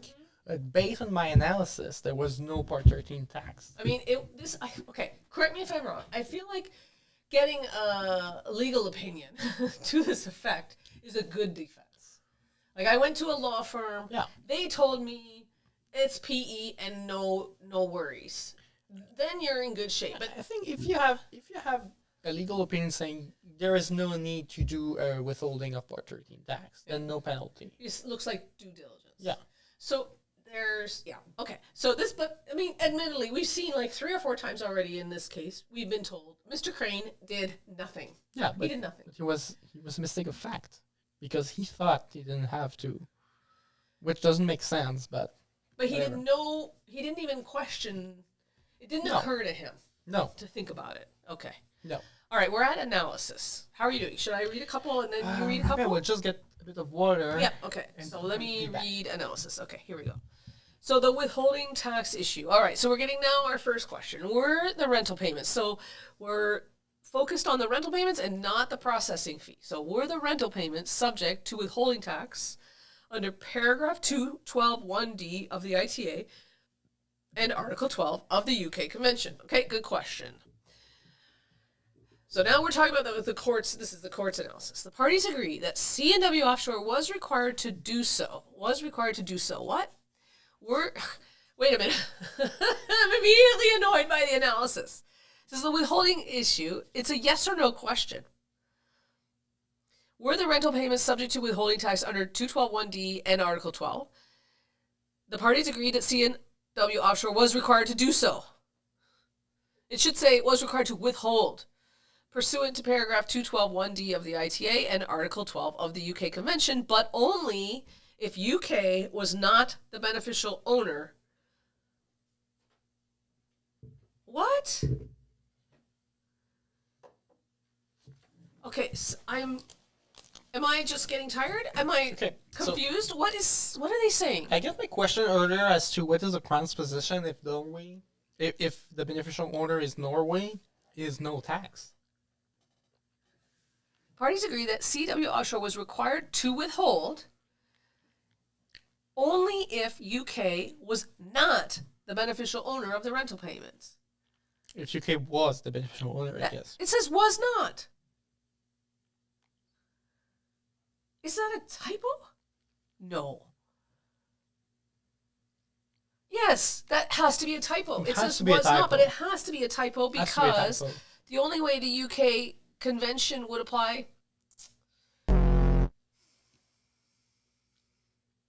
Oh, I really don't like this. The only way the UK convention applies is if the person that receives the income is a resident of the UK and the beneficial owner of the Yeah. payment. So that has to be that was the beneficial owner of the rental payments. That's an error, right? Holy moly. That's actually a little scary, a little terrifying. Okay, it says was not, but we think it should mean was.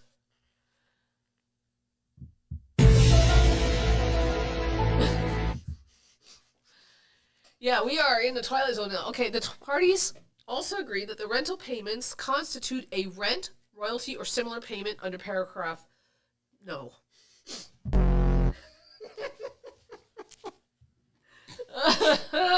Under subparagraph 212(1)(d) one little I. The judge really thinks that I is the paragraph. This is the paragraph D, Yeah. and I is the subparagraph. He did the exact Frank. same mistake. Yeah, I know. Like twice. Okay, For we're the gonna same provision. We're not going to be mean, but we are not happy about it. Okay, the parties agree the rental payments constitute rent, royalty, or similar payment under subparagraph 212(1)(d) one little I, and that they constitute royalties under paragraph 4 of Article 12 of the UK Convention. Okay. Indeed, the evidence establishes that the rental payments were for the lease of offshore mooring chains used for the West Aquarius rig off the coast of Newfoundland and Labrador, is what they said at the beginning. What about Labrador? Don't forget Labrador. It's the coast of Newfoundland, Labrador. Like, Yeah. Newfoundland is like the island, and Labrador is... But the mainland has a whole coast. Okay. Yeah, like the coast of Newfoundland. It's just more precise. Oh, man. I don't know. Anyway. Okay, Mr. Duncan, that's our UK guy, testified that the chains were 84 millimeter DNV certified mooring chains, industrial equipment designed for deep water oil and gas operations. Therefore, the mooring chains as DNV certified equipment for offshore oil and gas activities fall within the category of industrial, commercial, or scientific equipment under paragraph 4 of Article 12.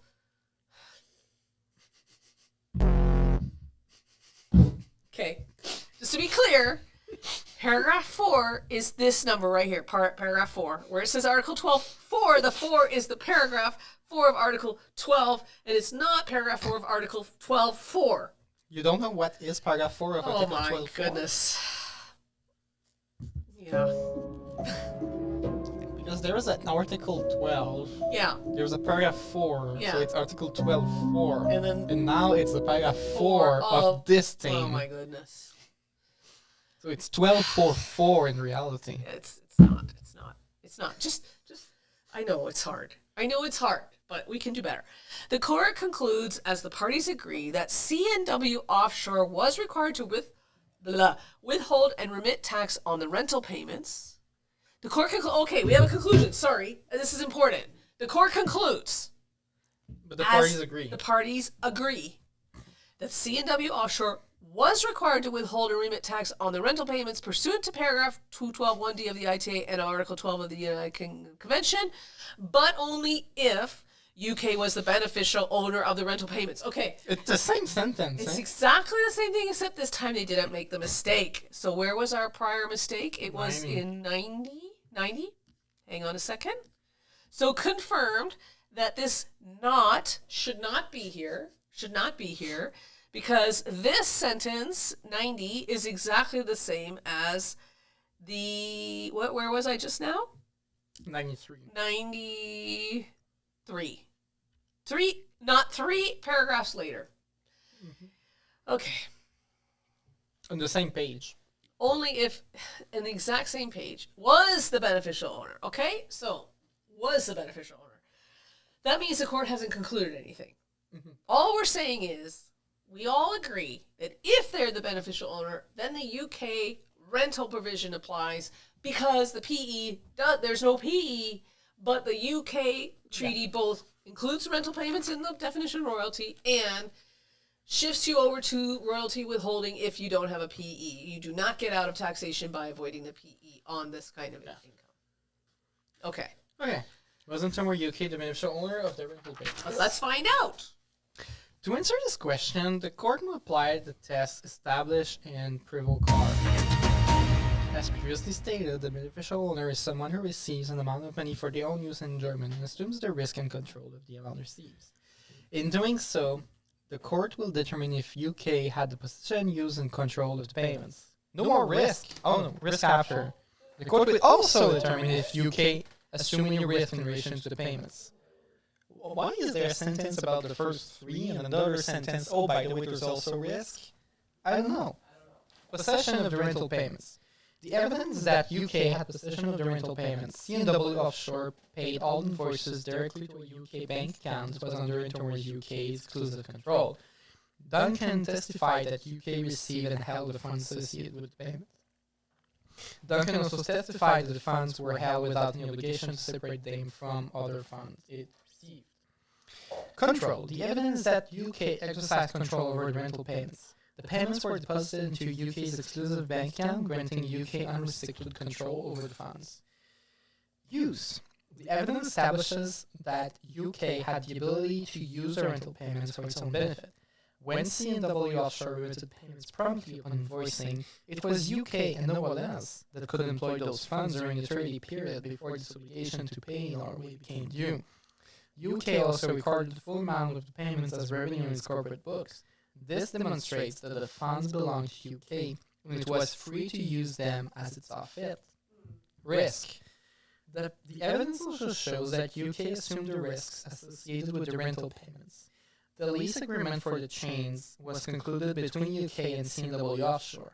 UK invoiced offshore on the 60-day terms, while its separate lease agreement with Norway required Intermol UK to remit payments within 30 days. This demonstrates that Intermol UK was liable to Norway even if C&W Offshore failed to pay, thereby exposing UK to financial risk. In addition, Duncan testified that UK was responsible for any damage to the chains and obtained insurance to cover the risk, pursuing insurance claims where necessary. This evidence confirmed that UK bore the commercial risk arising from the lease agreement under which the chains were provided to offshore and the rental payments were made. Conclusion. The court concludes that UK was the beneficial owner of the rental payments. The evidence is that UK received rental payments from C&W Offshore for the rental of the chain, had possession, control, and use of the amount received pursuant to the rental agreement. This evidence is also that it assumed the risk associated with non-payments of the rental payments and for possible damages to the chains, not Norway. Norway's ownership of the chains does not confer beneficial ownership of the rental payments, as asset ownership and payment entitlement are distinct. That's it? All this for that? All this for that. But it does reject. Let me get to the mic. Let me come back to the mic so I say this. There's some salad on the counter if you want to eat it. Oh, thank you. There, it does confirm that the court was warning us that the appellant's position What's wrong? reflected a bunch of assumptions that the parties did not agree to. And one of them was, who has to pay who if offshore doesn't pay? So the court is saying UK is on the hook. Yeah. And the appellant had said, like, no, if offshore doesn't pay UK, then UK gets a refund from Norway. But where does this come from? Well, I mean, ostensibly you would assume there'd be some contract Yeah. that would show this. No way. And if exactly, and if there's no contract, then the court has nothing to work with. And if there's no evidence, right, remember, again, there's no testimony, right? Mm-hmm. So we're just dealing with written contracts here. Although they do say, like, so-and-so said this and so-and-so said that. Yeah, So- there were witnesses for C&W, like Duncan But and no, but the... but the Crown did not have Oh, any witness. okay. So presumably, those witnesses either had nothing to back up what they were saying. I don't know. There's like a mystery here. There's a little mystery here because the appellant was clear, like, hey, Norway's on the hook. Norway is the one that loses if offshore doesn't pay. And the court is just like, no, that's not true. Right. Based on what we don't know. Right. Okay. Where are we? It's a finding of fact. 99. Sorry, I fell behind. I apologize. I did fall behind. Actually, I just read 100. 101 now. 100. We're at 101 Dalmatians. Okay. Like the number of employees at Intermol UK. Yeah. 101. 101. That's a lot. Exactly. That's of Dalmatians. Excuse me so I can eat my salad while you read. C&W Offshore submits that Intermol. Is this me? Yeah, that's you. Are you sure? Yes. Can you hear me? Can you hear me talking? Well, Hear my- no. I can hear you, but not in my headphones. Okay. It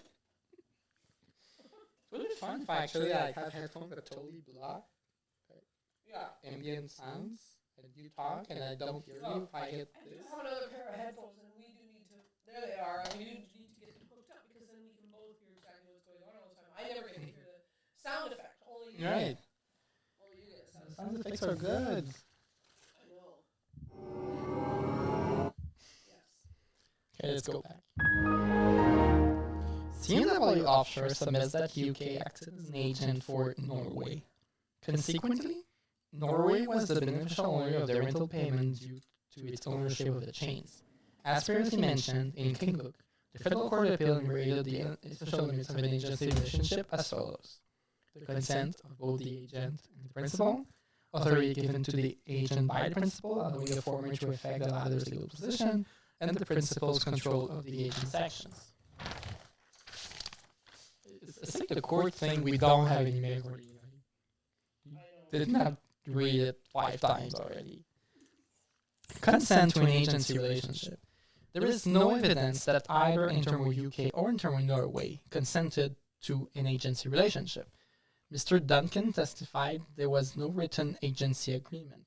Furthermore, there is also no evidence that either UK or Norway consented to such agreement either verbally or implicitly.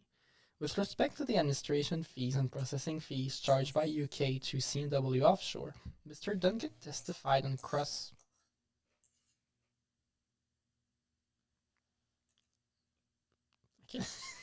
I can't hear the fork, but I think it's from my microphone. You can hear me chewing? No, just the fork, like rattling the bowl. I won't touch it. Keep going. Where was I? You can't do a 4-hour stream and not, eat or drink anything. No, it's not possible. It's just how it is. Cross-examination that although he used those terms during his testimony, the fees were in fact UK's markup, that is, its profit margin on the rental of the chains to C&W Offshore. Consequently, there is no evidence supporting the existence of an agency relationship. The B3 customs form listing Norway as the vendor is unpersuasive. Mr. Malone testified that the term vendor on the form refers to the exporter for customs purposes, not the beneficial owner of payments. I like how he's using Mr. Malone's testimony to conclude on law, but consequently, this is not evidence supporting the existence of an agency relationship. 2. Authority given to the agent to affect the principal's legal position. There is no evidence that Norway authorized UK to affect its legal position, period. Yeah, I mean, no evidence. Exactly, that's the problem. 3. The principal's control of the agent's actions. There is no evidence that Norway controlled UK's action. According to Duncan, the invoices issued by Norway to UK were for the rental of the chains by UK. This confirms that Norway rented the chains to UK. UK treated the rental payments as business income, while Norway also recorded its own income from the transaction, treating Intermo UK as a customer. This supports the conclusion that UK treated the rental of the chains as part of its regular business activities, over which Norway had no control. Once UK rented the chains, they were used by the company in the ordinary course of its business. UK specializes in providing engineering services and rental of offshore mooring equipment. Its rental activity represents approximately 55 to 60% of revenues. Renting mooring equipment is one of its business activities. Can you unmute me? I mean, we've been discussing the 55 to 60% incessantly, so I'm glad the court reminded us because we certainly wouldn't have remembered if they didn't remind us, but actually we did. And why is it relevant here? I don't know. Renting mooring equipment is one of its business activities. That's why. That's why it's relevant. The chains rented to C&W Offshore have been described as mooring equipment. Mr. Duncan testified that the invoices that UK issued to C&W Offshore were for the rental of the chains to C&W Offshore. This also supports the conclusion that UK treated the rental of the chains as part of its regular business activities, over which Norway had no control. UK set prices and terms and conditions for the rental agreement with C&W Offshore independently of Norway. Norway's role was limited to providing the chains. As the owner of the chains, Norway could and did decide the length of the rental and the approved usage. There is also no evidence that this was not industry practice. Considering the value of the chains, which was considerable, and the time it would take to replace them if they were damaged, it was logical for Norway to act in this matter. This is not evidence that UK's authority was constrained by Norway. Conclusion. The court, with a T this time, Yes. concludes that there is no evidence that any of the elements identified in Kingook were present. Accordingly, the court concludes that UK was not acting as an agent for Norway. conclusion. Again, so for conclusion and deconclusion. So this is actually where the table of contents is a little bit helpful because what we're seeing is that the for conclusion is the conclusion to this subset and deconclusion is the conclusion to the entire agency argument. That's fine. I'm all right with it. Yeah, that's fine. I don't you need don't it. you don't really have a choice. It's No, important. yeah. 111. The court concludes that C&W Offshore was required to withhold and remit income tax on the rental payments pursuant to paragraph 212(1)(d) of the ITA Correct. and of Article 12 of the UK Convention. Correct. The court also concludes that UK was the beneficial owner of the rental payments and UK was not acting as an agent for Norway. Consequently, C&W Offshore was required to withhold and remit tax on the rental payments at the rate of 10%.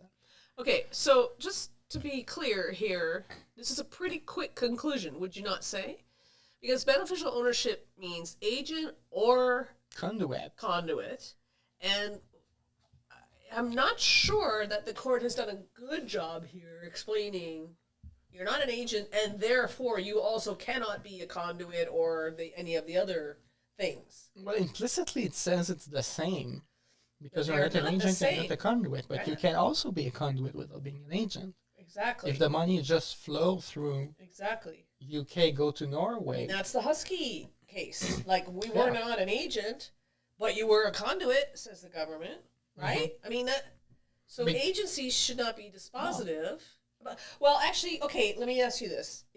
Which way does it go? So agency is like the most obvious. You don't need a treaty interpretation of beneficial ownership at all because, like, let's be real. If you're an agent, you wouldn't be in 212 at all unless Husky tells us that agency be damned, the recipient is going to be on the hook whether they're an agent or not, which could be one interpretation of Husky. But I don't think you need beneficial ownership when it's an agency relationship. You do in the Because I don't two think different things. I think agree. When you send a payment to an agent, this person can never be the person liable to tax. It is always the principal that is liable to tax. Always. So there is the no agent- principle in the ITA that an agent could ever be on the hook.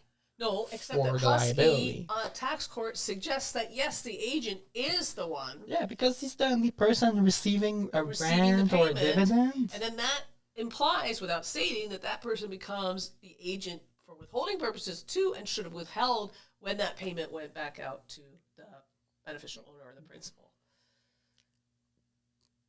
I mean, it's meant. It seems inconsistent with a proper interpretation of Part 13. I think it's too quick. I think this is too quick of a conclusion. It's saying, hey, you're not an agent, you don't have any of this agent, therefore you're the beneficial owner. Wait a minute. That's not the test. No, you need conduit. Well, you need, what is it? No, Possession, risk, use, control. Yeah. But I mean, the they've court gone has through done. all that. Yeah. It's like you are not the beneficial owner, and then we look at agency.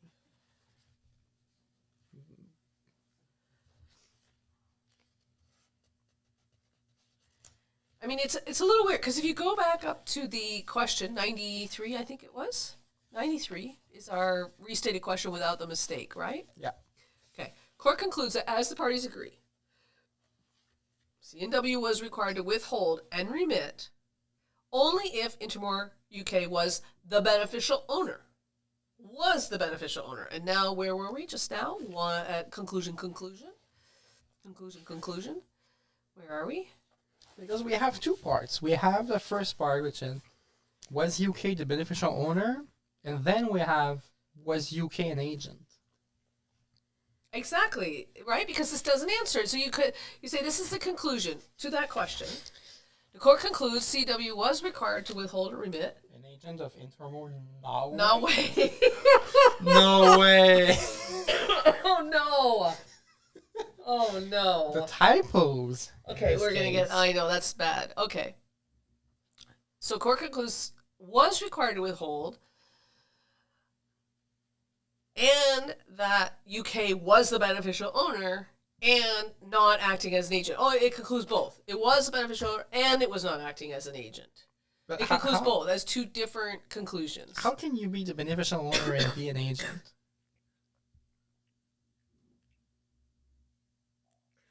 it's like a Venn diagram, but what's the Venn diagram, right? So that's what I'm trying to figure out. Like if you say, Because if you are an agent, you There can't be the cannot be a beneficial, beneficial owner. owner. Impossible. so those two are two different things. So agent, you're definitely not a beneficial owner, right? They're Yeah. two different worlds. But you could be a conduit, And be a beneficial not an owner. agent, be a conduit that is or is not a beneficial Yeah. owner. You could be what is the other term that the treaty uses? It's got like three terms, like something in conduit. I have to go back and look at it. But more importantly, if you look at the Prevost-Carr test, you go like possession. You could be an agent and have possession, or you could be a beneficial ownership and have possession. But if you're a beneficial owner with possession, then you're not an agent. Yeah. You cannot cross those two. Yeah. Okay. And use and risk and control seems to be distinguishing between beneficial I'm owner and just- agent. If you were the beneficial owner, in what world can you also be the agent? That's the question. I think there's no world I in don't which think you it's can be the possible. beneficial owner and an agent. No, impossible. So which one are we trying to answer? And what the court is telling us is that the treaty says you only get the treaty rate if you're this. It doesn't talk about this, but the treaty beneficial owner excludes agent, fiduciary, right? It excludes those things and conduit. So you are not a beneficial owner if you're an agent. So for sure, if agent, then not BO. If fiduciary, not BO. If conduit, not BO. And so if you just conclude you're not an agent, that's true, you're not a beneficial owner as an agent, but are you a fiduciary? Are you a conduit? Because that's what, Well, maybe just the they thing didn't really is, go into the commentary. They didn't really tell us what the OECD did, not did much. Yeah, they did a bit, but not much. they? Not much. But I think it's just the wrong way around in the sense that you should have started with agency. It's not an agent. Is it beneficial ownership because it's a conduit? And then you would say no because you have risk, position, Yeah, use, exactly. and control. Yeah, exactly. So not being an agent does not answer my question about whether I'm eligible for the treaty. But I don't rate. care if you're an agent or not. I mean, if you are an agent, for sure you're not a beneficial owner. Yeah, you're not But- even eligible for the treaty. Yeah. In theory. You're just In an agent. theory. Depending. I mean, Husky is a different answer for Well, that. you should benefit the Norway Treaty at least, but it looks mean, like in it was theory. not considered in this case. It's not. That's why this is a bit of a mess, right? Because in Husky, the entire premise is the Luxcos were the payees, the Luxcos were the payees under 212. Yeah. So I don't care about your agency. Luxcos are the payees. Are they the beneficial owners? If no, then no treaty. Not the Barbados Yeah. treaty, not some other treaty. Exactly. Not go through to find the beneficial owner. They didn't finish the analysis. Uh-huh. And so here, where they're saying, well, you're not an agent, so therefore you're not a BO, that's wrong. Yeah. That's wrong. It's not, it's incomplete. At Incomplete, least. yeah. At least I mean, incomplete. we need some guidance on conduit. I mean, we need some guidance Yes. on conduit in general. Okay, so that is actually a problem that we have come to this conclusion. We've said not an agent and implicitly not saying and therefore, just saying not an agent and was the beneficial owner. Was not an agent and was the beneficial owner. Because the court also concludes that UK was the owner of the rental payments Yeah. and UK wasn't Yeah. acting as an agent. Right. But again, It's not It's- clear. no, it's not- clear. it's not Yeah, clear. I agree. okay, penalty. Sure. All right, here we go. Having determined that C&W Offshore was required to withhold 10% tax on rental payments to Intermol UK pursuant to 15.1 of the ITA and Oh, Article wait a minute. 12.2, Pursuant to what? paragraph 215.1, What's that word supposed to? subsection. Yeah. And Article 12.2. Okay, now I would say that it is okay to say Article 12.2. That is perfectly fine. Or you could say paragraph 2 of Article 12. Or just paragraph 12.2. You could say paragraph 12.2, although I think that will confuse people, and I do not mind when people use article in the treaty case for everything. Yeah. I don't mind, because I do understand like that. That is the convention around the world, and it's not just Canada's, Yeah, right. right. Particular whatever niceties. Okay. The courts will determine whether offshore is liable to the penalty pursuant to subsection 227(8) of the ITA. As previously stated, C&W Offshore may rely on the due diligence defense to avoid the imposition of the penalty. His Majesty the King does not dispute this. Applying the principle found in Home Depot and Corporation de l'École Polytechnique to the present matter, to succeed, C&W Offshore must establish on the balance of probabilities that it was not negligent. Okay, so now we have this balance of probabilities, which is, I guess, a review standard? Like 50 plus. Okay. That Of it whether was you were not reasonable, not negligent. negligent. Yeah. This can be accomplished in two ways. First, by establishing that it believed on reasonable grounds in a non-existent state of fact, Right, which, we already saw this. if right? it has existed, would have made submission to withhold tax on the rental payment innocent. And second, by establishing that it took all reasonable precautions to avoid the event, that is, the failure to withhold tax on the rental payments. Okay, so there's a little bit of repetition here. I'm not saying it's perfectly organized, because we already saw the standard earlier, but now we're doing the analysis, so here we go. Because it's like, we've seen the law, and now we're in analysis, but we're repeating the law, We which are. is not necessary. Yeah, I agreed, yeah. Did C&W Offshore establish that it took all reasonable precautions to avoid the failure to withhold tax on the rental payments? Okay, well, why are they doing this? Because it says first you have to have non-existent state of facts, which made it with omission innocent, and then the reasonable precautions. Why are we talking about reasonable precautions without first the non-existent state of facts that would have made omission innocent? Is there such a thing?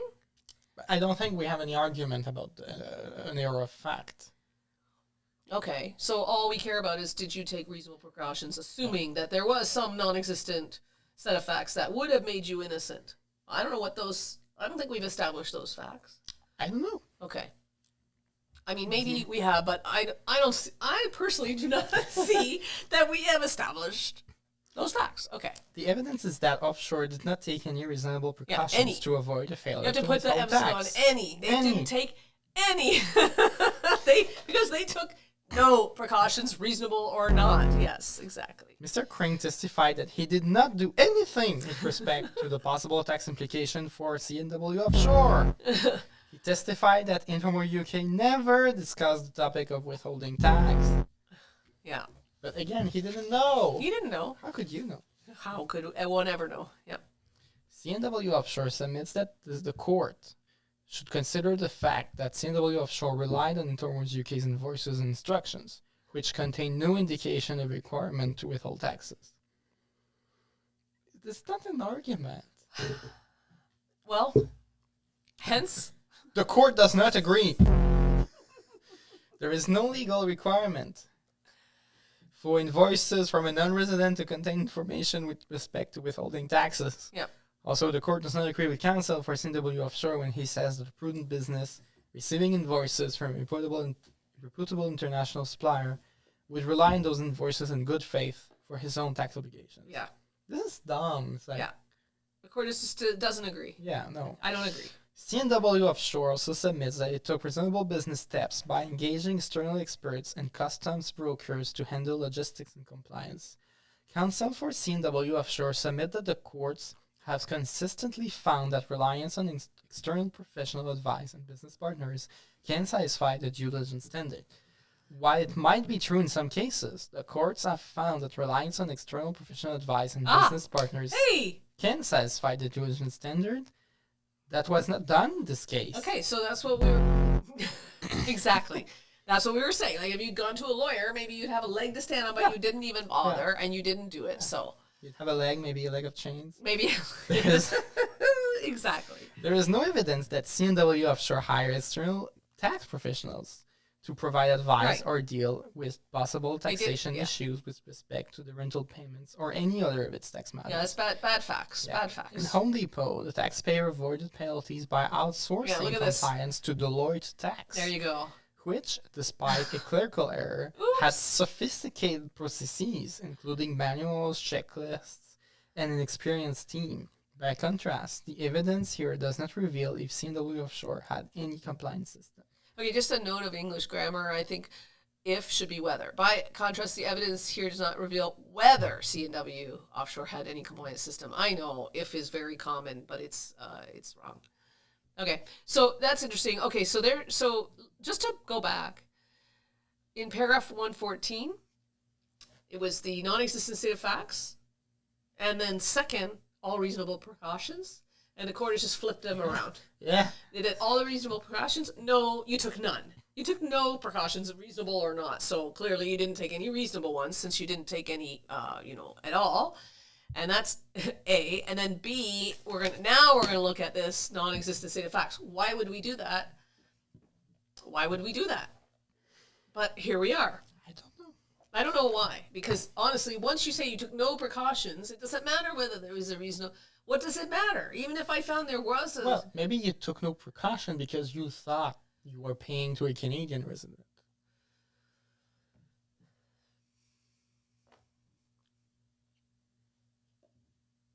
It seems weird. Like, which is the dog and which is the tail? Which one wags which? I'm not actually sure. But anyway, I don't like that the court set it up as like two tests first, reasonable set of facts, and second, precautions, and then answers the precautions without saying, what is this reasonable set of facts? But here we are, and okay, we're backwards. B. Did C&W Offshore establish that it believed, on reasonable grounds, in a non-existent state of facts which, if it had existed, would have made submission to withhold tax on the rental payment innocent? Right. As stated by the Federal Court of Appeal in Comparaison des Codes Polytechniques, the due diligence defense allows a person to avoid the imposition of a penalty if they present evidence that they were not negligent. The court also stated the following. The due diligence defense requires determining whether the person believed, on a reasonable grounds, in a non-existent state of facts which, if it had existed, would have rendered their act or omission That's like the fourth time they're telling us this rule, but yes, okay, yes, It's part of the question.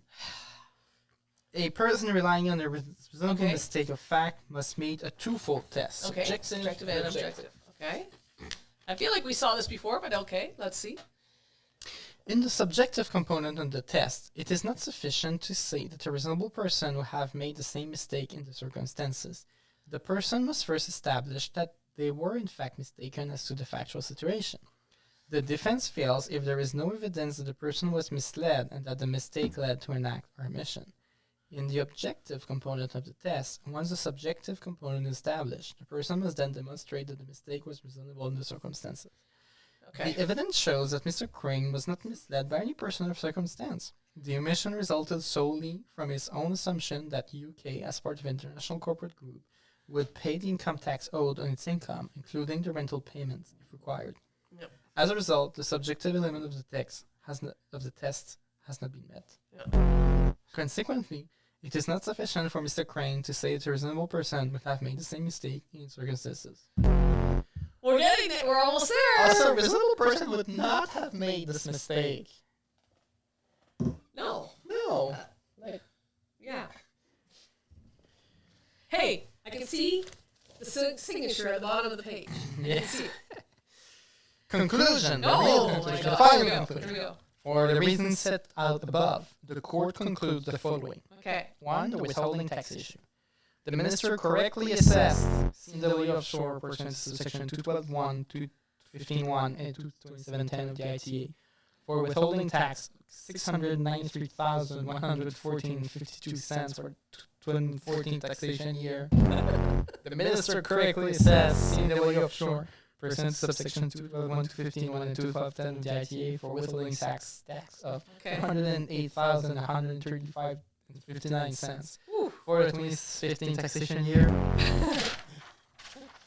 The penalty issue.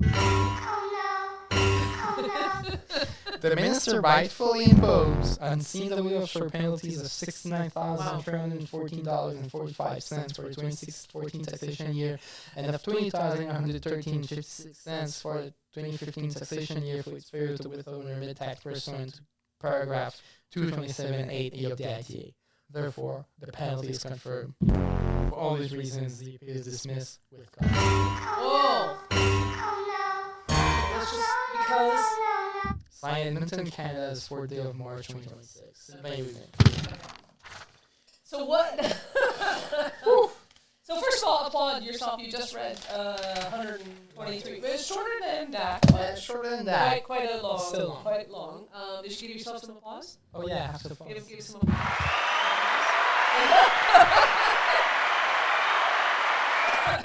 Okay. All right. So now. So we have some mysteries, and we have some like some quibbles maybe with this. It feels like I don't know more about beneficial ownership Right. than I knew before. Right. Finding the case. Right. I mean, we just have we just have the exact same possession, use, risk, control factors. We threw in some dictionary definitions. I don't like that. But they're all interwest. Yeah. Okay. But is there anything new in this case?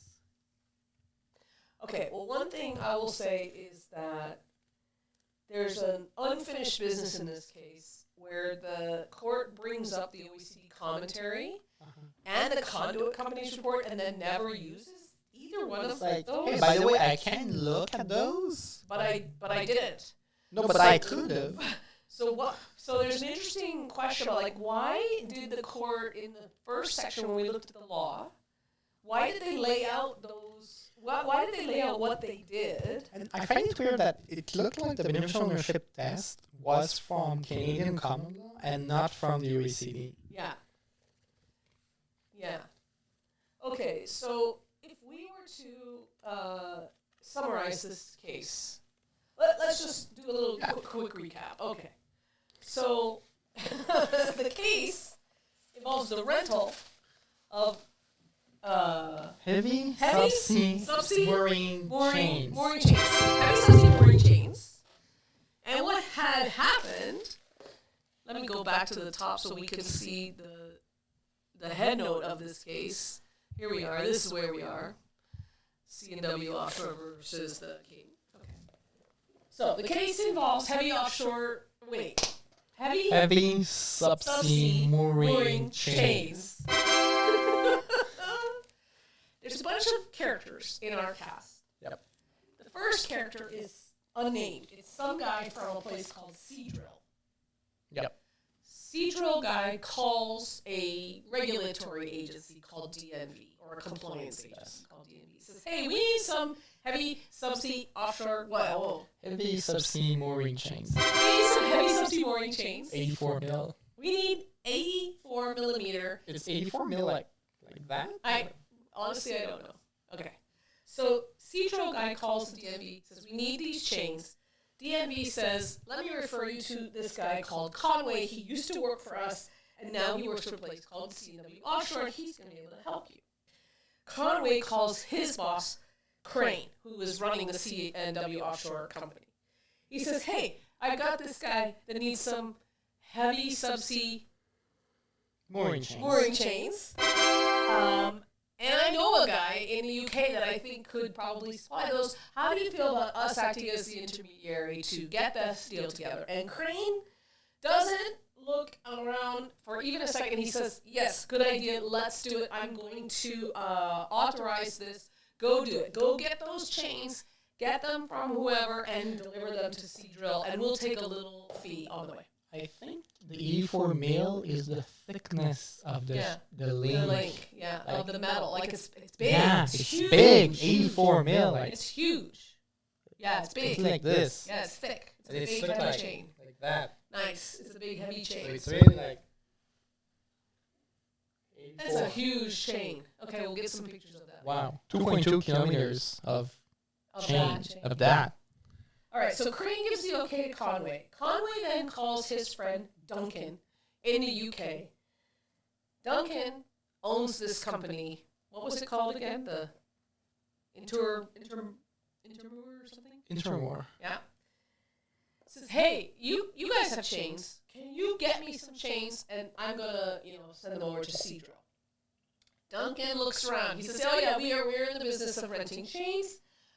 But he looks around his inventory and finds out that he does not have those chains. He does not have the 84 millimeter chains. Show that to the camera. He does not have those chains. Big chains. But another affiliate of his company that's located in Norway does have those chains. So he calls his buddy Smith at the Norway branch. Norway branch Smith says, yes, we've got the chains. We'll rent the chains to you in the UK, and you can rent them over to Offshore in Canada, and then Offshore can deliver them to whoever they're going to deliver them, as we said, Seadrill. Okay, so now when the Canadian company pays UK for the chains, here comes the minister. Minister says, hey, you're making a payment for the rental of equipment to a non-Canadian. Where's our tax? And having done absolutely no analysis whatsoever, Crane is on his back foot, as they say. Well, we're expecting Intermore to tell us what to do. Yeah, he says, well, the contract didn't say anything. So Doesn't of course say I I have to did. withhold? Yeah, I did. What am I supposed to? They didn't tell me I had to withhold, Yeah. so I withheld nothing. Why would I do it? Yeah, minister says, what are you talking about? That is not an excuse, and you owe us money, and we're going to hit you with a penalty because you didn't. This is basic obligation. Yeah. And It's like, go see an accountant. yeah, He will come tell on. you. Who does a deal this big and doesn't Like, ask? 9 million? And you don't even... Come on. Like, it's the So- first time you do this kind Yeah. of renting Yeah. with a foreign company. Yeah. You don't do any. And you're not like, oh, maybe there's a tax consequence Yeah, you that I don't even didn't think think about of. it. Okay, so that's pretty. Okay, so that's our facts. Now comes the minister. The minister's assessed both the withholding tax and the penalty, and now comes an argument from the taxpayer. Taxpayer says, "Hey, wait a minute. The it's okay. It's there that you can see that. Don't worry."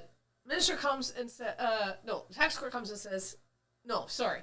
The appellant, offshore, Yep. comes and says, hey, wait a minute. When we made the payment to the UK, it was actually 2 payments. Now, I will say the case does not really resolve this very well because No. what happened to the processing fee, which was 20% of the whatever, and then the rental payment was the other. So somehow, I'm not sure, but we could go back and take another look. But my understanding from the first read here is that the appellant splits the payment to UK into 2. One is called the processing fee, and one is called the rental payment. And the appellant offshore tries to make the case that the rental payment is actually paid not to offshore, not to UK, but indirectly through the UK to Norway. Okay? An appellant is making this subdivide the payment into 2 argument, and I don't really know why the court never really deals with this, right? So, but this is the issue is that they never go back to that processing fee and say, well, clearly the processing fee is paid to the UK, so you got to at least withhold on that. Why didn't you withhold on that? You withhold it on nothing. Well, but we don't really care as much as we're saying, okay, UK is the beneficial owner and it's not an agent. So we don't really need to go back to the question, is there 2 different payments? Because everything goes to UK and the UK is the beneficial owner for everything. So it would have been a question I more see. if But- Norway was the beneficial owner of part of it, The rental payment. the rental payment. But in the end, they only talk about the rental payment portion and then conclude that the entire payment, I guess because it's uncontested that that must be, the implication not stated, the implication is that the processing fee was just definitely, you were supposed to withhold on Yes, that, and yes. you have a penalty on that, and Yeah. you're not fighting Yeah, that. yeah. You're just fighting the part on the rental, but that must be, it's not clear. Yeah. I don't think it's clear from the judgment. So basically they tried to pay only 20% of whatever the assessment That's was.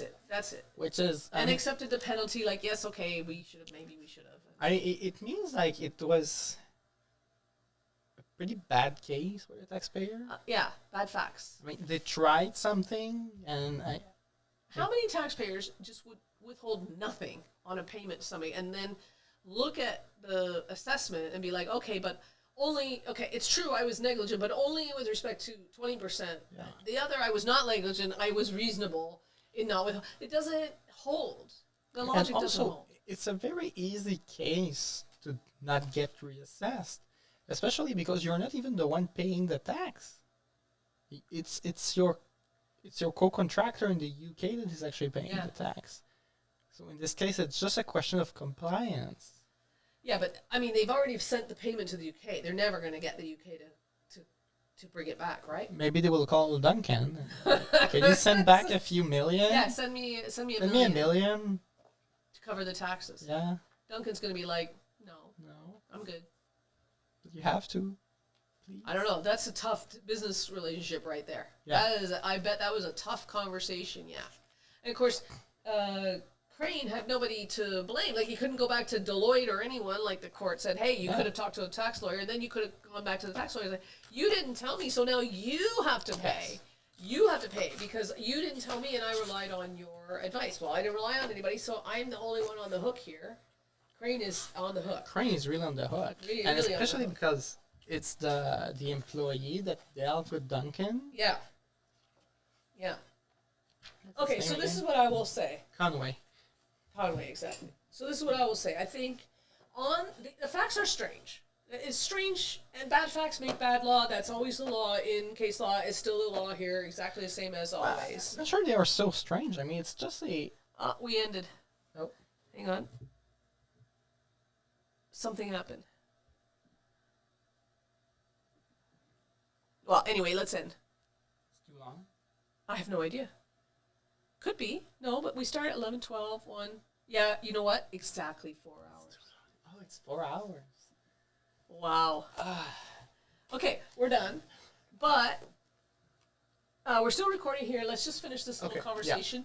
I'm going to use the record because I think this last little conversation is a nice clip. We can use it if I edit. Okay. So now we know 4 hours on Insta. That's it. 4 YouTube hours. forever, but Wow. Insta 4 hours. Now we know. Okay. It says to download your video, view this in your archive. Okay, that's fine. If you continue this live video, it won't be saved unless you previously chosen to archive. No, that's okay. That's fine. So, okay. Yeah. So, bad facts make bad law. That's always been the case. So, here you have a taxpayer that just did absolutely nothing and got caught on the back foot.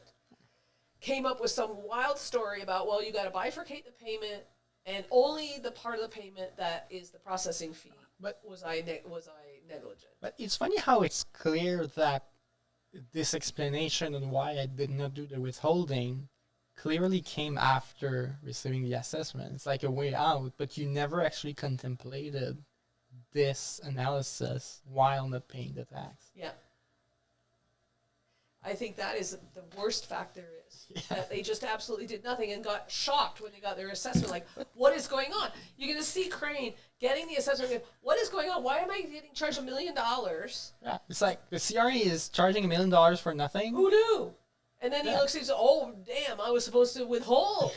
And he goes back to Conway, like, did you know? It's like, And Conway's why would like, I know? "How I'm would an I know?" employee. Like, Right, I'm the employee, exactly. and then they're calling like Duncan. Like, Duncan, did you it's like- know? It's like, it's your I liability. don't know what I know. I'm from the UK. You guys are Canadian. This is Yeah, Canadian you're talk. the one that knows about Canadian I can tax. totally see them saying, It's like we don't have a P in Canada, so Yeah. we don't have to pay any tax. that's it. I'm sure that's Yeah. what they thought. Yeah. Yeah.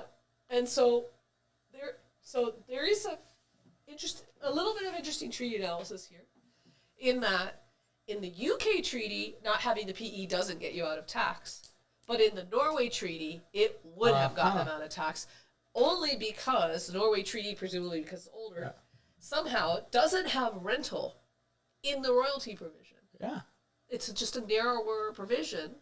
And so it would have given them the exemption, and they would have, had they been able to prove beneficial ownership, would have been able to say no withholding tax. But again, in real life, you're trying to get advice, and also you ask for a regulation 805 certificate from the CRA to just get the go from the CRA. Okay, it's fine if you don't withhold, because if you don't withhold, but in the end you had to, now it becomes very messy. And the other option would be you withhold anyways, and you tell your co-contractor if you want the money back, you just have to send an NR7 to the CRA and you will get the money back. Okay. So there was a process to follow. It's obvious that Crane just simply, like, these are massive numbers. I can't believe a company this big just doesn't have somebody that you just automatically say, hey, we're going to do this deal. Yeah. And, you know, when you're in-house counsel for a company, they're throwing stuff at you all the time. They never thought about the tax consequences. And you might not have the tax expertise, but if you're in-house counsel, you know you got to call somebody, be like, hey, they're doing this thing. Are there any flags here? Is there anything I need to think about? Also, just, I cannot believe this company doesn't have an accountant. Yeah, it's like, hard to believe. A tax, It's hard to believe. somewhat of a tax practitioner where you could have asked, like, oh, we're doing this, the first time we're doing a deal this big with the flying corporation. Yeah. Are there any tax consequences we have to think about? Okay, so bad facts, but it does give us some bad law in the sense that we have a fairly hasty decision that, hey, you're not an agent and you're not a beneficial owner without going through the beneficial ownership test to the degree that, like, Husky did. But it's also a bit weird that the beneficial ownership is done without this taxpayer being in court at all. The Norway, in terms of Norway, there is nothing, no evidence about this company. Yeah. There is a bit of evidence for Interway UK because Mr. Duncan came to court. So hypothetically, they still have somewhat of a relationship with Mr. Duncan because he went to court. But with Norway, we have absolutely no idea what is going on there, and so it's a bit hard to make this argument without any evidence. Yeah. And it looks like the judge looked at the arguments of the taxpayer, saying, "Oh, there is this risk, etc., and saying, "Oh, by the way, I'm telling in this judgment that okay, you are saying this, but there is no evidence to support it." Yeah. And this is a bit weird. Like, where does this information come from? Yeah. Is it true that Norway had the risk? We don't. That UK didn't have any risk. Yeah, we don't know. Right. There's conflicting factual statements about who was on the hook for what amount. Yeah. Agreed. Okay, so in the end, I think. Well, I'm not sure. I agree with you. I'm not sure what I know about beneficial ownership now that I didn't know before. And I will say that this subject to appeal, there's some stuff that could be appealed here. First of all, though, I want to find where it says no way. No way. Look at not just once. Okay. No way. Okay, you're gonna hit the button. Okay, not just. Okay, here's the first time that it says no way. Look at there's 2 times in the same. I got the wrong bank. Okay, ready? So among the bloopers in this case, no way, and no way again. That's one. And then in we have that's not the one. No. Hang on, let me do it better. Here we go. There it is. In Article 10:12. There is the core. The core. The instead core. Of the core.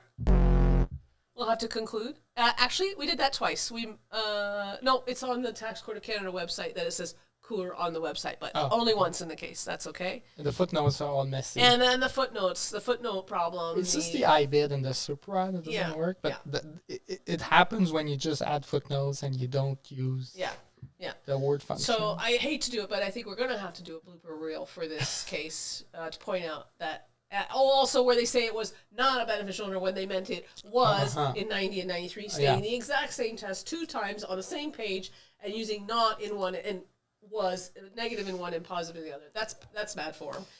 So that's just a little bit of a complaint because it does add some confusion to the judgment, and now there's going to have to be sick in some of those in the appeal because there's an actual error. Yeah, but I think for clerical errors, they can just publish a new revised one. Is it so? I think they can That'd be for nice. clerical errors. Well, maybe we should send them a markup. Yeah, it should be like you did a few mistakes. I'm sure that wouldn't be annoying at all. Anyway, okay, this has been the Tax Files. That was C&W Holding, and next week we're considering doing the DAC Investments appeal. We'll see. And then I had somebody else ask me if we could please do the Cineplex case. Oh. You know that one is the negative proceeds of disposition case, which could also be interesting. So we'll see. But anyway, we'll see you again next Tuesday at 11. Thank you. Bye.